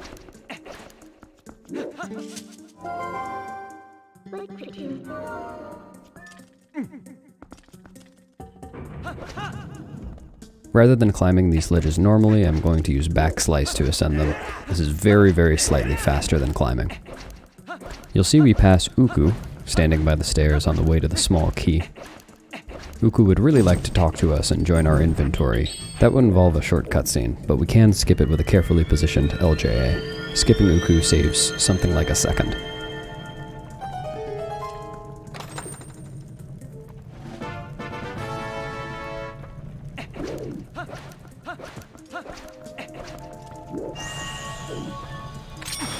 The next couple of rooms have gates that are supposed to open upon completion of a puzzle, but fortunately for us, there are clawshot targets near these gates, and with carefully timed jump slashes, we can make it over the gates without completing the puzzles. These clawshot targets are here for the intended second half of the dungeon, where the player has to backtrack through all of these rooms in possession of a giant statue, while bringing it back to the Door of Time. While we did totally ignore the enemies in the first room, it's pretty much impossible to do that in this room. They're a little bit bothersome.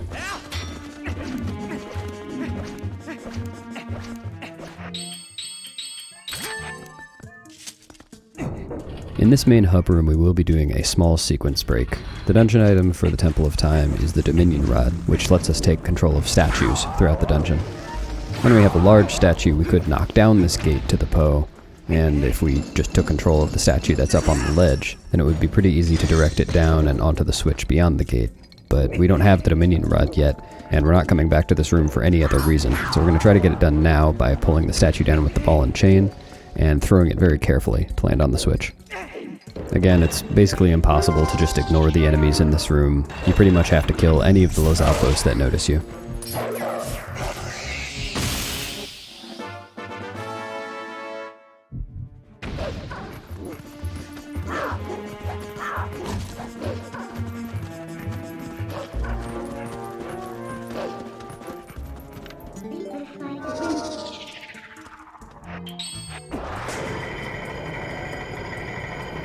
This isn't a sequence break exactly, but it is a pretty big puzzle skip. Here we're meant to put two statues on the switches up ahead so that we can climb the stairs. This is the first statue, and the second statue is way downstairs and involves turning the central pillar. Fortunately, by standing on the second switch and side-hopping off at the right time, we can side-hop into the cutscene and get off of the platform just quickly enough to make it up to the top floor.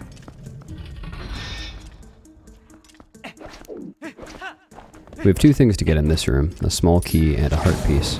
The small key chest becomes available after killing both Armoses, and the heart piece chest requires when we put things on switches that are up on these high ledges. This is another instance of avoiding backtracking. You'll see that throwing the statue, as I'm about to do, requires a pretty precise position and angle.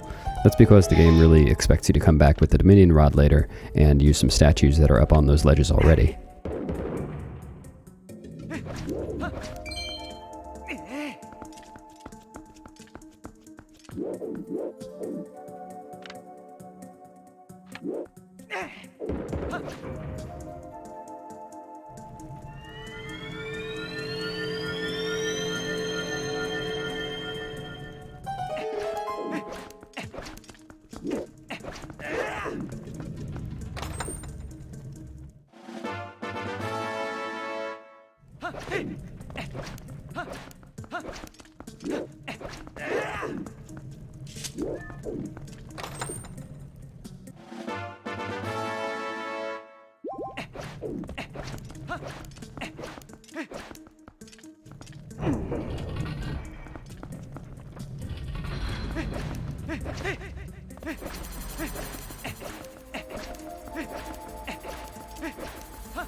Remember Grove 2 skip where I did a double frame perfect moon boots bomb boost in order to get up to a high ledge? Well, I mentioned in that case that while it was double frame perfect, there were 2 pairs of frames that would work. In this next room, it's possible to do a truly double frame perfect moon boots bomb boost, to go straight over the fence that's to my right now, skipping part of the room's puzzle and getting the heart piece early. You'll notice that I didn't do that just now, and that is because true double frame perfect tricks at 30 frames per second are really hard, and it's almost 4 hours into the run. Here though I will do a different kind of boost. I'll place a bomb on the ground and use the spinner to ride into it, causing it to explode and boost me through this electrified fence. Just like a few rooms ago, this sequence break just avoids having to come back here with the Dominion Rod later.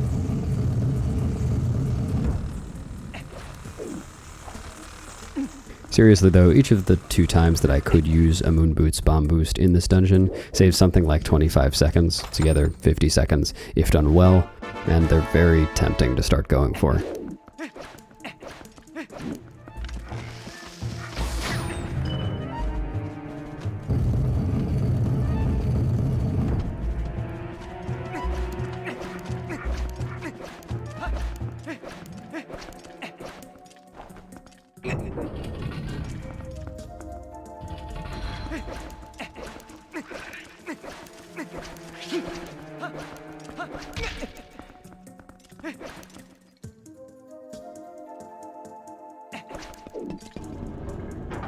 These scales are more of a puzzle when coming back down with the large statue.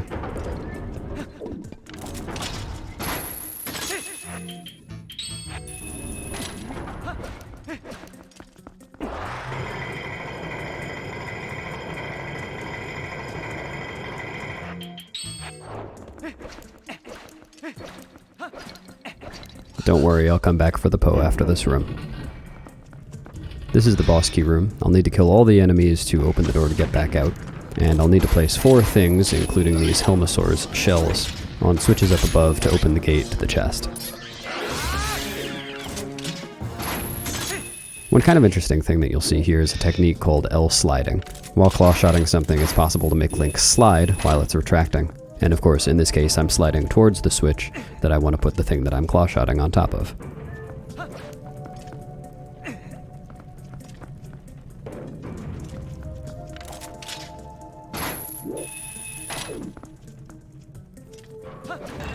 Oh, I missed the roll there. It's possible to roll right before that cutscene begins and have Link grab the ledge in front of the boss key chest, making it very quick to get afterwards.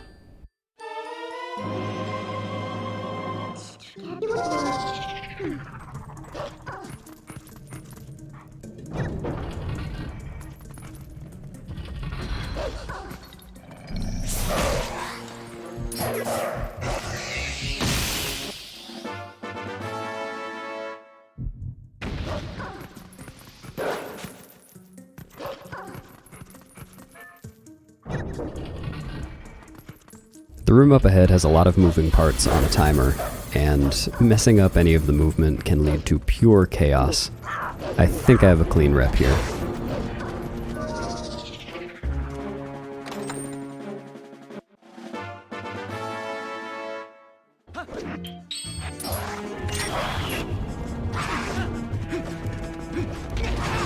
Never mind. Okay, not too bad. When the Lizalfos get involved, it gets pretty rough. And so here I can do an LJA to get past that electrified barrier, which fortunately does not reform very quickly after Link leaves the switch.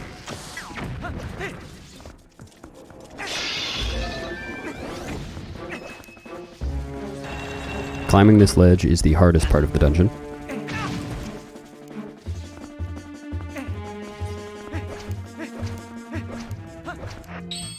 And now we enter the mini-boss fight with the Dark Nut.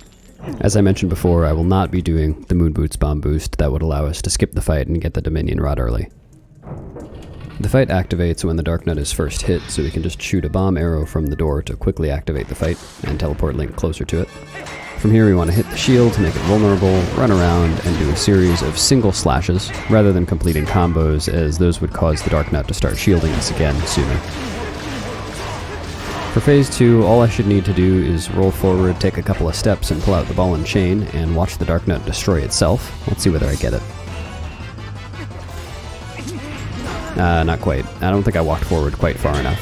The other strat for this is pretty similar to Phase 1, but we get to use the ball and chain. That fight obviously went by pretty fast. It's this cutscene and the mid-fight cutscene and the gate opening cutscene that really make doing the bomb boost faster in the first place.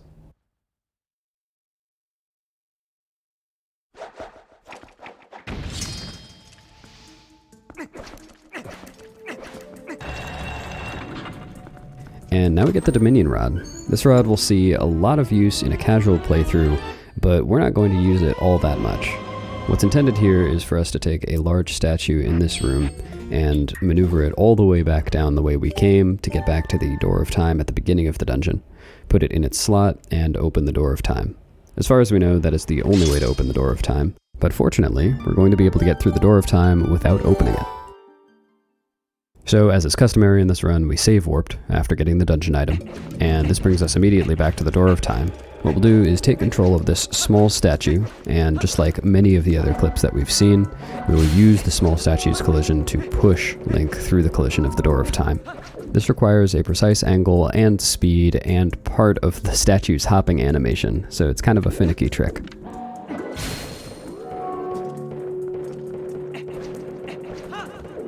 And now we're through the Door of Time.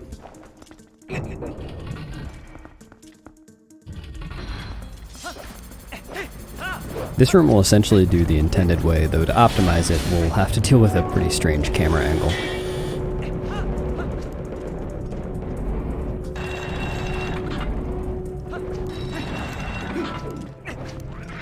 And now it's time for the Armagoma fight.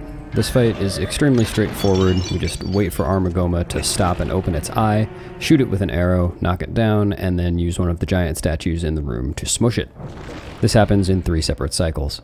Unfortunately for us, this fight has a lot of RNG in it. Armagoma is currently running across the ceiling, covering up the various holes that light is pouring through. And Armagoma can do this, as far as I know, indefinitely. I've seen her crawl to as few as 3 holes and as many as 8 or 9 holes in one cycle.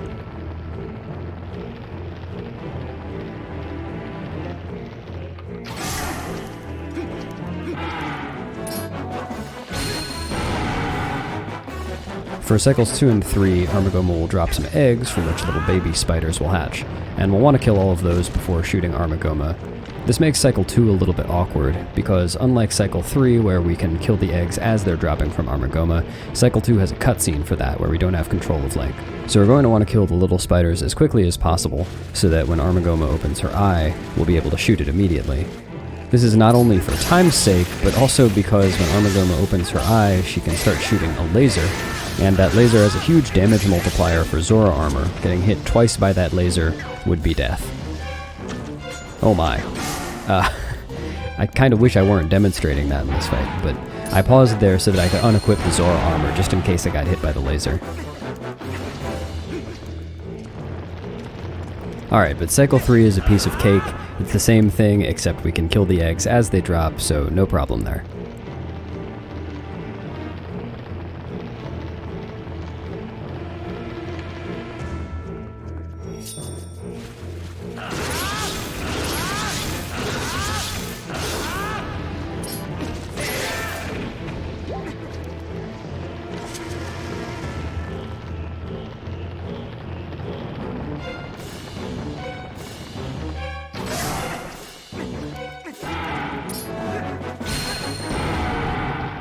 Like every other boss in this game, Armagoma does have 2 phases.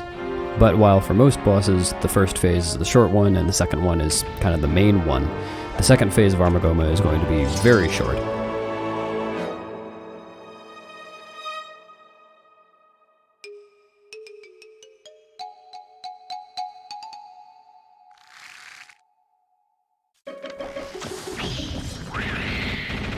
That's phase 2. It's kind of a pity that it's so short, because I really like the music for that phase.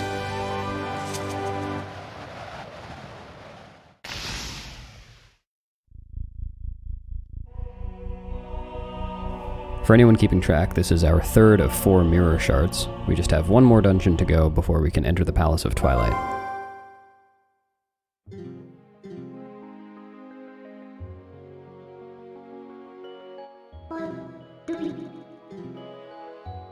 Man.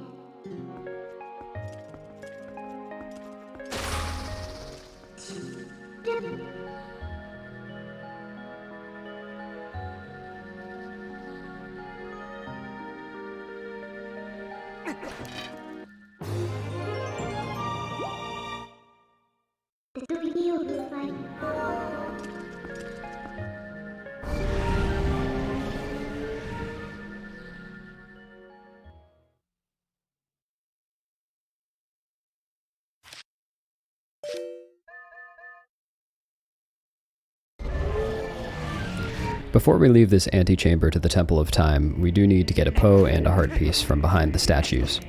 But after this, we're beginning another day-night cycle. This one is quite a bit tighter than the one we had earlier on in the run, and it only takes a few mistakes to make it impossible to get all of the Poes before daybreak. Failing to get one or both of the last 2 Poes in the cycle would end up costing a minute to a minute and a half later on in the run.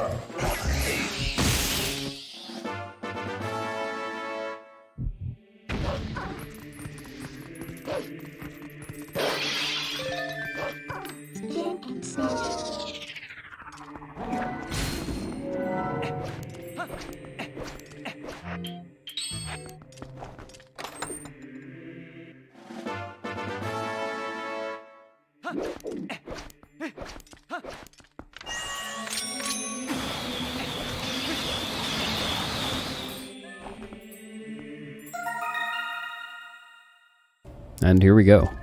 For the next half hour or so, the clock is ticking, and I'm going to be very careful. Our first stop is Snowpeak Ruins. We're going to warp back there and complete the 2 extra rounds of snowboarding so that we can get a heart piece from Yetta. This will also be useful for filling our wallet to its 600 rupee capacity in time to warp to Kakariko and donate it to Malomart.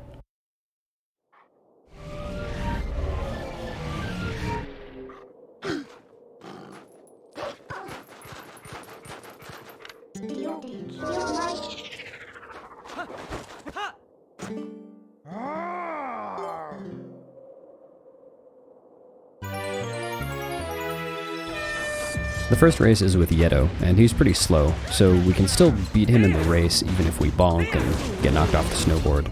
But any time we spend doing that does count towards this day-night cycle, of course. Per the timer at the bottom of the screen, I'll be aiming for a time of 109 or 110. I've gotten 108s before, and I wouldn't be surprised if humans had gotten 107s before. I just looked up a TAS of this to see what it can do, and the time was 105.96. I highly recommend looking that TAS up. It's by Marth, and it looks really cool.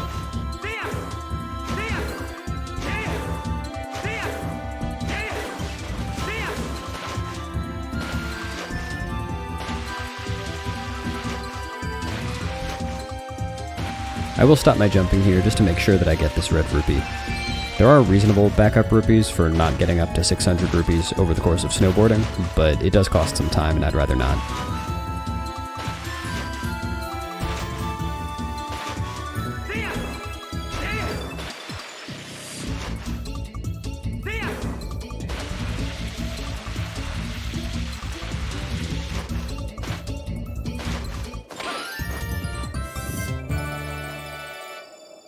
Next we want to go right back up to the mountaintop in order to race Yetta, and the fastest way to do that is going to be to roll up here and do an LJA into the void. This saves a bit of time over simply using the warp portal that's up there.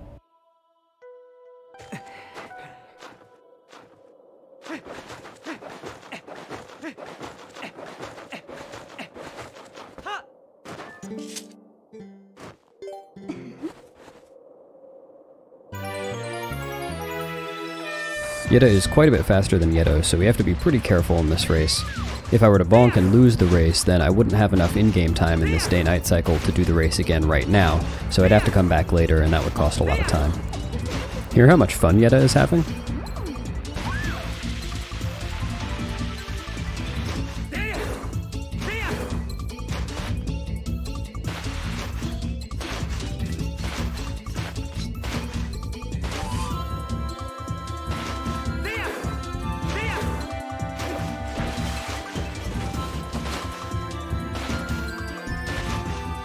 As a side note, viewers of any percent will be used to seeing this snowboarding section shrouded in mist. That happens if you skip the messenger fight at the top of Snowpeak, but since this is 100%, we of course needed to complete that fight, so visibility is greatly improved.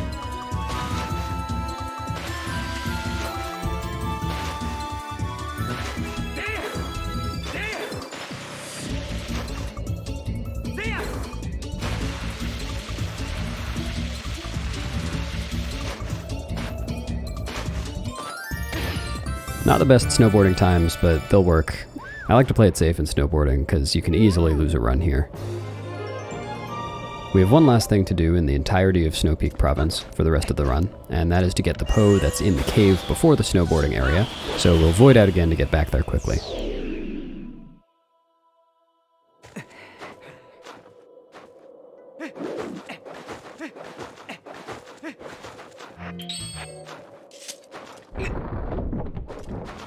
This cave's a little awkward to move through in reverse.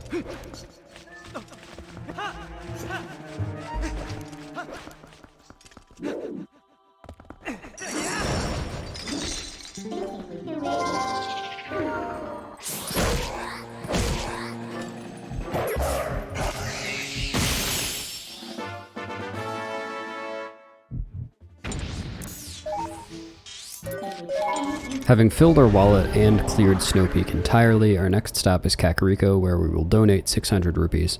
I mentioned before that in-game time doesn't pass in Kakariko Village, so anytime we're in Kakariko, we have a little bit less to worry about.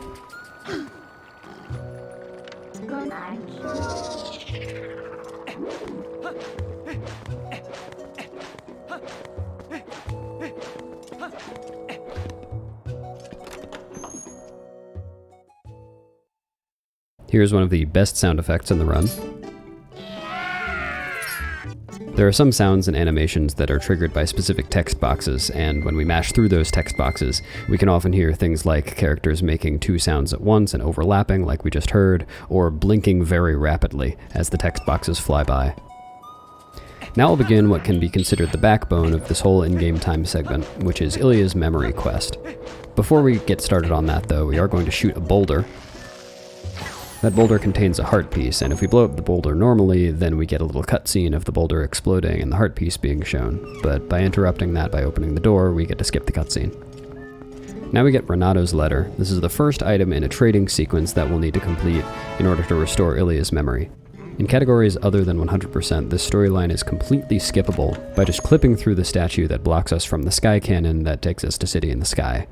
Ironically, 100% does do the full Ilia's memory quest, but then does that clip anyway, as it skips collecting all the Skybook characters. But the full quest is required in order to get the recharged Dominion Rod, the Skybook, and the Horse Call.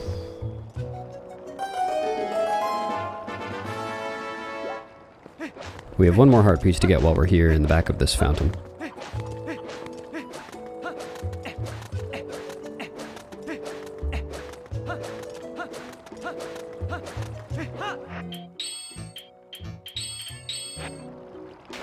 I'd just like to point out here that when the item wheel is as full as it is, it can be pretty hard to find the right items quickly. Now we'll do Rocket Link again, in order to surface very quickly. And now we're off to deliver that letter we just received in Castletown.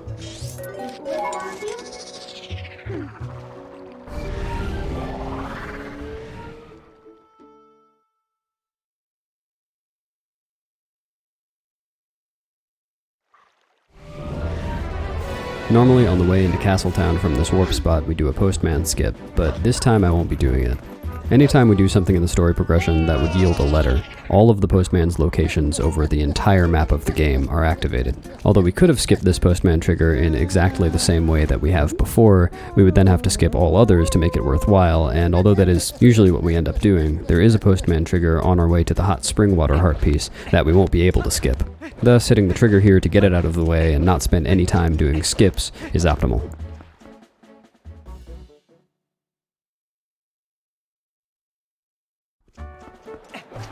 Our main piece of business in Castletown is to progress Ilia's memory quest by delivering Renato's letter to Telma in the bar, and then Telma's invoice to the doctor. But on the way there, we're going to visit Agatha to fill up on rupees. Strangely, I'm going to item wheel buffer opening this door, and I do that because as the area was loading in, the HUD had not appeared yet, and before the HUD appears, it's impossible to open the door.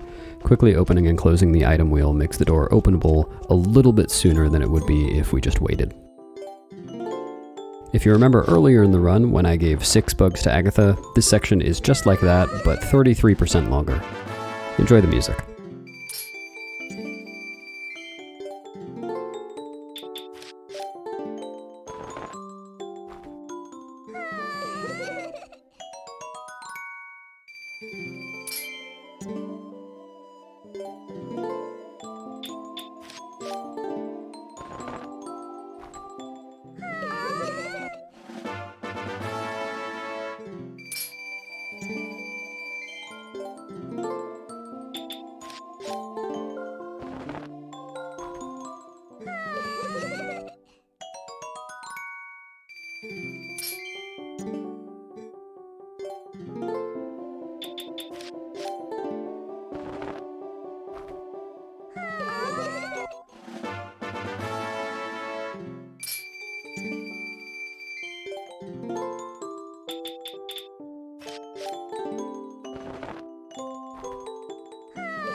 Now we get one of the best text boxes in the game. She knows we have bugs. That text box appears when you leave Agatha's castle but still have bugs in your inventory that you haven't given to her yet. We didn't give her all the bugs that we have right now because we need to fill the wallet again later and we want to have enough bugs for that. And obviously that text box didn't take very much time and it wouldn't be worth rerouting the golden bugs just to avoid it.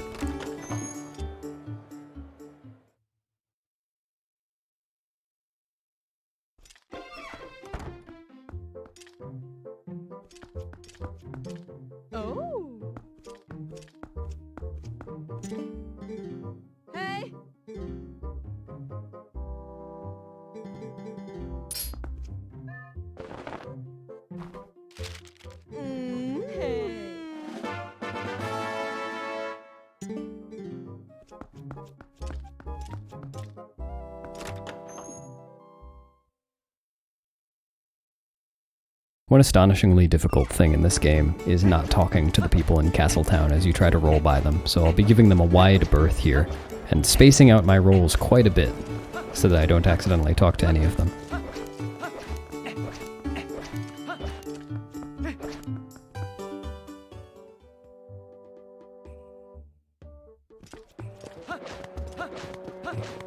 Our next stop is the doctor's clinic, where we will get the medicine sent after giving him the invoice.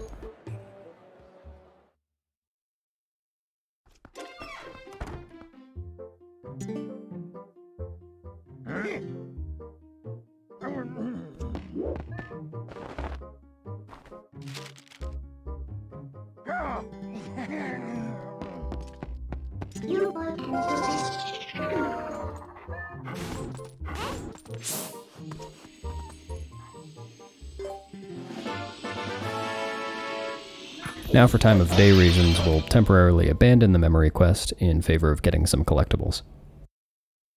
We're going to need it to be nighttime soon in order to get some pose along the route, so first we're going to set up to get the hot spring water heart piece from the Goron out by the bridge by going to talk to it.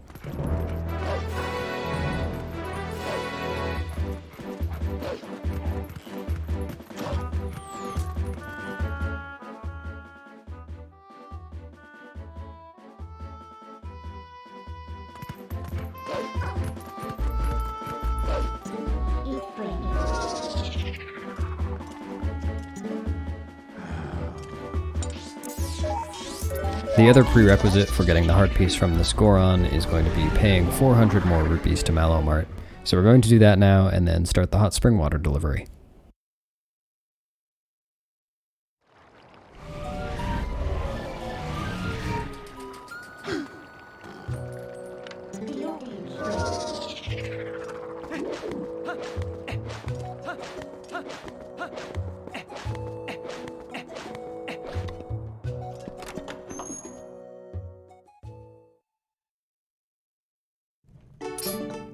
There are two things in this branch of Mallow Mart that I'll need to buy eventually, which are the Hylian Shield and the Hawkeye.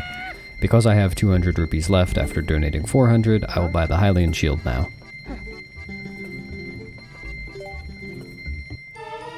Because we need to go onto the pause screen to equip the Hylian Shield, we won't do that until we have a reason to, and that won't come up until the last 45 minutes or so of the run, when we enter Cave of Ordeals. The reason we equip it at all is just for fear of the Ordon Shield getting burned. If the Ordon Shield were to get burned, then we'd have to refill that slot on the pause screen by coming back to Mallow Mart and buying a wooden shield. Now we begin the hot spring water delivery. The goal is just to carry this hot spring water across Hyrule Field to the bridge where we talked to the Goron earlier in exchange for a heart piece. While it is possible to run there in a straight line, it is pretty risky because levers spawn closer to the center of the field and they can knock the barrel out of Link's hands and destroy it, causing us to fail the delivery and waste a whole lot of time. So I'm running around the perimeter of the field to avoid levers spawning. There are two other kinds of enemies that we'll encounter here. One is a Karkarock that can fly behind Link, but will never actually hit him or the barrel as long as we keep moving.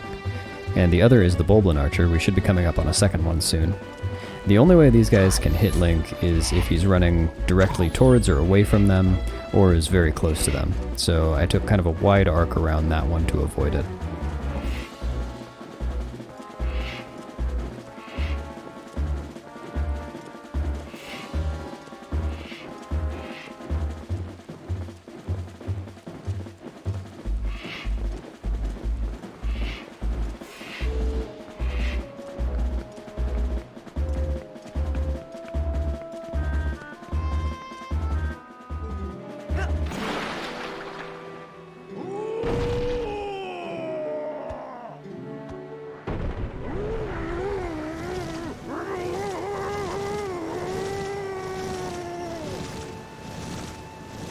Whatever Nintendo paid the Goron's voice actor, it was not enough.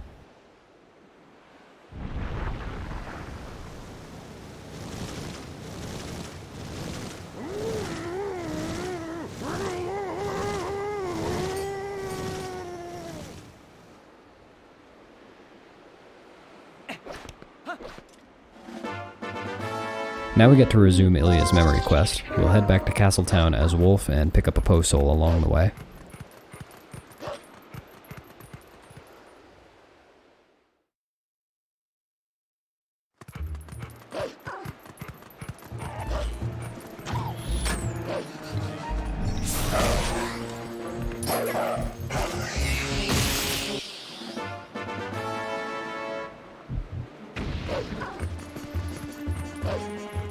Since we already got the medicine sent, the remaining things that we have to do for Ilia's memory quest in the Castletown area are to talk to Louise and then get the wooden statue from the Stallhounds.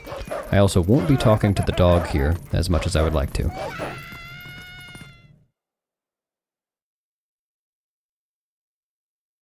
But as usual, we have a pit stop to make. This one is with Giovanni. I mentioned before that although we are going to be collecting all 60 Poe Souls, the reward for getting 60 Poe Souls is not meaningful for 100%. It's essentially infinite money. But the reward for getting 20 Poe Souls is a bottle, which of course is relevant for 100%. So we'll get that now, even though we blew past 20 Poe Souls quite a while ago. Conveniently, this bottle is full of great fairy tears, and although no bottle contents are required for 100%, those will be useful in the Ganon fight near the very end of the run.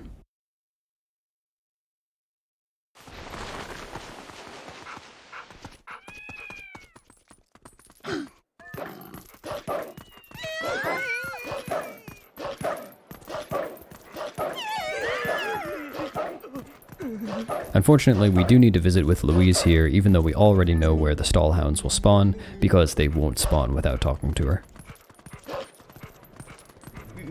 By the end of this day-night cycle, we'll ideally have 600 rupees again, so that we can spend 300 more in Malamart and 300 more to fix up the Sky Cannon. So I'll be getting 100 rupees from a chest here, and I'll also try to collect rupees that the Stallhounds drop.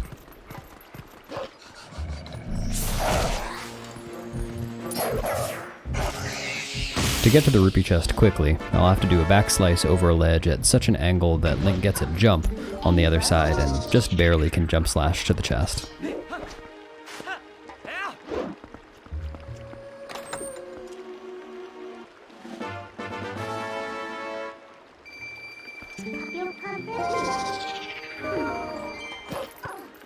Because I'm doing well on in-game time so far, I expect that I'll go for the animation skip. Once all the Stallhounds are defeated and have exploded, the wooden statue goes through an animation of just bouncing into existence. But if Link is standing right where it spawns when the cutscene begins, then it'll skip that animation. Yeah, I'm going for it here. And I missed it. Dang. It is kind of hard to keep track of where you are here when Link is flying around wildly with the Midna charge attack and the Stallhounds are exploding all over the place.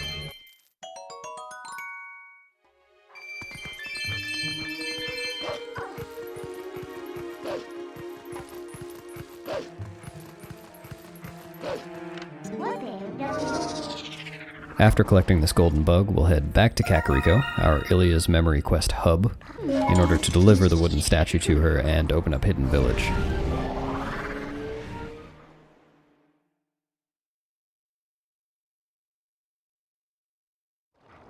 The past few times I've warped here, I've transformed immediately, so that the people in the village wouldn't see me and prevent me from transforming, but since it's nighttime, they won't see me, and I'll just transform by the door.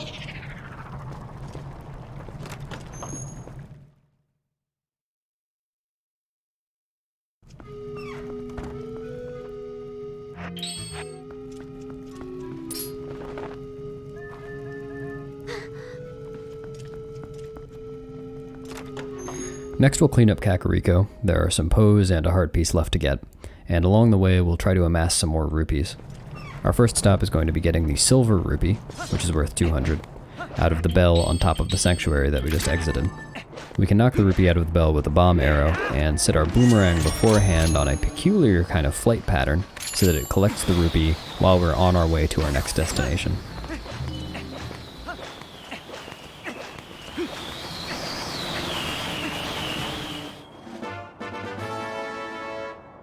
For this jump, my roll spacing is going to be a little weird.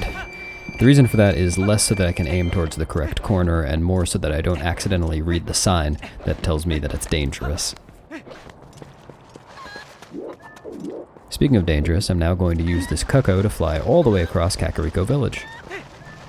I'll also turn the camera a little bit so I can see exactly when I need to let go of it and grab the ledge, as it is a very, very bad time to miss that ledge grab.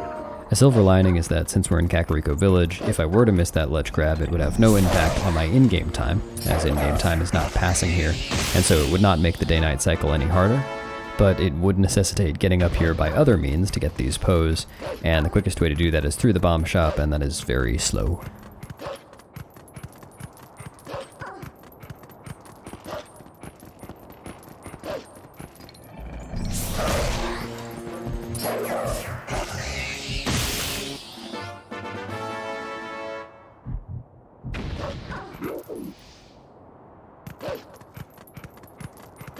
Now that we're leaving Kakariko, every area we'll be in for the remainder of this night cycle will have in-game time passing, so every little mistake or optimization counts from here on out.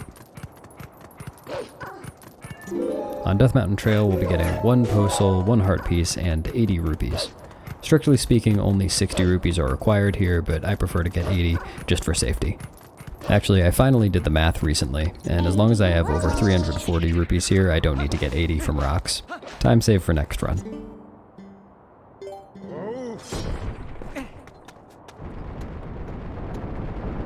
We've done several glitches based on super jumps throughout the run, like early Master Sword and Death Sword skip, but here I need to be careful and try to do the opposite, not get a jump that'll launch me off of the ledge.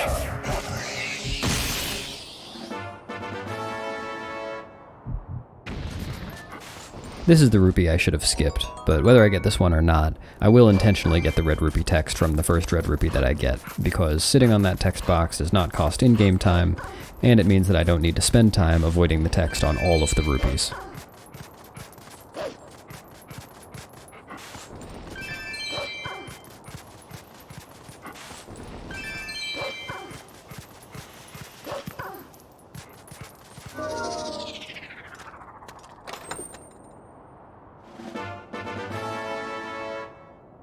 That is the last we'll see of Death Mountain Trail this run. Now we'll head back to the gorge to get some Poes and golden bugs.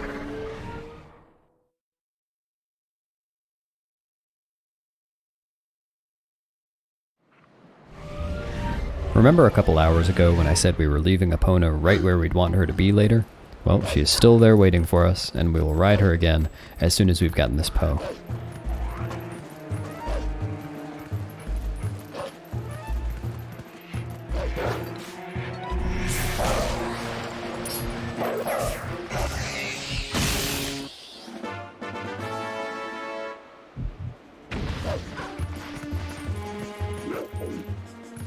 The next few minutes of this day-night cycle are by far the most worrisome, as the upcoming golden bugs have minds of their own and really like to fly away, and the Poe in the middle of the field is surrounded by enemies that make getting it pretty chaotic.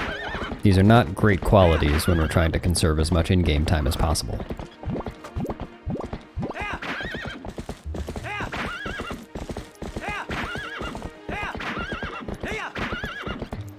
I will throw the boomerang at this bug without targeting it, as in my experience that seems to make the bug less likely to fly away after the boomerang returns to Link.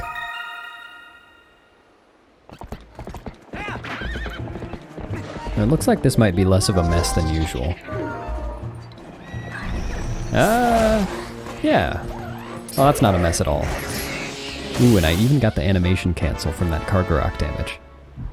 That was a relatively tame Poe get. It did look a little bit chaotic, but it can be far worse than that.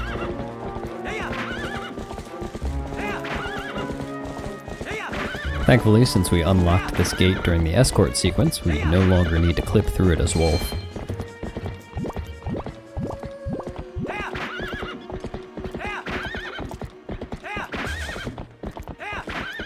In this area, we'll clear the boulders with bomb arrows, and then claw shot up to get the Poe on the highest ledge, as well as the 50 rupee chest. It's very common for Twilight Princess speedrunners to have strong preferences on which of the 2 item equip buttons, Y and X, the claw shot and the boomerang should go on. My personal preference, as can be seen throughout the rest of the run, is to have the claw shot on the Y button and the boomerang on the X button. But to avoid doing extra equips, it sometimes works out that the two need to be flipped. And here, I have the claw shot on the X button and the boomerang on the Y button. This doesn't last for very long. I will be equipping the iron boots pretty soon, but I really do have to think about it every single time. In an ongoing poll of Twilight Princess runners that Nimzo started about a year ago, 58 runners, including myself, have espoused a preference for the claw shot on the Y button, while only 17 runners have espoused a preference for the claw shot being on the X button. Research into this phenomenon is ongoing. So far, these golden bugs are being very nice to me. Oop, accidentally mortally drew a stallhound there. A few hours ago I did a trick called a boomerang teleport, where I got one golden bug in my boomerang, then traveled over to another golden bug and picked it up, and was able to pick up the first golden bug immediately afterwards. This pair of golden bugs, the one that I just got and the one that I'm about to get, seem like a good pair of candidates for that, but unfortunately the line of sight between the two bugs is not quite good enough, and the first bug would get stuck on the bridge.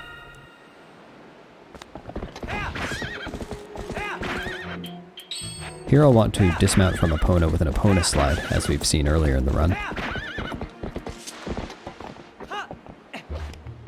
And now we enter the minigame Flight by Foul.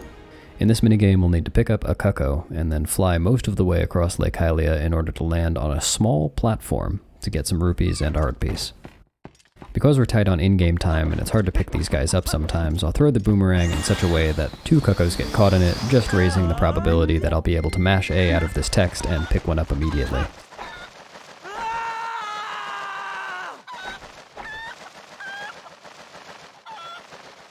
The 2 chests I need to get are the uppermost one and the one right below that, and if I'm quick, then I should be able to roll off of the right side of this platform. No, I won't do it.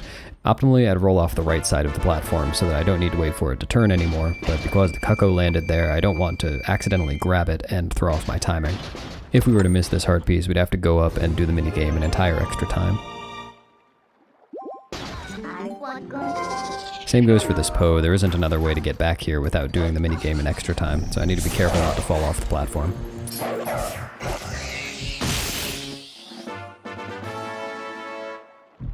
Speaking of doing the minigame an extra time, we are going to do it a second time on purpose. This time though, we're not going to fly over to the chests, we are going to fly over to a distant ledge where there's a Poe.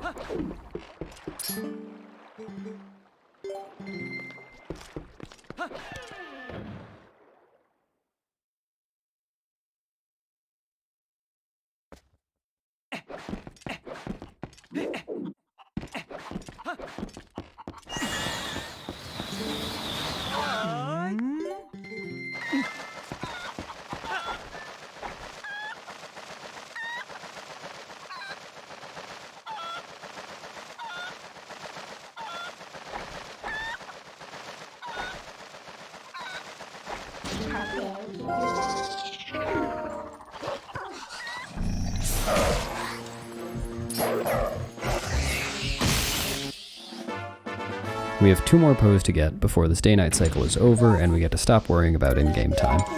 That said, at this point in the run, I probably wouldn't be that worried about in-game time as this cycle has been pretty clean.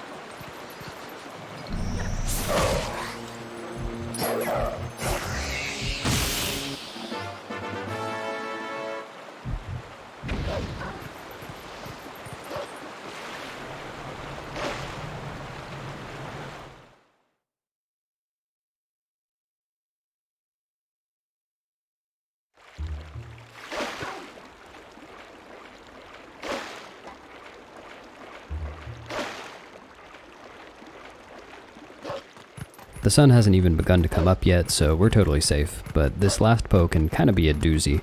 The reliable way to do it is to knock the Lizalfos down with a spin attack and then kill the Poe. But, well... oh my. Well, you see what I mean. That was 100% my fault.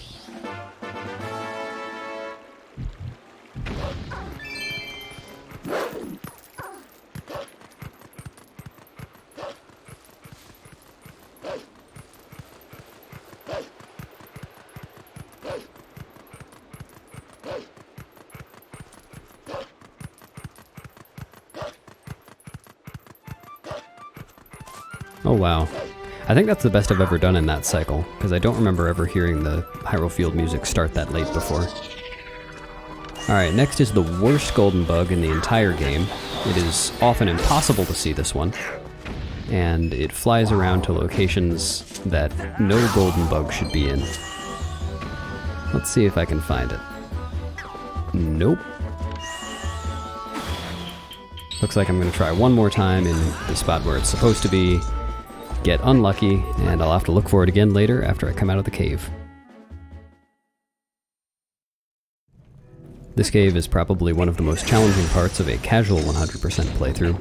Of course, I'll be cheating by having done these puzzles many times before. One interesting thing about this cave is that it's actually possible to get the heart piece at the end of the cave without completing any of the puzzles. With a particular position, it's possible to use the double frame perfect Moon Boots bomb boost that I mentioned earlier in order to get on top of one of these blocks, and then carefully LJA over the gate into the next area. Unlike the potential uses for Moon Boots bomb boosts that I mentioned earlier, I'm not avoiding doing that for these puzzles just because I'm a wimp, but because it actually doesn't save any time. First off, even if pulled off perfectly, it wouldn't save very much time over just completing the puzzles, and the big problem with it is that after you collect the heart piece, all the gates to get out of the cave are still closed since the puzzles wouldn't have been completed. There's no good way to death warp since we'll have full health after collecting the heart piece, and a save warp would bring us all the way back to Upper Zora's River, which we have no reason to go to right now and would cost us a good bit of time in travel. One small optimization here is that if I stand just the right distance away from the block and throw the ball and chain, then there won't be an animation of the ball and chain bouncing on the ground.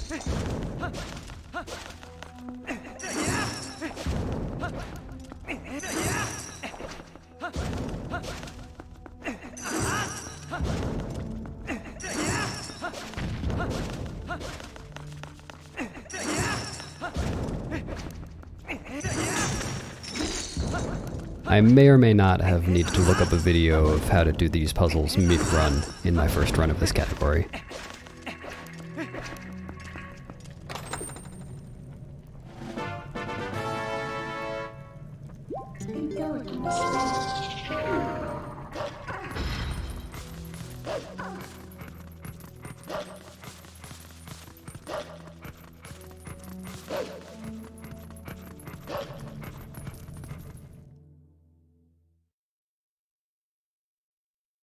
Normally I'd skedaddle immediately after leaving this cave, but in this run I need to back up that golden bug that I couldn't find earlier. Hopefully I can find it quickly.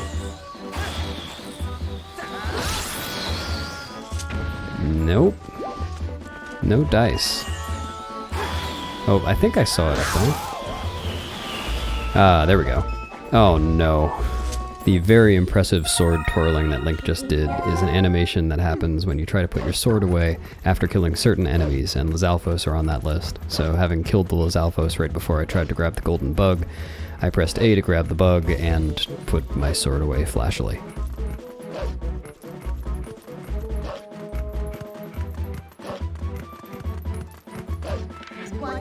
This bug can be not quite as bad as the previous one, but sometimes very bad.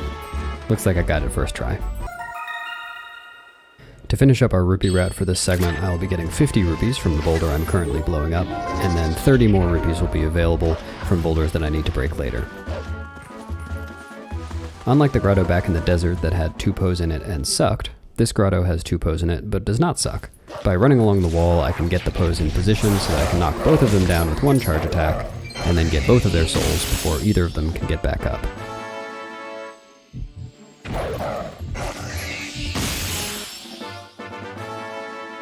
See? That didn't suck.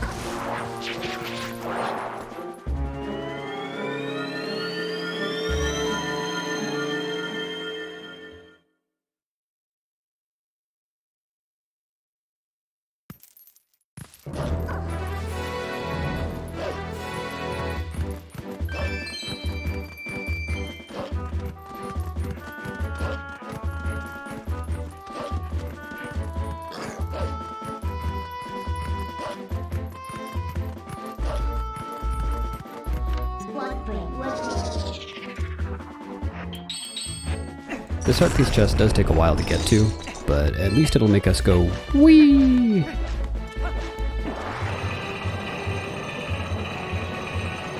Whee! Whee! Whee! Whee! Whee! Whee! Whee! Whee! Whee! I'm trying to keep this commentary as insightful as possible. Finally getting back to Ilia's memory quest, we are now going to go to the Gerudo Mesa in order to warp Eldin Bridge back to where it belongs.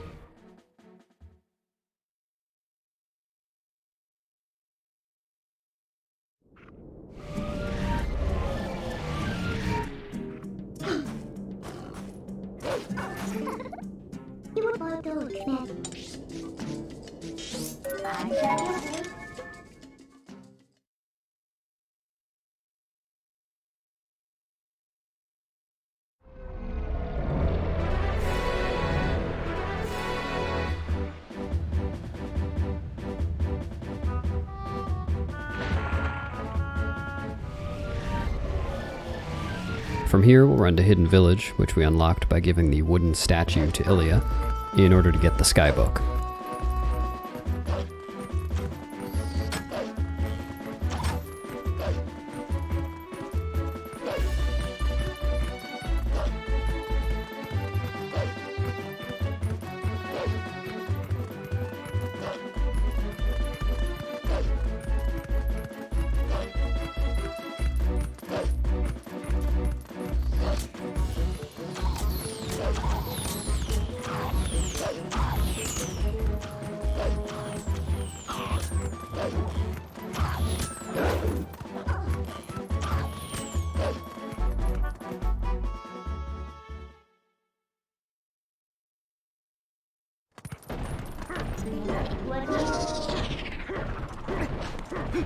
Even though Ilia's memory quest is one of the more serious storylines in the game overall, Hidden Village is a very playful component of it.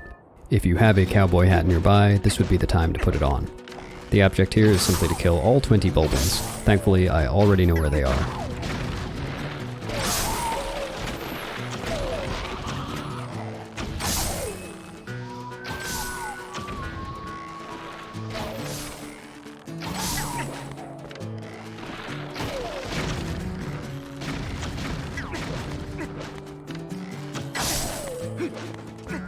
Ooh. I already missed a lot of shots, but bonking is just adding insult to injury. There's hardly any movement to even do in this whole area. Somehow managed to bonk anyway.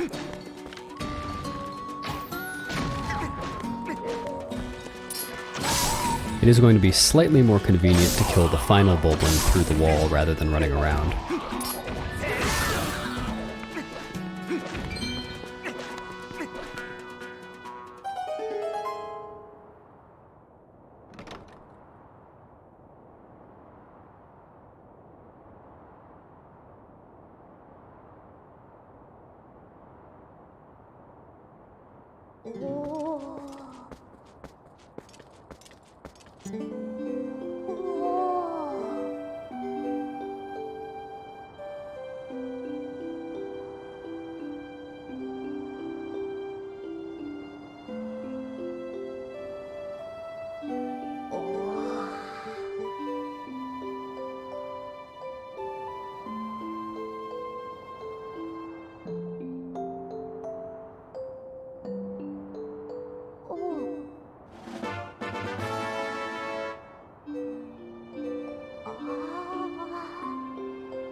Finally, we have Ilia's Charm and the Ancient Skybook, so Ilia's memory quest is almost completed, though we will still need to watch a cutscene to turn Ilia's Charm into the Horse Call.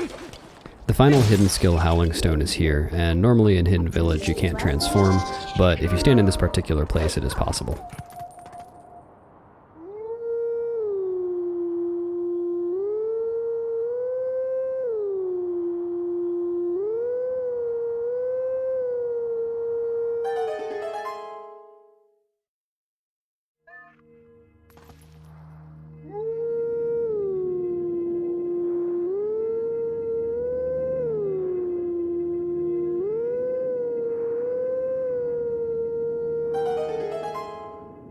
This Howling Stone spawns the wolf in Castletown, right in front of the barrier around Hyrule Castle. That will teach us Great Spin.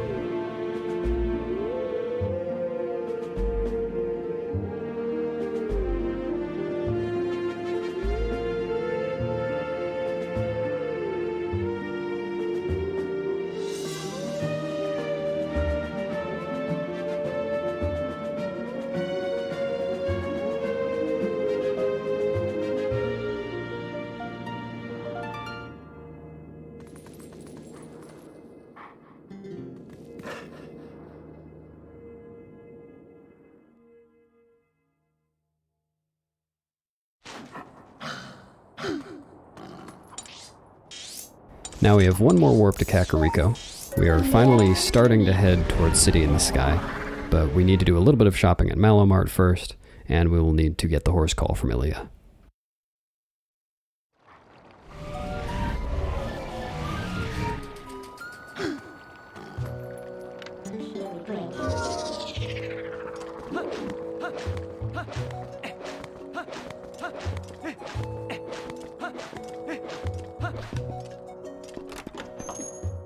This is the last time we'll come to this branch of Malomart. This time we need to donate 200 more rupees in order to open the Castletown branch so we can get the magic armor later. And then we'll need to spend 100 rupees on the Hawkeye, which is a very cool item that allows Link to zoom in with a scope when he's using the bow. Unfortunately, we will never use it in the run as it takes extra time to equip and is totally unnecessary.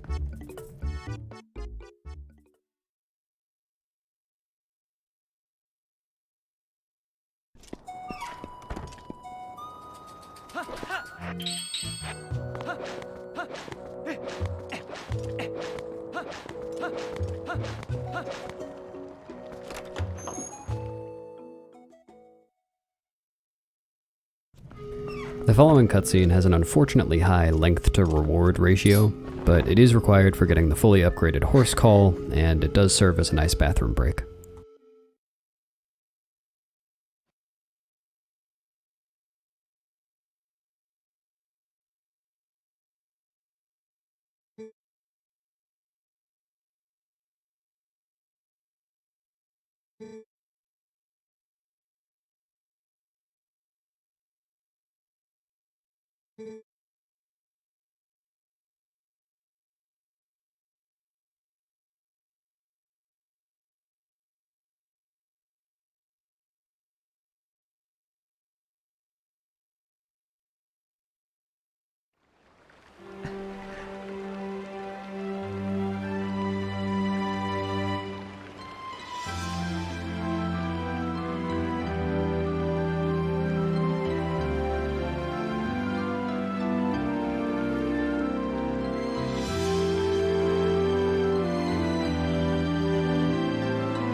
And the poignancy of the cutscene is only somewhat marred by Link wearing a fish suit.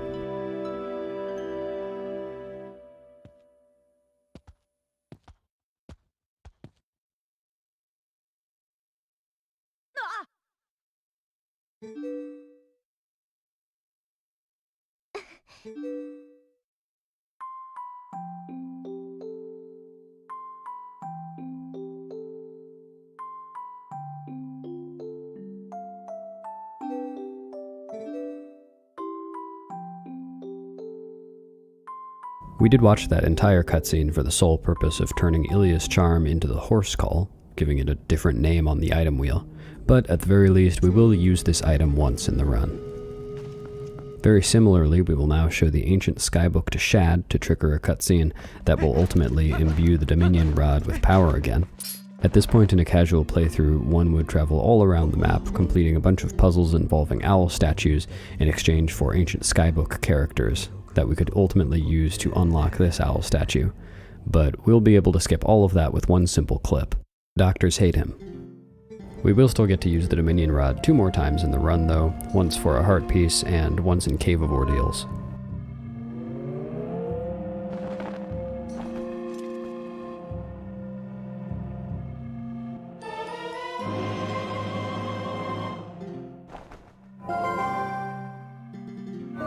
Following the format of the other clips in this game, we'll be using the collision of the wall to push us into the owl statue to clip through. Now because of that clip, we do have to warp this cannon in a somewhat awkward way. I'll call Midna to warp it, but then tell her that I don't want to warp it, and instead warp using my map. That is because the game actually wouldn't allow me to warp it if I were to try with Midna, because she would have a dialogue box saying that Shad is too nearby, even though Shad is nowhere in sight. Our very last step before entering City in the Sky is paying Fire 300 rupees to fix up this sky cannon. To someone like me who has run any percent before, this feels like a little pocket of any percent in the 100% route. From here until we get the double claw shots, the only differences between this and any percent will be our item wheel menuing and one trick to get down to our Alphonse's room. Oh, I am having a rough time of this. Transforming here is awkward because we need this post that I'm standing next to block Link from Fire's line of sight.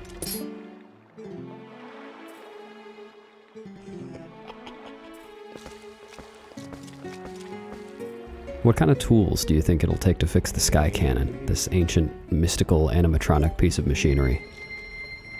If you guessed one hammer, you're correct.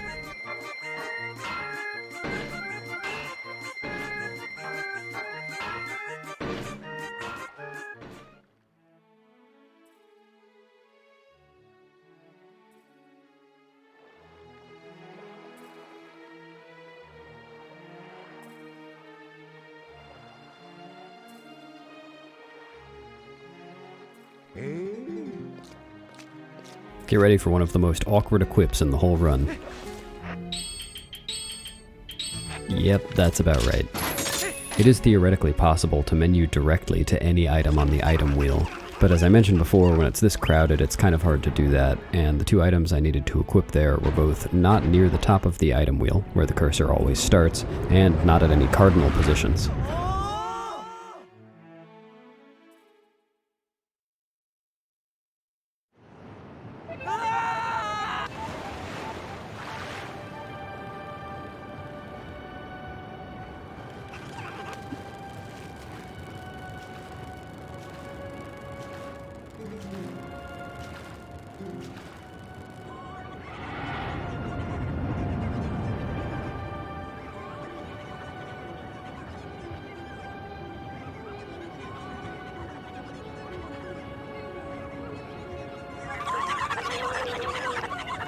This cutscene-heavy stretch of the run is just about over, and we'll have a lot to talk about in City in the Sky, which is my favorite dungeon in any Twilight Princess speedrun that I've done.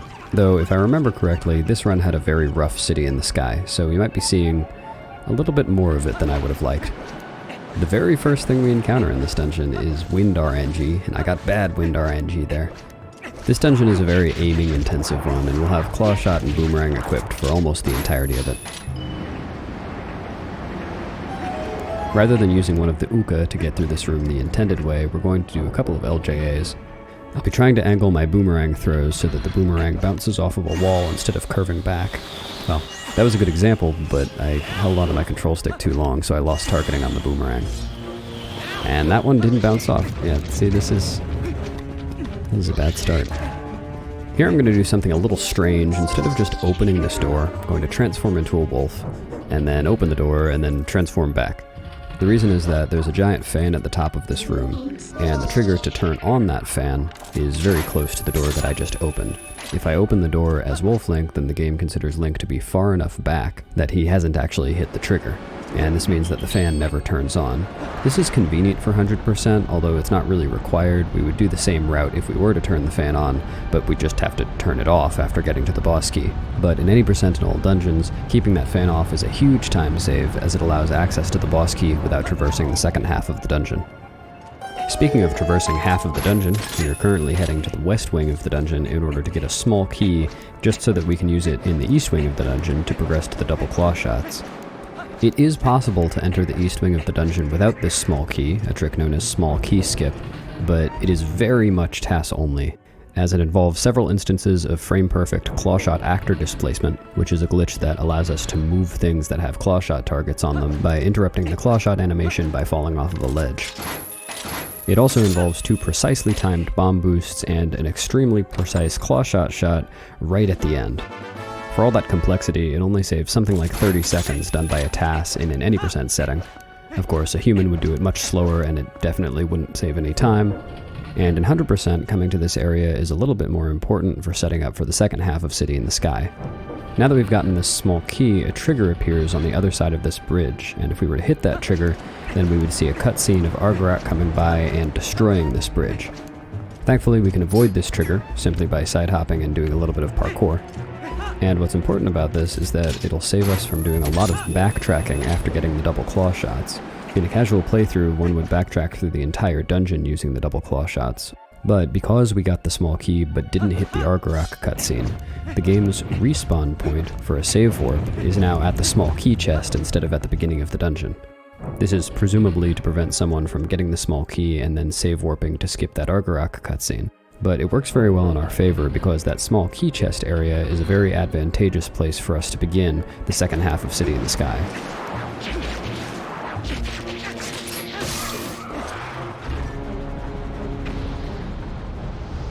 I didn't point this out on the other bridge, but it was also true there.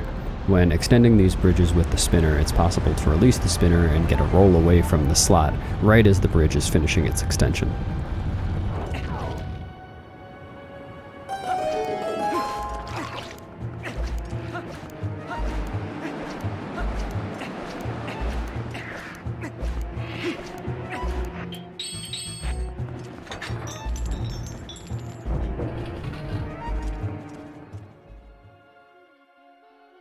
Now we'll get to skip 2 entire rooms full of puzzles with some LJAs. I'll try again here to get the boomerang to bounce off of the door frame, rather than curving in its usual arc.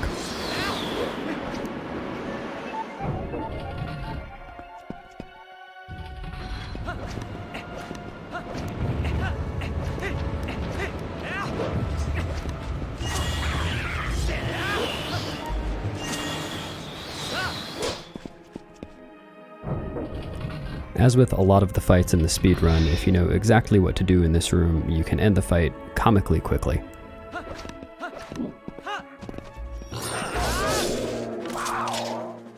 There's an even sillier strat for this room that is hard to get consistent, but is actually slightly faster than what I just did. By aggroing the 2 Dynalphos and then just shooting the claw shot at the wall, you can scare the Dynalphos into putting up their shields and just falling off of the ledge.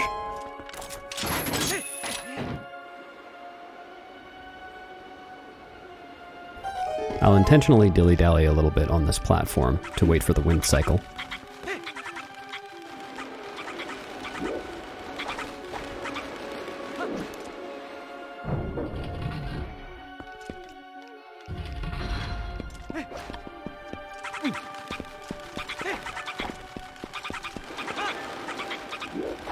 We can also skip a good deal of the puzzle in this room by doing an awkward jump off of this ledge, skipping turning on one of the fans, and I missed it. I remembered I had some trouble in this City in the Sky. The backup at this point would be to use this fan to go over and try it again, which is what I'll do, or to use that fan to go and complete the puzzle in the normal way, which would still be a little bit slower. Hopefully I get it this time. Oh no. This trick is not terribly difficult. There we go. And we have just enough height to make it to this ledge. Everything we've seen so far in City in the Sky has been the same as in an any percent or all dungeons run. In this room I'll do something slightly different though. The object is to get down to the bottom of the room as quickly as possible. And so I'll just do this. The reason that jump is pretty much only used in a 100% context is because it costs 2 hearts to land there. In 100% of course we have plenty of health, but at this point in an any percent run we would only have 3 hearts total.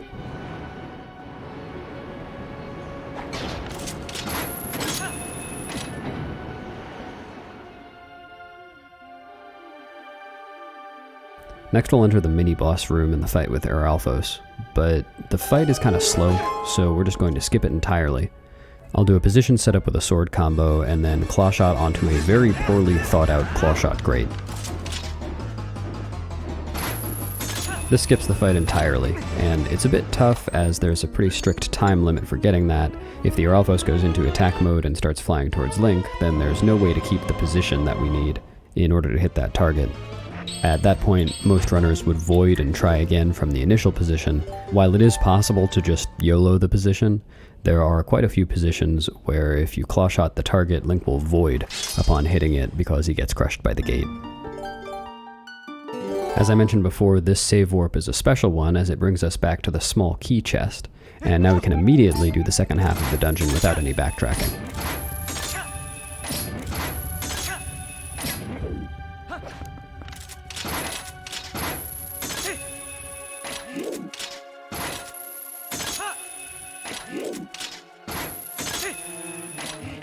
We'll get to skip a sizable chunk of this next room by hitting this switch from an awkward angle and then doing an LJA over to the gate.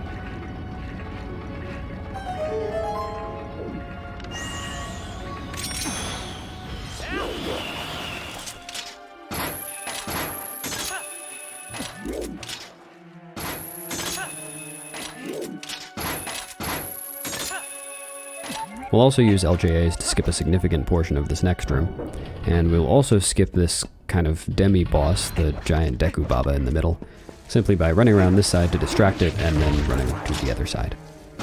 It is possible to totally ignore the giant Deku Baba, run straight to where we want to go, and then claw shot from there, but it requires both very fast claw shot aim and good RNG from the Deku Baba, and the penalty would be voiding and restarting the room, so it's just not worth it. One strange side effect of not killing the giant Baba is that the normal City in the Sky background music disappears, at least for this room. We'll be able to hear that once the enemy music has gone away.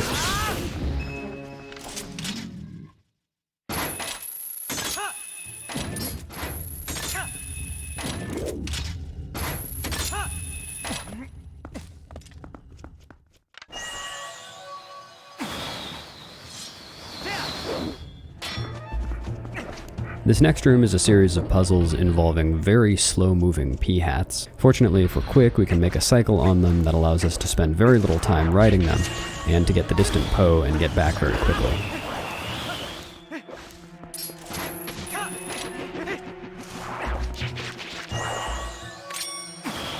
Oh no. To get this LJA, I need to make 2 targets. The positioning is not terribly precise, and I missed the second target, so I think I'm going to miss the cycle here, and we'll have to see the backup instead.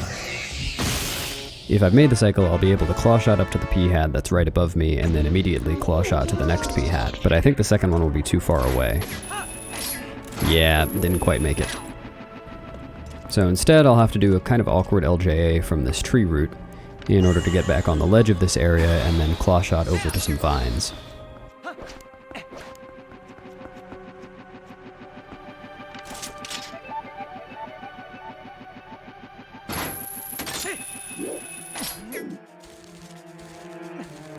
Okay, now we're back on track. I'll now do an LJA to get over this heart piece chest, which skips claw shotting to a bunch of P-hats over in the next room. That is the last heart piece in City in the Sky, so now we'll make our way over to the last Poe and the boss key.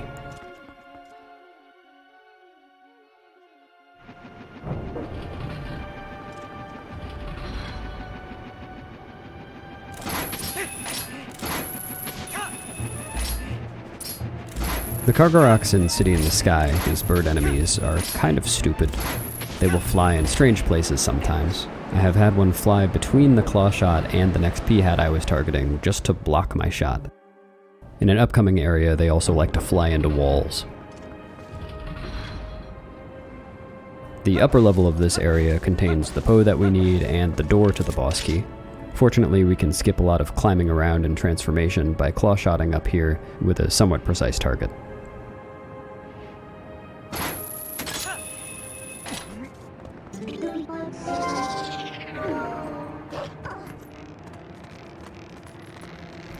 While it's not part of the optimal route, I am also going to get the 50 rupee chest that is on this platform because it's convenient. The only things we have left to worry about in our rupee route are paying for one minigame, the Star 2 minigame, buying the magic armor, and paying 850 more rupees to Charlo the Beggar on top of the 150 that we paid way earlier in the run in order to reach 1,000 and get the heart piece. Optimally, the farming for these 850 rupees that we have left to pay would be done in Cave of Ordeals, picking up rupee drops from the enemies. But while I usually get up to 850 rupees in Cave and Ordeals, it's not totally reliable for me, so I prefer to just get this chest and donate that money to Charlo ahead of time, so that I only have to worry about 800 rupees later. The gigantic fan in this room is the one that we skipped turning on by avoiding the fan trigger near the door at the beginning of the dungeon. Now all we have left to do is to make our way to the boss door. Here it's possible to... There it was possible to carefully jump off of the fan so as to get a roll upon landing instead of taking fall damage, but I failed to do so. This area features a very flashy double LJA, which is one of the things that I remembered best from watching speedruns of this game before I started to do them myself. We skipped turning on these fans in the previous area, but by claw-shotting onto the very top of the grate, we can grab onto the top of the fans. And from here, we can do that double LJA in order to get all the way across the rest of the area.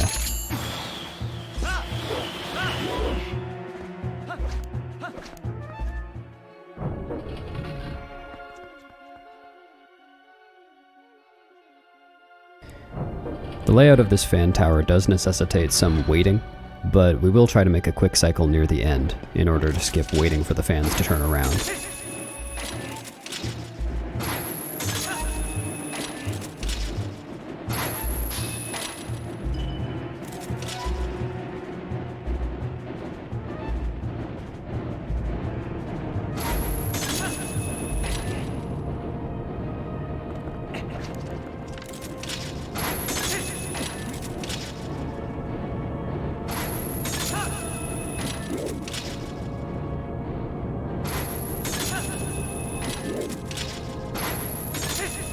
That was the quick cycle.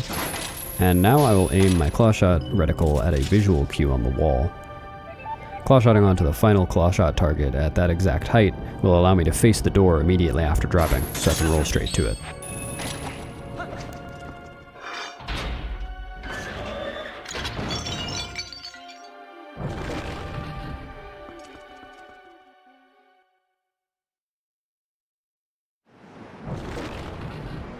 To get up to the boss arena and start the fight, all we need to do is clawshot up to some vines, and then climb them to the arena. Climbing vines is very slow in this game though, so I'm going to position myself in a spot where I can clawshot as high on the vines as I possibly can.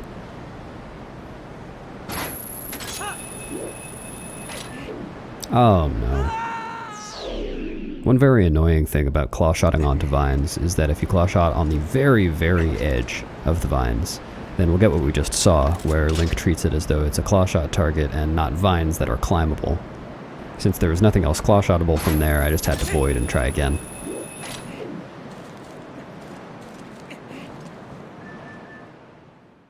The Argorok fight is designed to be pretty much an auto-scroller, but in the context of a speedrun, we do get to do some cool things here. First, we have to wait, so I will just bonk against this pillar repeatedly. For phase 1, all I'm going to need to do is to clawshot onto Argorok's tail while wearing the iron boots, 2 times total. I'm going to be careful not to clawshot the tail on the very first possible frame, because that would lead to a glitch that we call Cool Game, where we are soft-locked riding around on Argorok's tail. It is a very funny glitch, but would also cost a huge amount of time.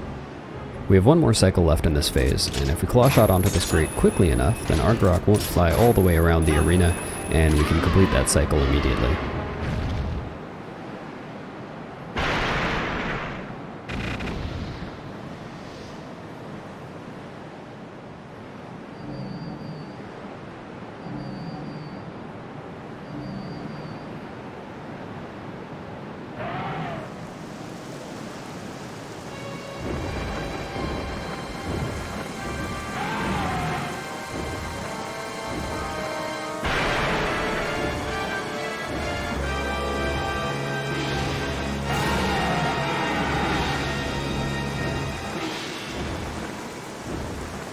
In the second phase of the fight, Argorok will stay up high near the tops of the pillars, and we are meant to clawshot around these pea-hats that will be floating up in the air in order to get behind Argorok after it shoots its flame, and clawshot onto its back.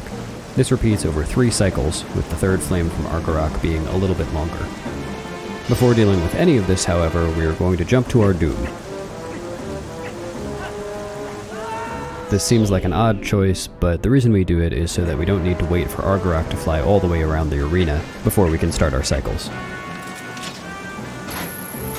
I mentioned before that in each cycle Argorok will shoot a flame, and normally Argorok would follow Link around with this flame while he's claw-shotting to the various P-hats. But by sinking very low on this first P-hat while Argorok is shooting the flame, we can execute what's called a flame skip. There I sank just below the range where Argorok knows that we're up on the P-hats, and down into the range where Argorok thinks we've fallen down. And if Argorok thinks we've fallen down to the ground, then it'll stop shooting the flame and we can get onto its back a little more quickly. I'm about to do the second cycle exactly the same way that I did the first cycle, but I should mention here that it is possible to 2-cycle Argorok rather than doing a 3-cycle fight like I'm about to do. What I would do for that 2-cycle is to claw-shot onto the P-hat like I'm about to do, but then instead of claw-shotting to the next P-hat, I would claw-shot back to one of the columns. From there, I would wait for Argorok to shoot flame again, carefully time a side hop, and then drink the Great Fairy Tears that I got in the bottle from Giovanni earlier. The Great Fairy Tears double the amount of damage that Link does with his sword, so from there I would just have to make my way around the arena and claw-shot onto Argorok's back again in order to deal the final blows. The technique is kind of tricky because the timer on the Great Fairy Tears is pretty short, but the real reason I don't do it is because I like to have the Great Fairy Tears as a backup health source in Cave of Ordeals. So now we're on the third cycle. This one's going to be a little bit different. You'll notice I don't have the iron boots on, and I'm not immediately sinking. This is a 2-part flame cycle, so I'm going to wait until we're near the end of this part of the flame cycle, start to sink, and this will set me up for the normal kind of flame skip on the second half of the flame cycle. If you looked closely, you'll see the camera shifted when I got to the bottom of my descent. That was me moving out of Argorok's range and convincing Argorok that I had fallen. Since each of the cycles in Phase 2 was pretty long, it seems at a glance that a 2-cycle in this fight would save quite a bit of time, but because executing the 2-cycle strat involves waiting for an extra flame anyway, it only ends up saving something like 20 seconds. I probably will start going for it in runs pretty soon.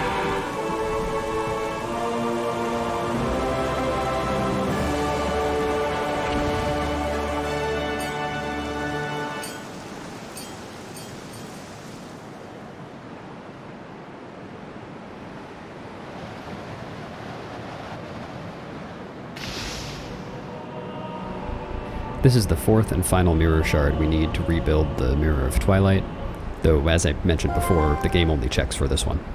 Now I'll be able to head to the Palace of Twilight, though as usual we have some errands to run on our way there.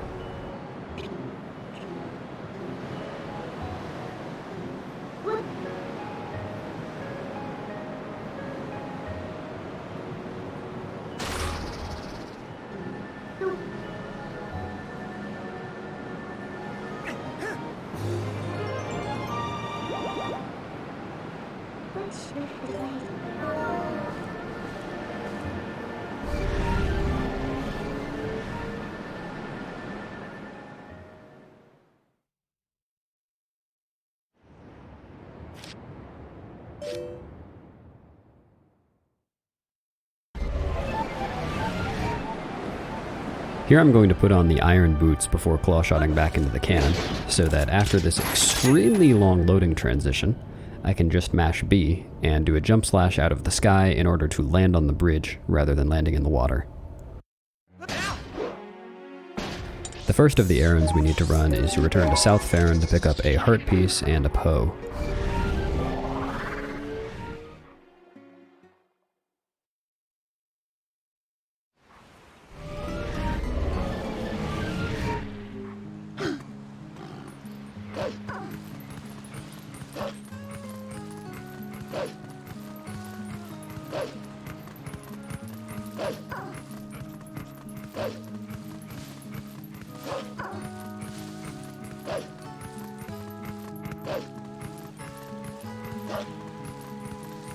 I'll also pick up the 15 rupees inside of this rock to pay for the mini-game that we're going to do in Castletown soon. And I won't try to side hop over the rupees to avoid the text, because we're going to be getting a lot of blue and yellow rupees in Cave of Ordeals, and it would be absurdly difficult to try to side hop over all of them, so we'll definitely get the text at some point. Here we see one of our 2 remaining uses of the Dominion Rod. In a casual playthrough, we would have come here earlier to get the Skybook character that we just revealed from under the owl statue, but since we don't need those for this run, all I'm going to do is use the owl statue to hop to a heart piece.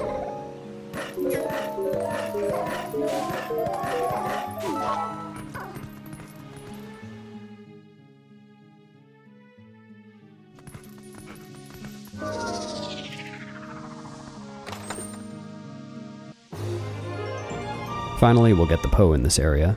Even though it is daytime by the in-game clock, we can still get this Poe because it's present at all times of day, presumably because this area is always shrouded in mist.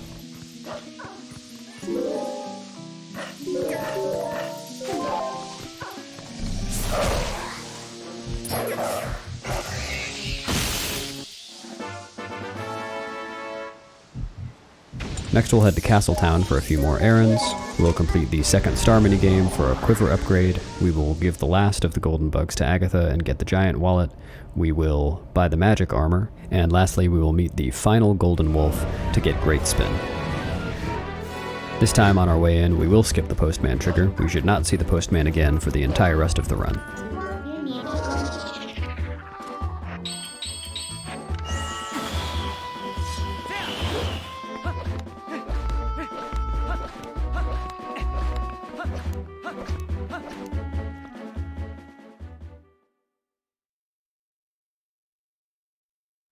Oh, I forgot about the errand that we need to run on the way to our errands. I will give 50 rupees that I got in City in the Sky to Charlotte the Beggar. Now we'll go do the Star 2 minigame, and bonk on the way in. This minigame looks pretty chaotic to the uninitiated, but really all one needs to do is follow the color-coded lines. Unfortunately, one mistake in this minigame can really snowball, so I will be pretty careful with my aiming.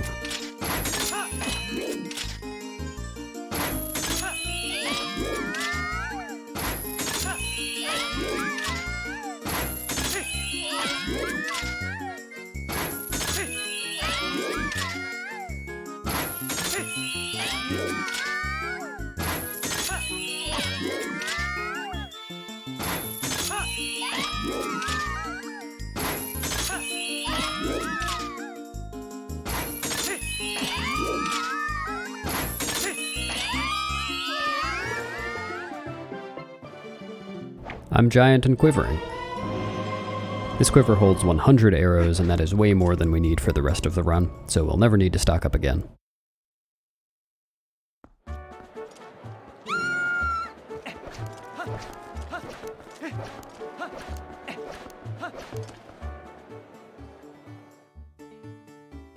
Just as before, I will item wheel buffer before entering Agatha's house to make the door openable sooner. And now we will embark on our longest menuing journey yet. We need to give 10 bugs to Agatha. This takes a solid 2 minutes, so feel free to skip ahead or to just enjoy the music.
Hey, we got the giant wallet.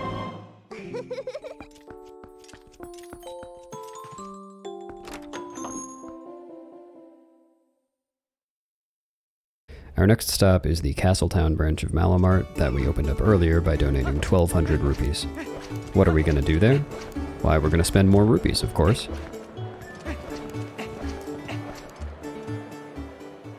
Central Castletown is one of the laggiest areas in the game, and the camera is totally fixed, so I don't know if there's a means of lag reduction. A lot of people really like the music we're about to hear.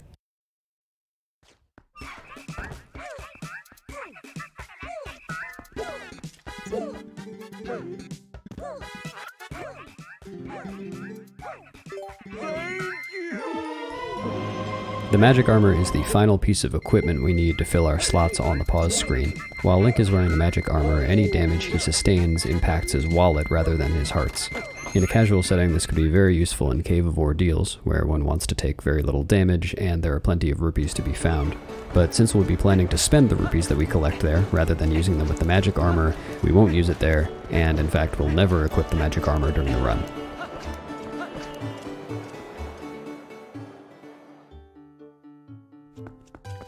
Now it certainly is a bit of a detour to come all the way here now, when we're just going to warp to Palace of Twilight after, rather than coming here and getting this golden wolf on our way into Hyrule Castle. What makes this worthwhile is that Great Spin, unlike so many of the other hidden skills, will be extremely useful in combat, and we have quite a bit of combat to do in Palace of Twilight and Cave of Ordeals. Great Spin will save us a lot of time.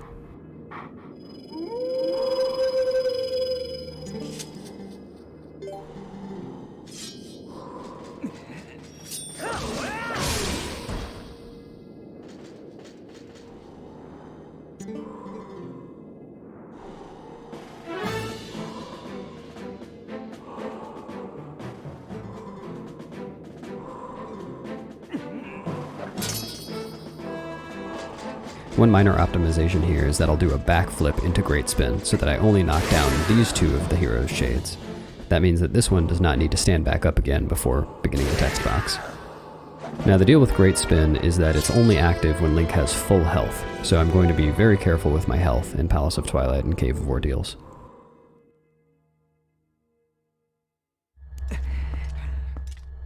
And now we finally head to Palace of Twilight, our second or third to last dungeon, depending on whether you count Cave of Ordeals.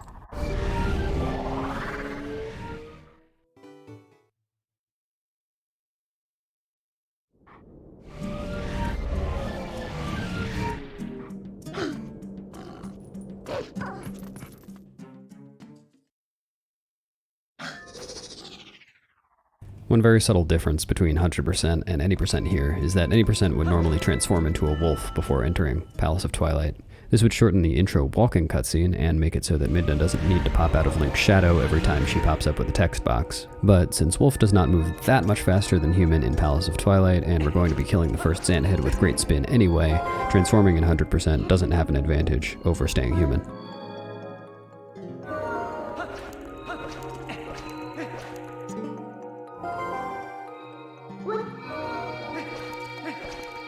Of the main dungeons in the game, Palace of Twilight is the one that we'll approach most linearly. It has the fewest sequence breaks, as every room requires a small key in order to get to the next room, and we don't have a way of skipping any of them. So we won't be skipping a single room in the entire dungeon, and we'll pretty much just be doing the puzzles as intended. That said, it is still a speedrun, we have plenty to optimize, and we will see more minor glitches like LJAs to cross rooms quickly. A recurring enemy in this dungeon is the Xanthead. They're quite easily defeated as human, as we can just use one Great Spin, and killing them often spawns the next wave of enemies or a small key chest.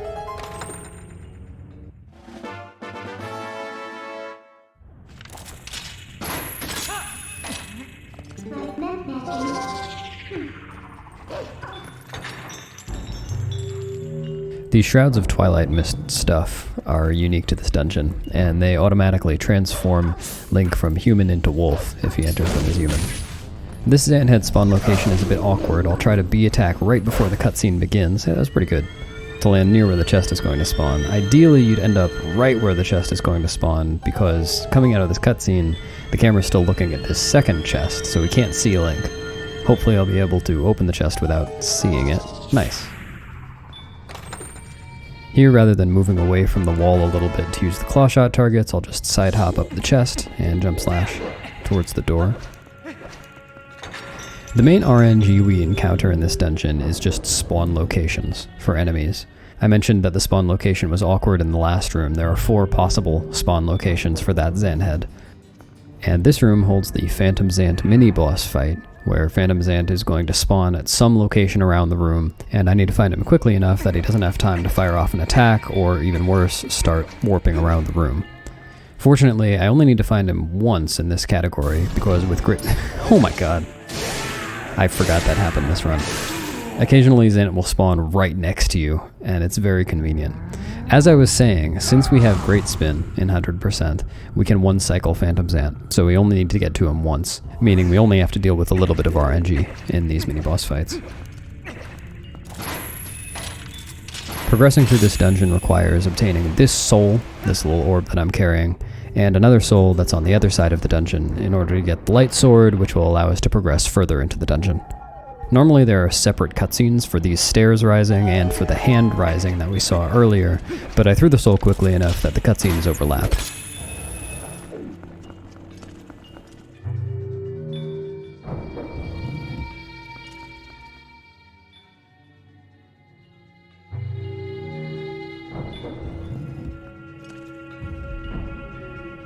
Here I need to raise some stairs by throwing the soul into the middle of the room, and I'm going to do some kind of weird movement to do that, just because it's a little awkward to get the angle when the socket for the soul is covered by this black Twilight stuff, so just did a little setup to get the angle right. I also pulled the sword out there because if I didn't, then mashing A to roll out of the cutscene, I might accidentally mortal draw one of the little squeebles. Now I'm going to do an L slide here while picking up the soul. Beyond just allowing us to move towards the door while we're grabbing onto the soul, this skips a short enemy encounter. 4 squeebles are supposed to fall from the sky there, but L sliding into their spawn zone for whatever reason prevents them from spawning. Because this dungeon is so linear with all the small key doors, all the categories that come to this dungeon do it very similarly, but in 100% we do make this small detour to get a heart piece.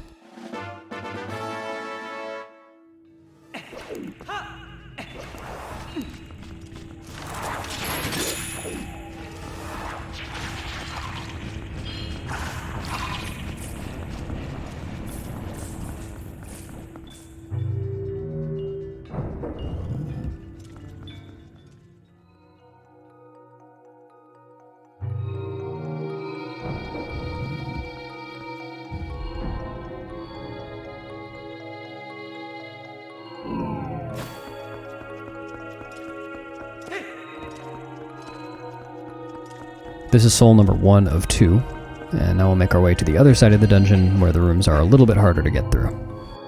The soul we just got spawns that rising light platform, but it's pretty slow, so we're just going to LJA over.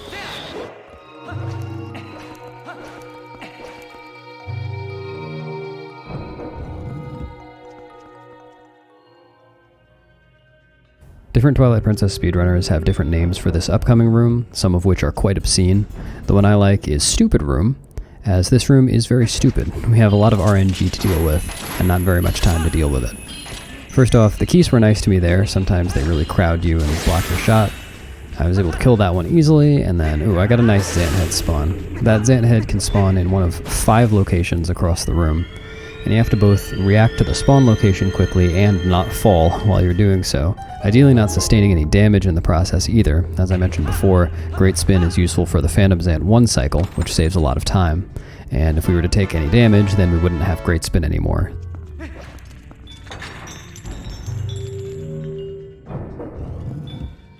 This room doesn't require as precise movement, it just has several waves of enemies that could come as a surprise if I didn't know what was coming. Fortunately, I have played this game before.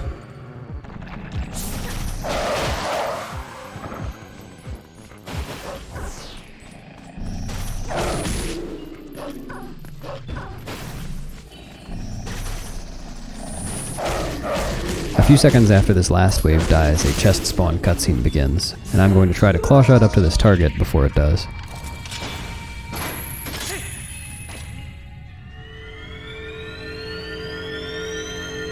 Once I claw shot onto the ceiling, I can theoretically no-scope my shot onto the wall, and I usually try it. Ah, just missed. So close. Getting to the door from this chest is a little awkward, as it would normally require claw-shotting onto the ceiling or jumping down and transforming, so I'm going to do an LJA to get there instead. For a TAS, it is faster to claw-shot onto the target that I was just doing the LJA towards, but getting the necessary angle and position for that is a little bit tough. It's not TAS only by any means, but for me it's a little bit faster to LJA on average. Here's the second Phantom Zant mini-boss fight. It is virtually identical to the first one. If you watch a runner with an input display, as I have here, you can always tell whether they use headphones or not. You can see from mine that I'm preparing to run in circles around the room until I see Phantom Zant, because I'm not using headphones here, when I really should be. It's possible to hear Phantom Zant spawn if you have stereo set up.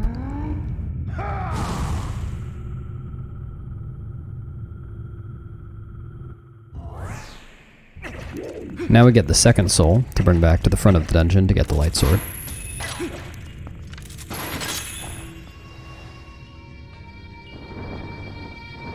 Raising the stairs here is a little bit different than it was last time. I'm going to run towards the socket, drop the soul, and then delay a roll until right before the cutscene, so that I get enough distance to make it onto the stairs.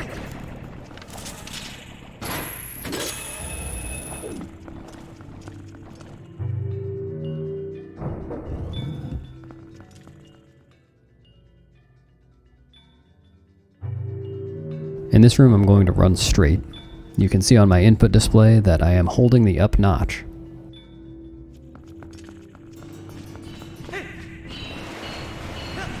Clean.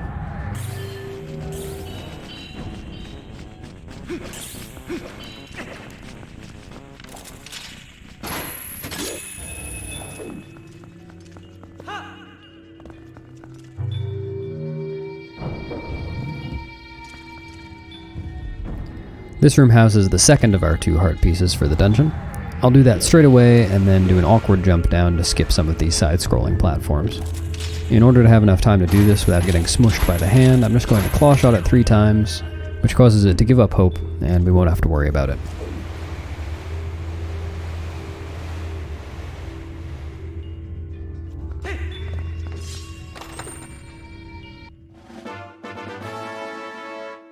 I'll have to wait a split second for the platform to come a little bit closer, and then make the jump down. This is the very same stupid room that we saw earlier, so I'm just going to kill these keys to get vengeance on them, as although they behaved themselves very well this run, they know what they did to my last run. More seriously, it's to prevent the keys from knocking the soul out of my hands, and also it's a little bit more important in any percent, as they're a convenient way to refill on health, since those keys drop hearts. Since I want to get this soul to the central platform as quickly as possible, I'm either going to throw or drop it. I got the throw, okay. And then roll over to this platform to start it moving before claw-shotting the soul. Running over to the platform with the soul in hand is a lot slower than rolling.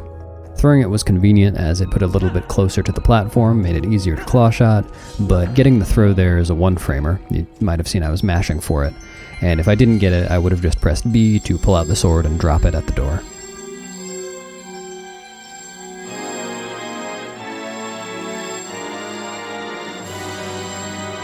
And for our efforts, we are rewarded with the light sword.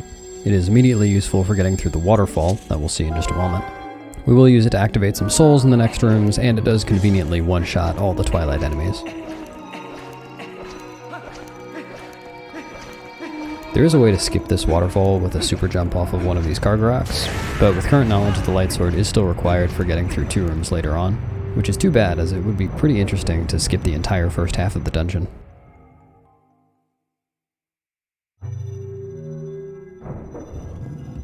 Speaking of super jumps, it's possible to bypass the first part of this room with super jump from this ground floor up to the first ledge. Unfortunately, although it is very cool, I won't be doing it in this run as this was a PB attempt, and that strat only saves a few seconds maximum with good enemy RNG. As far as I know, no one goes for it in PB attempts yet. So instead, I'm just doing this part as intended, raising the steps by putting the souls in the sockets.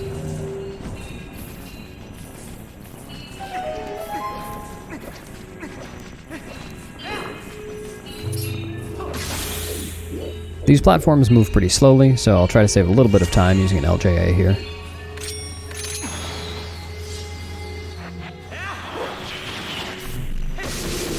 Here, while I'm waiting for the last Zant heads to spawn, I'll go ahead and activate these souls so that when I come back here to ride the platform after getting the small key, I won't have to wait for the platform to form. It'll already be there.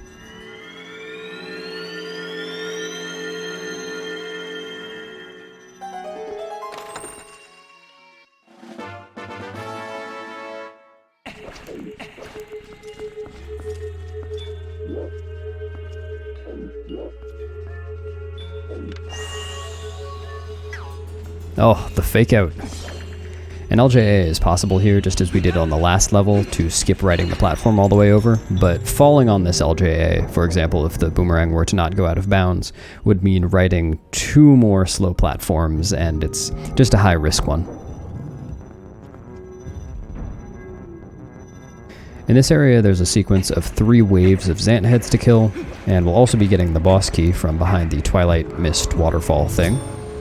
The order I'm going to do this in is optimal. I'm going to ride this platform over to where the first Zant head spawn is, then void to get back to the beginning of the room. Then I'm going to ignore the Zant heads that spawn nearby while I go get the boss key, so that after I get the boss key, the cycle lines up nicely and I can kill that wave of Zant heads right after jumping down. The challenge of doing this optimally is that the wave of Zant heads that'll be down below the boss key will be firing their laser beam thingies at me while I'm trying to claw shot up there, so I have a pretty strict time limit on finding the claw shot targets before I miss that optimal cycle. You'll see momentarily why aiming at the claw shot target is a challenge.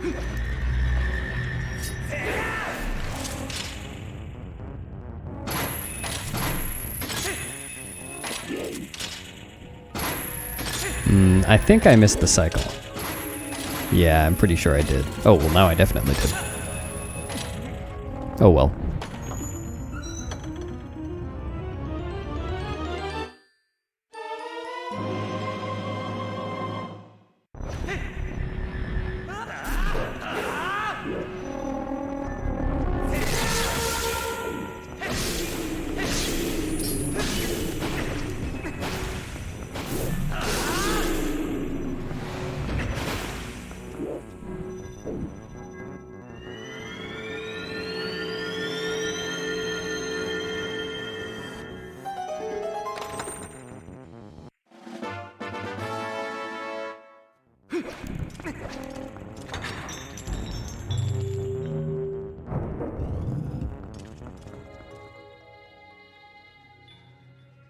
This is the final room of the long sequence of small key door rooms. As we ascend this room, we'll have to kill 2 Zant heads in order to spawn the small key chest. I'm going to do something kind of strange here and call Midna, but then immediately cancel the call. For the duration of that call, the timer on the shadow beasts that I just killed continued, so those shadow beasts fell when they normally would, but the platforms up above that I'll be jumping to a little bit later did not continue to move. As a result, when I'm most of the way through this room, I'll be able to make a cycle on a platform that otherwise would have been possible but difficult. And the reason that I'm not just going for that possible but difficult cycle is that using the Midna call to delay the platform doesn't actually change how quickly we can clear the room, because the Zant heads are also on cycles. And if I were to make the tough platform cycle without delaying it with the Midna call, then I'd have to wait for the last Zant head anyway. There is a risky strat that saves something like 3 seconds if done correctly, where you would not delay the platform with the Midna call, but you would delay killing the Zant head that I just killed. And that would make this last Zant head be on a different part of its cycle when we're able to claw shot over, and would give us a tiny amount of time to kill it immediately after claw shotting.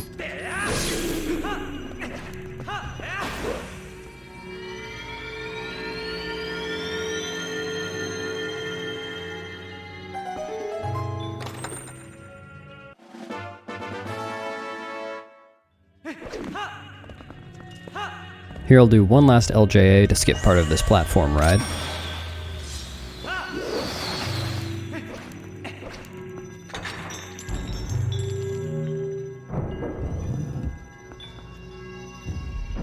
And this is our final room before the boss key door. This room is pretty trivial when you know what's going on. There are just waves of shadow beasts that fall, and we're just going to try to kill them as quickly as possible. I do want to collect 2 hearts during this so that I have full health going into the Zant fight, because it is very convenient to have Great Spin for Zant.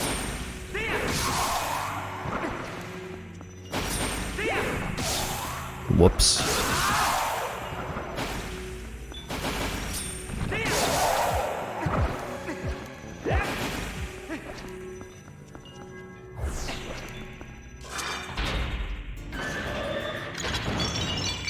Now we enter the boss room to fight Zant.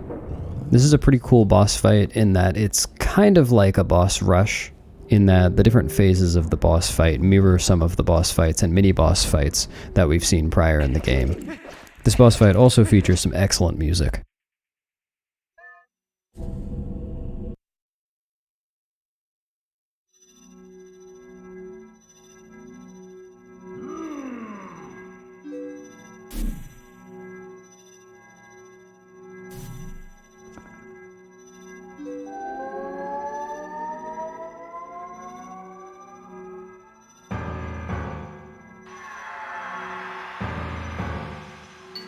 Aside from the final one, all the phases in this fight are designed to be completed in 2 cycles. For the most part, that's what we'll do, but we will be able to game that a little bit. In the first phase, we'll simply knock Zant down with the boomerang and then use Great Spin 2 times for our 2 cycles. It is possible to one-cycle this phase, but it's very finicky and difficult, and it sometimes doesn't even save time, depending on Zant's spawns. In this phase I will go for a 1-cycle. After attacking Zant for the first time, it's possible to delay some further attacks until after the game thinks Zant has worked away. I'll try to do that here. I didn't wait long enough, so I didn't get that 1-cycle. That's too bad.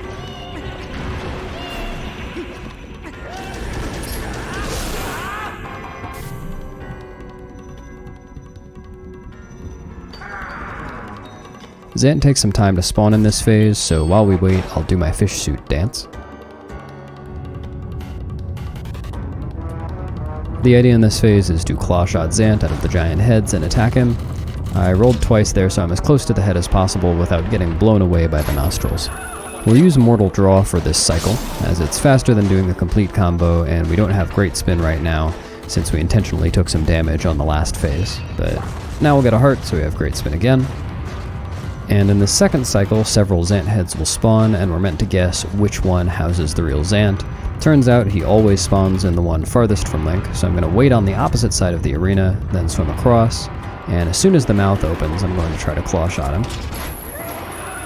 Zant would normally try to shoot a whole bunch of those little purple attacks, but because I was quick enough, he only got to shoot one, and I didn't need to wait. In this phase, Zant will be hopping around the totem poles like Ook did back in Forest Temple, but fortunately for us, Zant always hops in the same pattern, so we know exactly where he's going, and he also always spawns for the second cycle on the central pillar.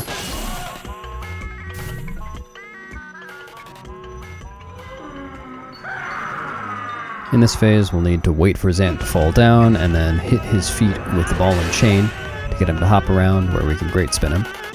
A fun fact about this fight is that it is the only required part of the game that requires the ball and chain. If it weren't for this fight, then our any % category wouldn't even get the ball and chain. It wouldn't go to Snowpeak at all, and it would save a whole lot of time. But as far as we know, the ball and chain is the only way to make Zant vulnerable in this phase.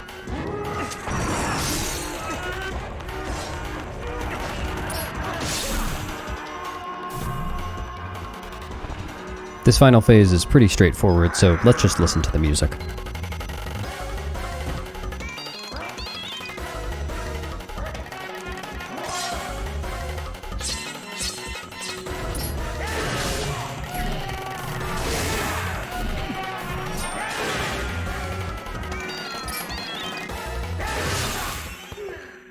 And that is the Zant fight. That is our second to last boss sequence.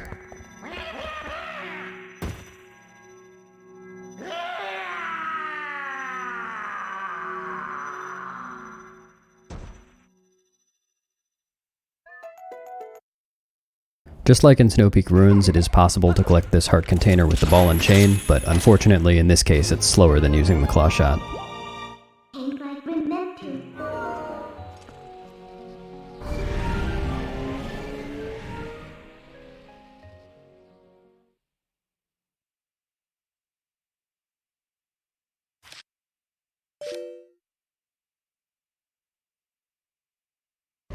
At this point we've been wearing the Zora Armor for most of the run. We put it on at the Morpheal fight and haven't taken it off since, but here I will put on the hero's clothes and I'll switch to the Hylian shield.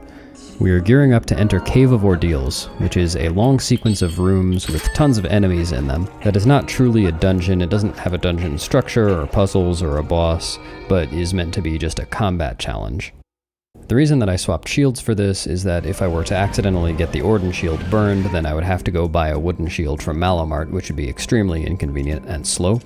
And the reason that I swapped tunics is that at various points in Cave of Ordeals, it's possible to take both fire and ice damage, and those deal extra damage when Link is wearing the Zora Armor.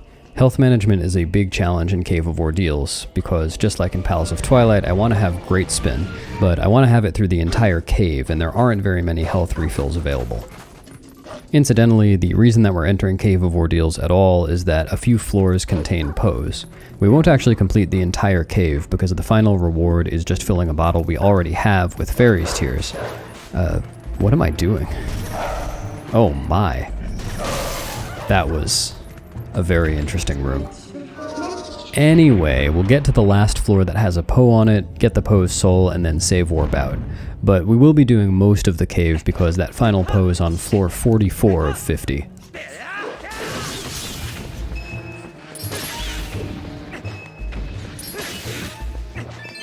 One other goal in Cave of Ordeals is to collect enough rupees to donate to Charlo for the heart piece.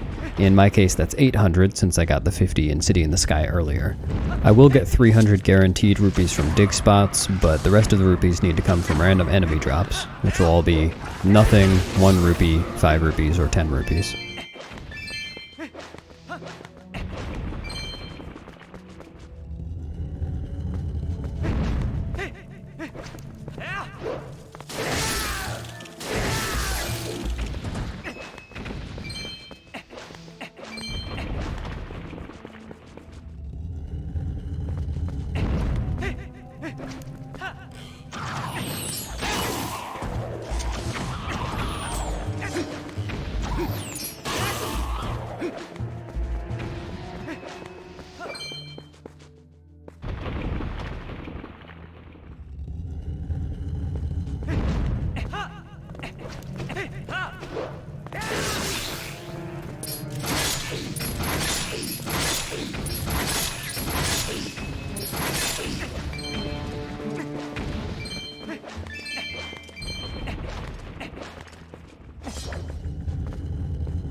In the next room, it's possible to just land on a Tektite, and it's very annoying. Hey, I didn't land on a Tektite.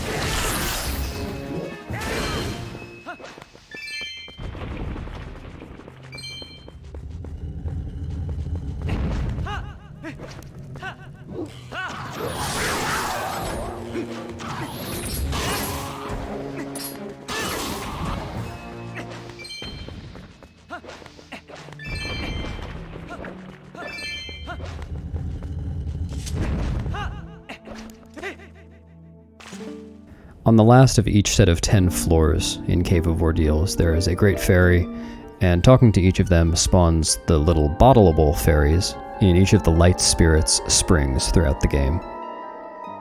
If at this point you've begun to wonder how someone could remember the floors of this cave well enough to anticipate each one, the answer is mostly lots and lots of practice. I do keep a list of the floors of the cave open while I'm doing runs, but I mainly do that in case I lose health so I can look ahead and see where the next heart drops are. Having to really rely on the list for every floor would be very distracting.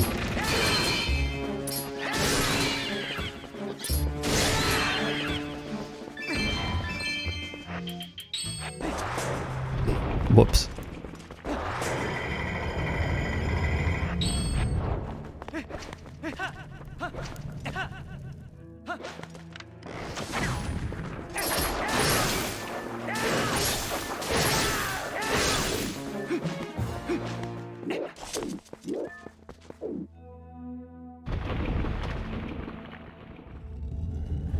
In this next room, I'll try to kill 2 of the chew worms at a time, if they're close enough together.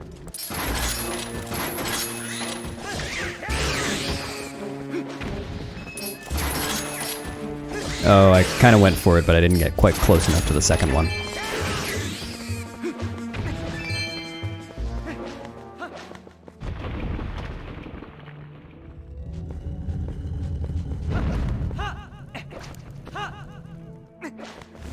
At the end of this room, I'm going to transform in anticipation of the next room, but you'll notice that I delay my transform until all of the bubbles have exploded.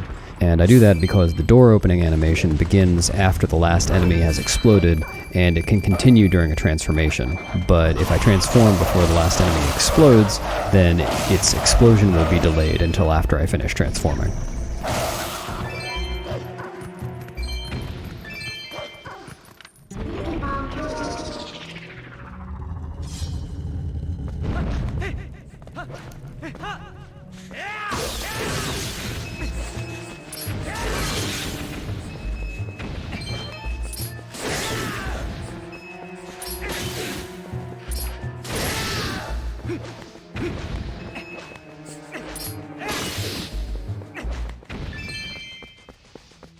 This next room houses the first of the 3 Poes that we came here for.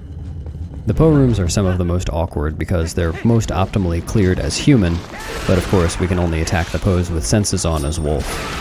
So we have to avoid the Poes in some sometimes awkward ways in order to not sustain damage.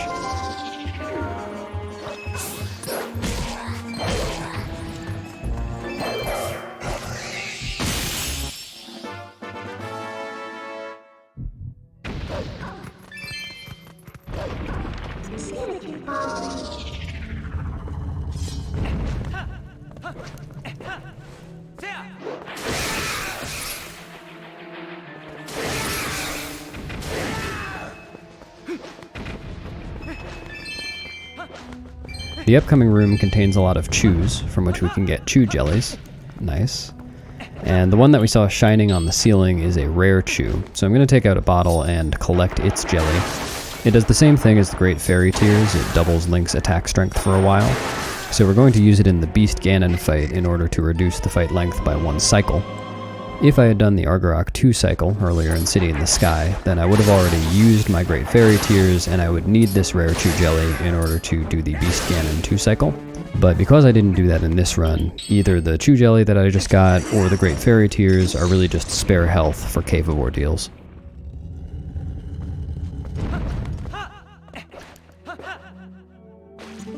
This is the 20th floor, so we're almost halfway there. Kind of.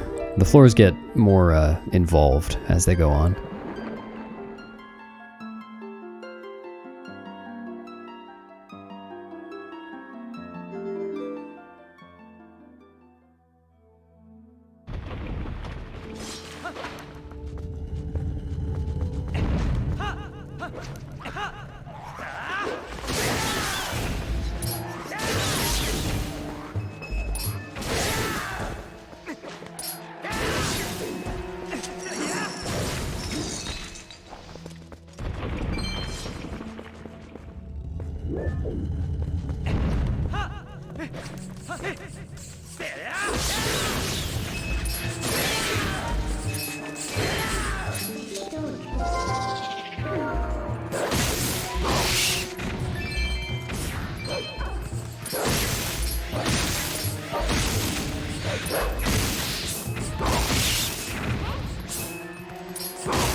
The upcoming room is very satisfying.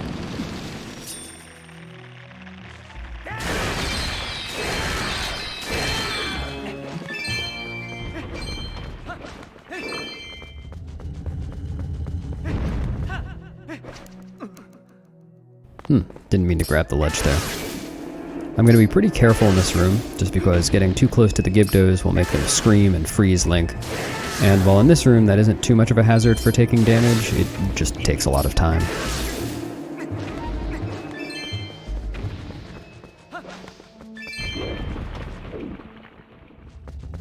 This room is mean if you don't know what's coming.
Oh, that... I meant to roll stab the bubble, just like I did with that one. Yeah, I didn't really do this room right. Oh well. Ooh, ball and chain. I guess I did that because I was close enough to the bones that I didn't want to blow myself up. Link is going to stop moving forwards at the end of this ledge, instead of continuing like he normally would. Link pauses whenever a switch is pressed in this game, whether it's him on the switch or something else pressing the switch down. And when we get to that ledge, the room after this one spawns, and in that room, 2 statues are on switches.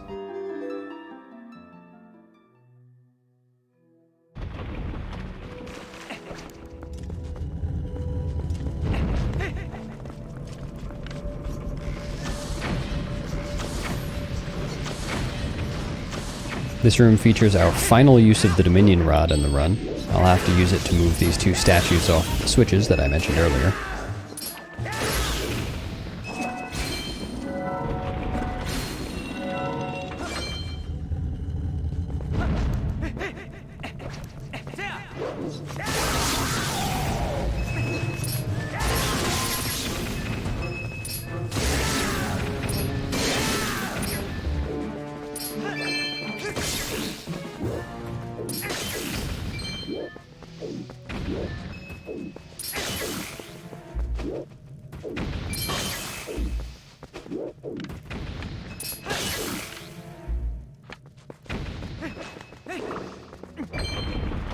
This next room is truly brutal if you don't remember what's coming up.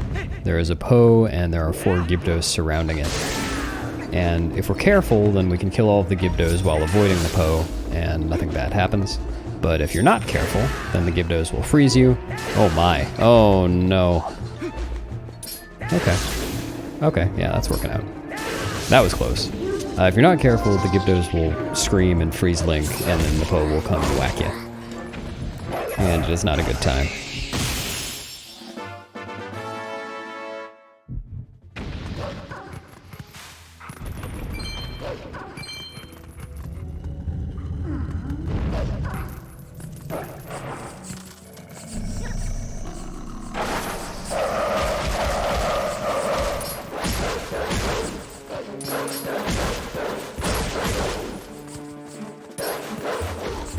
Oh, that's the first damage I've taken this Cave of Ordeals. Thankfully, this is just the room to do it in, as this room has a heart refill. There are only 2 rooms that we do in Cave of Ordeals that have heart refills, so that's very convenient.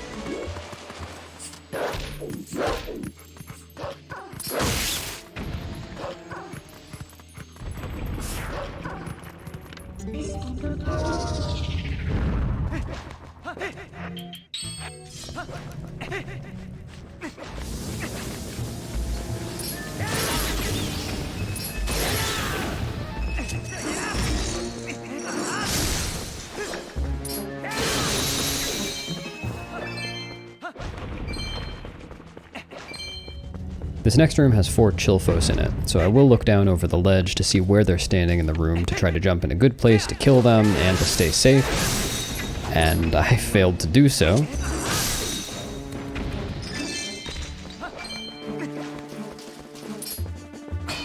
That room is unfortunately a lot slower when you don't have Great Spin anymore. But I can use my milk now. Yes, this is milk we have saved since about 5.5 minutes into the run. Hopefully the milk has not spoiled in the past 6 hours.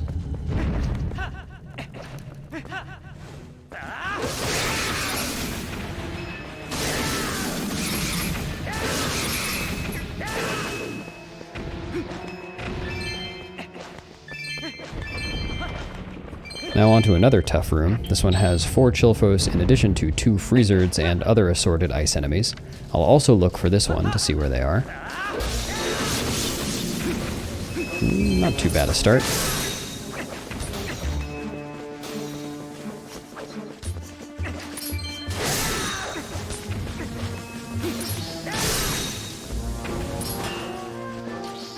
looks like I'm being very careful with health at the expense of time. And it's really a hard trade-off to make decisions about in Cave of Ordeals, because obviously the end goal is to do it all quickly, but saving health can make the later floors go quickly. That said, at this point there are only a few floors left, and Great Spin does not help all that much in them, so I wish I had gone a bit faster. But that's the whole run, isn't it?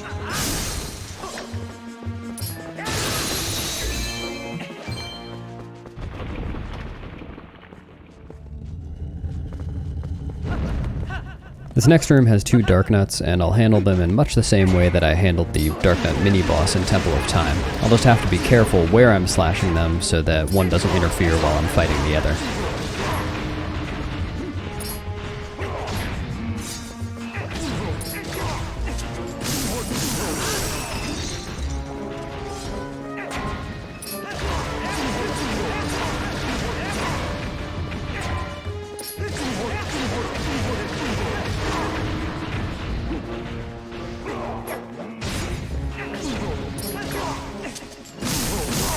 Once again, I'll wait till this one explodes to transform, so that while I'm transforming, the door opening animation will begin.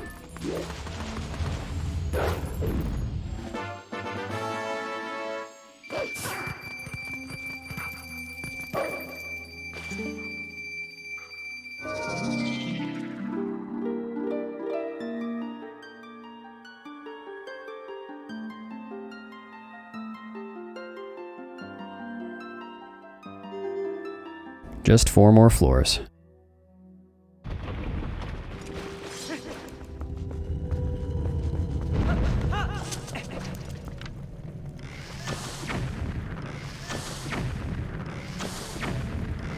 Oh, yeah. Well, that was just bad aim, but this room's kind of awkward because you have to shoot just a little bit behind the Armos to kill them. If you shoot them head on, then they'll just activate and come to life but won't die.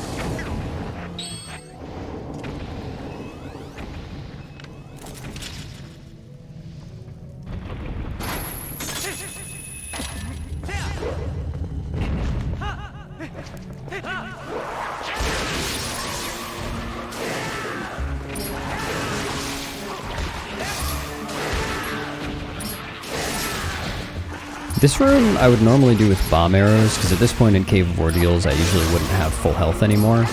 And honestly, I think I'm losing time here by trying to use Great Spin.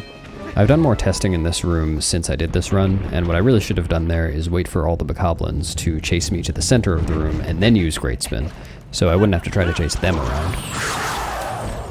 Speaking of chasing enemies around, I've also since realized that I should probably just use the bow in this room.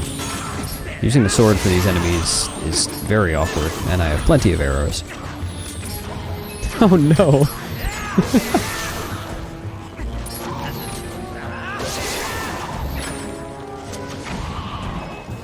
Alright, that was a pretty rough ending. But that is the last room we have to full clear. This next room has the final Poe, and we just need the Poe, so I'm going to avoid the other enemies while I get the soul and then save warp.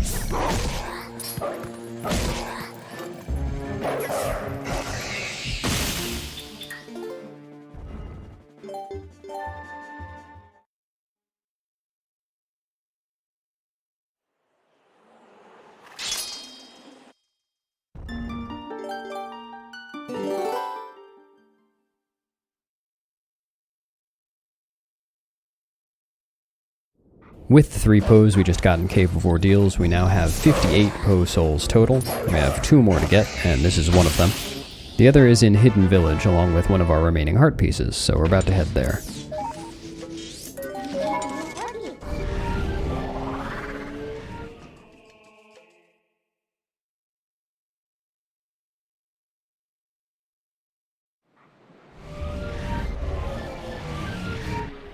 There is a postman trigger on the bridge ahead of me, so I'm going to run right up to it and then LJA over it after calling Epona to ride the rest of the way to Hidden Village.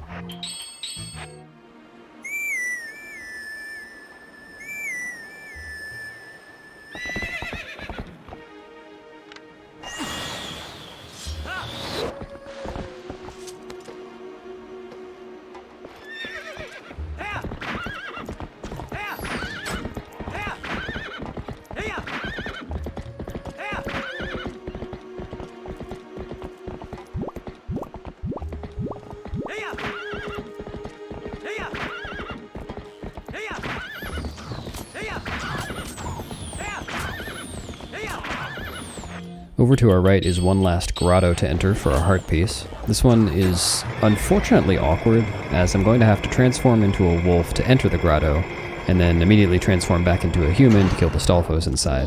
It just feels wasteful.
Next we have version 2 of Hidden Village. Earlier when we came to Hidden Village we needed to clear the place of 20 Bulblins before we could get the ancient Skybook, but now we're going to have to talk to 20 cats instead in order to get a heart piece.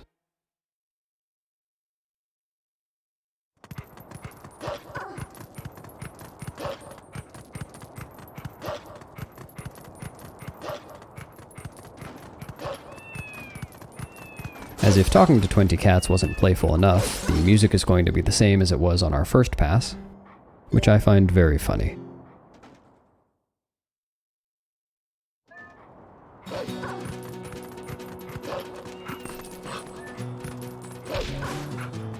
Wow, I'm having trouble talking to this cat. Oh no. It's impossible. Oh, it's possible.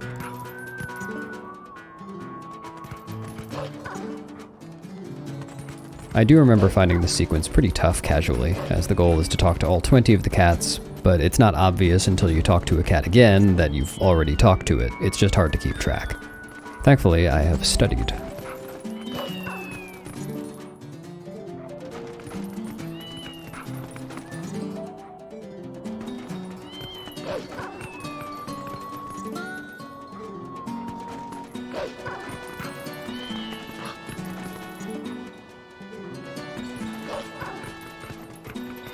Ah, the second story cats sometimes fall off of their ledges, so I'll have to remember to get that one later.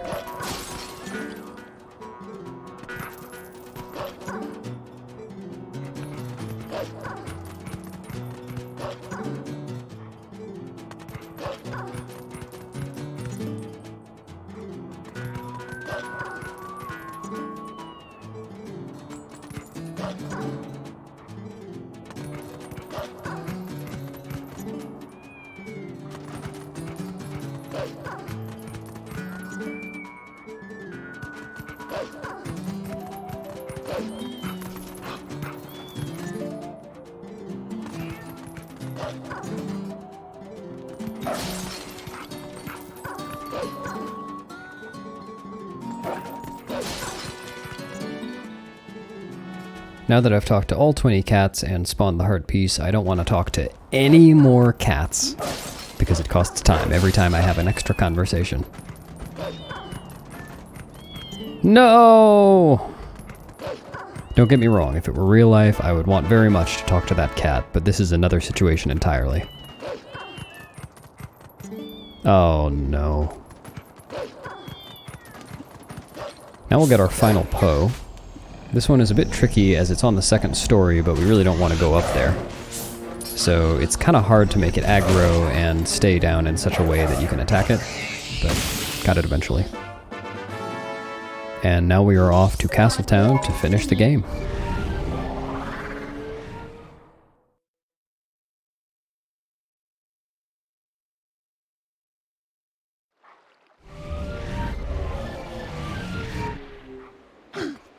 Here's our final postman skip of the run.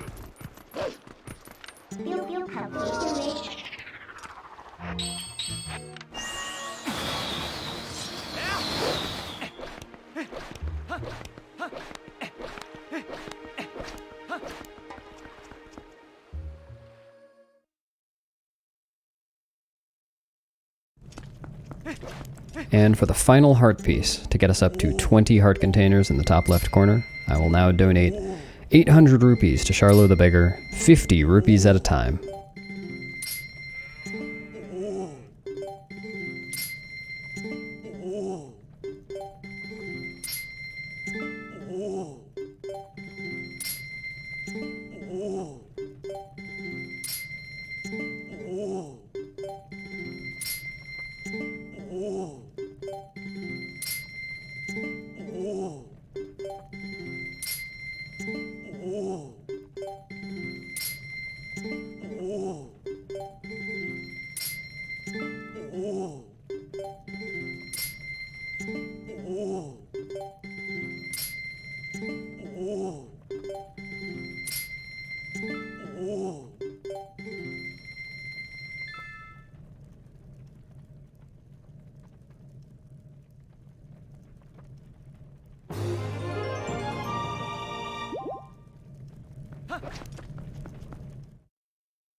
It is very common among Twilight Princess runners to enter the next cutscene by bonking on the door frame. Let's see whether I get it. Very nice. In this cutscene, Midna will show off her very cool hat and turn into a squid.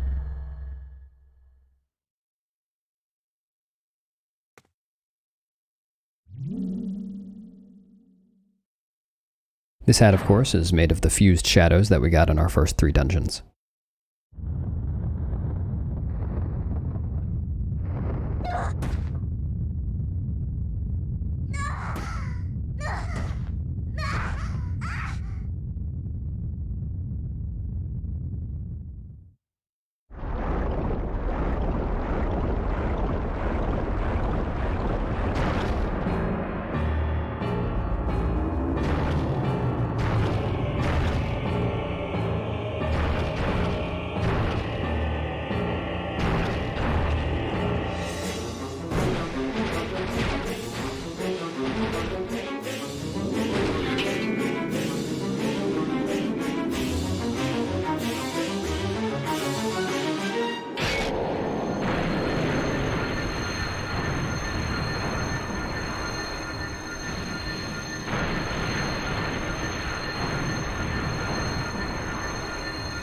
And this is what finally breaks the barrier that allows us to enter Hyrule Castle.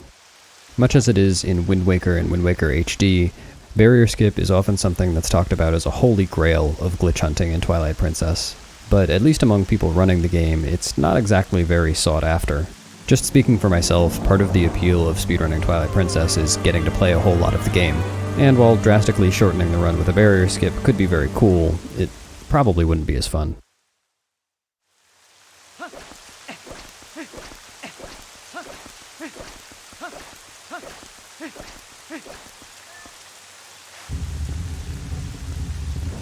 Now we enter Hyrule Castle, our final dungeon.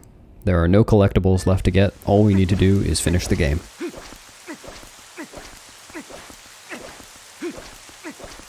This dungeon has several barriers that trap Link inside and force him to defeat a bunch of enemies before proceeding. We can skip the first of these barriers by using Jump Strike to delay receiving rupee text and make it through the barrier entirely.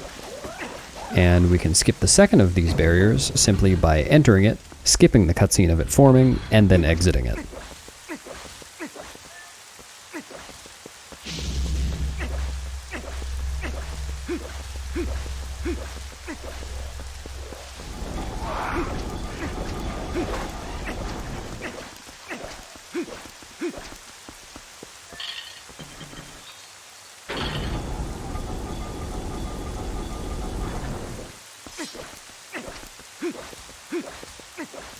Here's our fourth and final King Bulblin fight. This one is as simple as simply using Great Spin until he's done.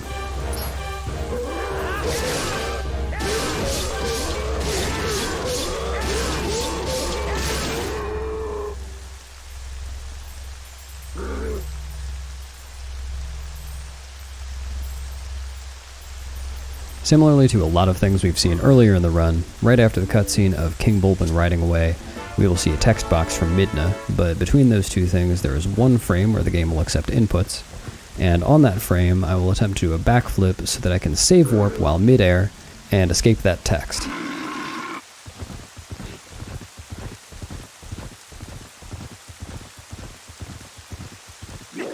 Nice, I got it. That's hard because there isn't a great visual or audio cue for that one, so we just mash for it. As a side note, if I had missed it, I still would have save warped, but I would have just had to sit through the Midna text first. In a category that didn't skip that first barrier, it would have been about equal to just go back afterwards instead of save warping.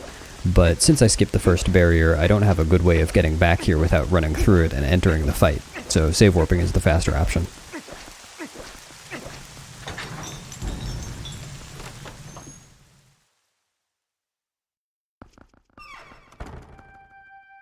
Very similarly to the last barrier skip, here I will enter this barrier zone with a jump slash and skip the cutscene mid-air so that Link does not have a chance to walk into it.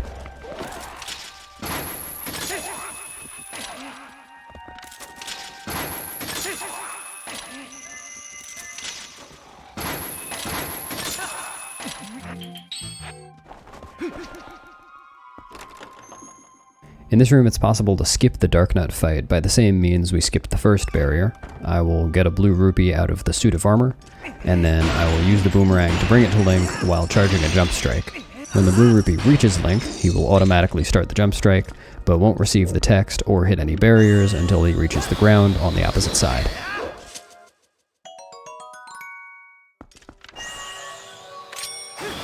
As we exit this room, we will still trigger the fight. And interestingly, because we never defeat the Darknut, this fight music will persist until we go outdoors.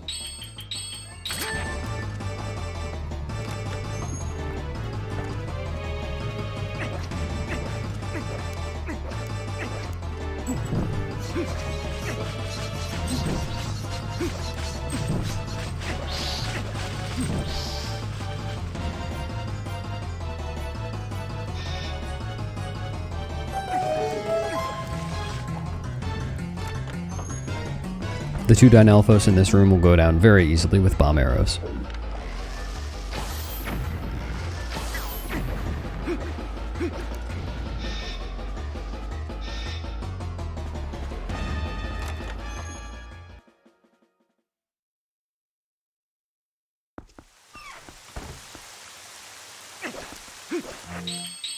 We were able to skip the Aralphos and City in the Sky, but we can't skip this one, as we need this last key. Fortunately, we can one-cycle the fight with the cunning use of great spins.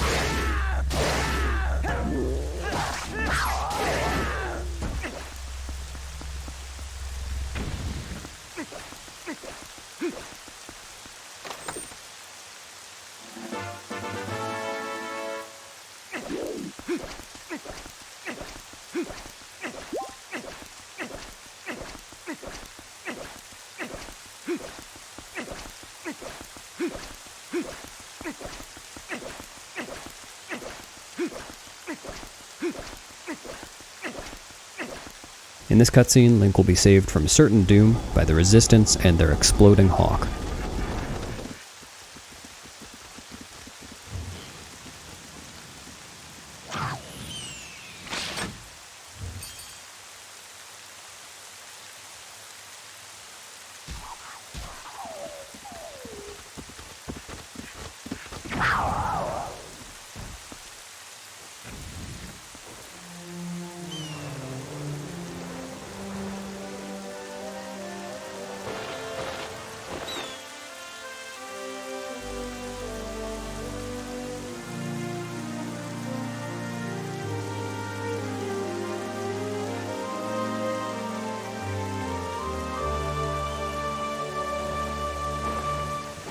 As far as I know, it is never explained why we couldn't have had that rocket launcher a lot earlier.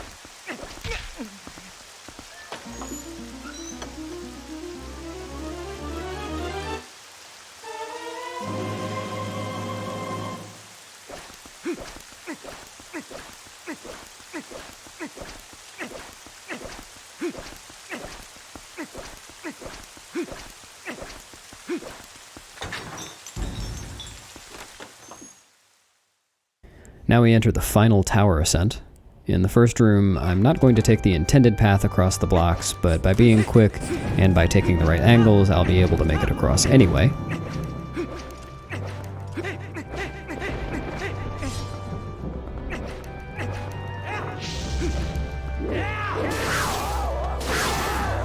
Once again, cunning use of Great Spin. Now I'll skip using the nearby claw shot targets in favor of just doing a more precise shot on a distant one.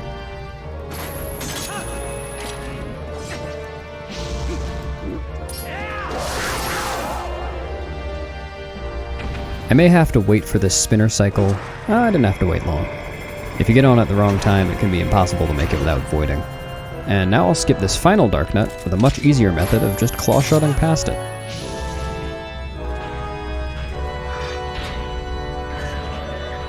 Now it is time for the final boss sequence. First we'll have Puppet Zelda, followed by Beast Ganon, followed by Horseback Ganon, followed by Ganondorf.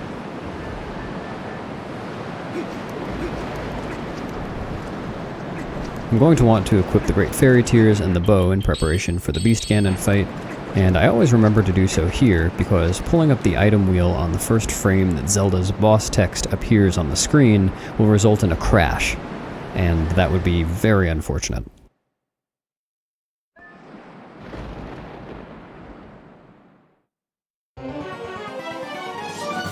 The Puppet Zelda fight is pure RNG. What we want her to do is shoot balls of light down at us. If she does any other attacks, like this one, then we cannot damage her.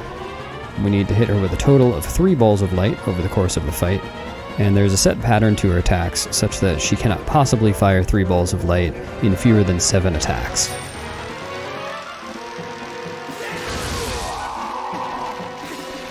There is truly nothing for me to be doing in this fight except for waiting, so I'm going to make a fort of pots while I do.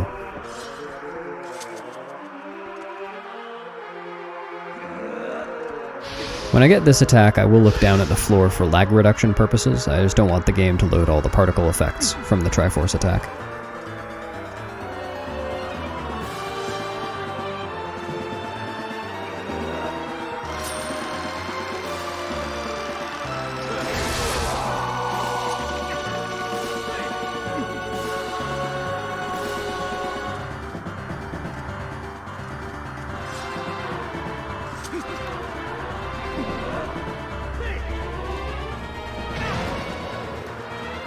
Since I took damage, I will break one of my beloved pots here, as it is nice to have Great Spin going into the Beast Ganon fight.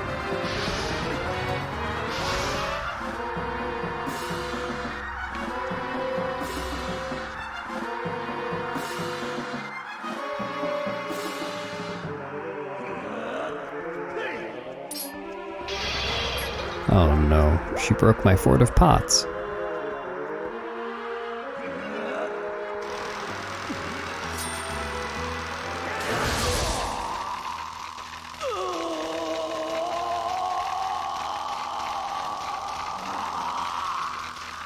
Next is the Beast Ganon fight. Immediately as this fight starts, Beast Ganon will be charging at us, and by shooting him in the forehead with an arrow, we can knock him down very quickly.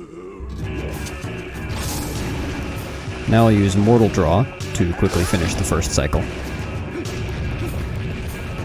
There are several different variations of attacks that Beast Ganon can do. Fortunately, we won't need to transform into a wolf, we'll just need to wait for him to appear, go to the opposite side, and shoot him again in the forehead. This time, before using Mortal Draw, I'll drink the Great Fairy Tears, as that will complete both of the remaining cycles at once.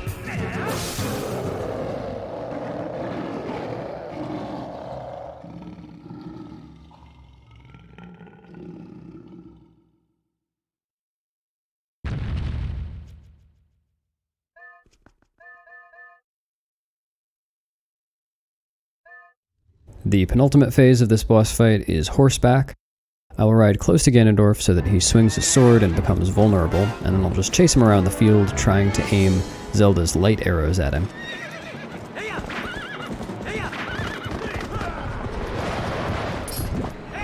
The awkward part about this fight is just aiming the arrows, as Zelda shoots straight from where she's sitting.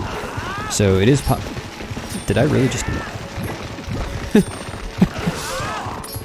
Well, I guess that's also another awkward part of the fight. This is going very poorly. Normally, the only awkward part of the fight is aiming Zelda's arrows, as she just shoots straight ahead. And you can aim them by just aiming Epona various directions, but Ganondorf likes to juke you a bit.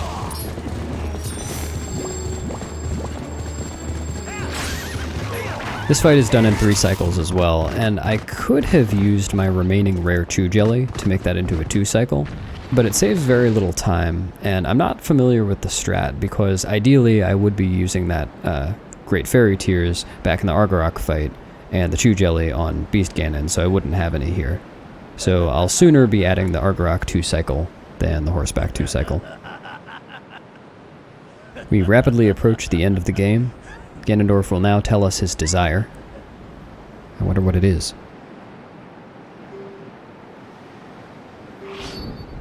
Oh, foul blade, blot out the light. Okay, got it. The very final fight in the game with Ganondorf is staggeringly easy if you know what to do.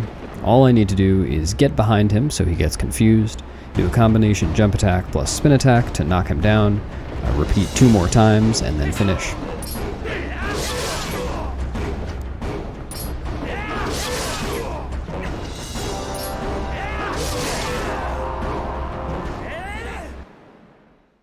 There you have it. Twilight Princess 100% in 6 hours, 27 minutes, and 38 seconds.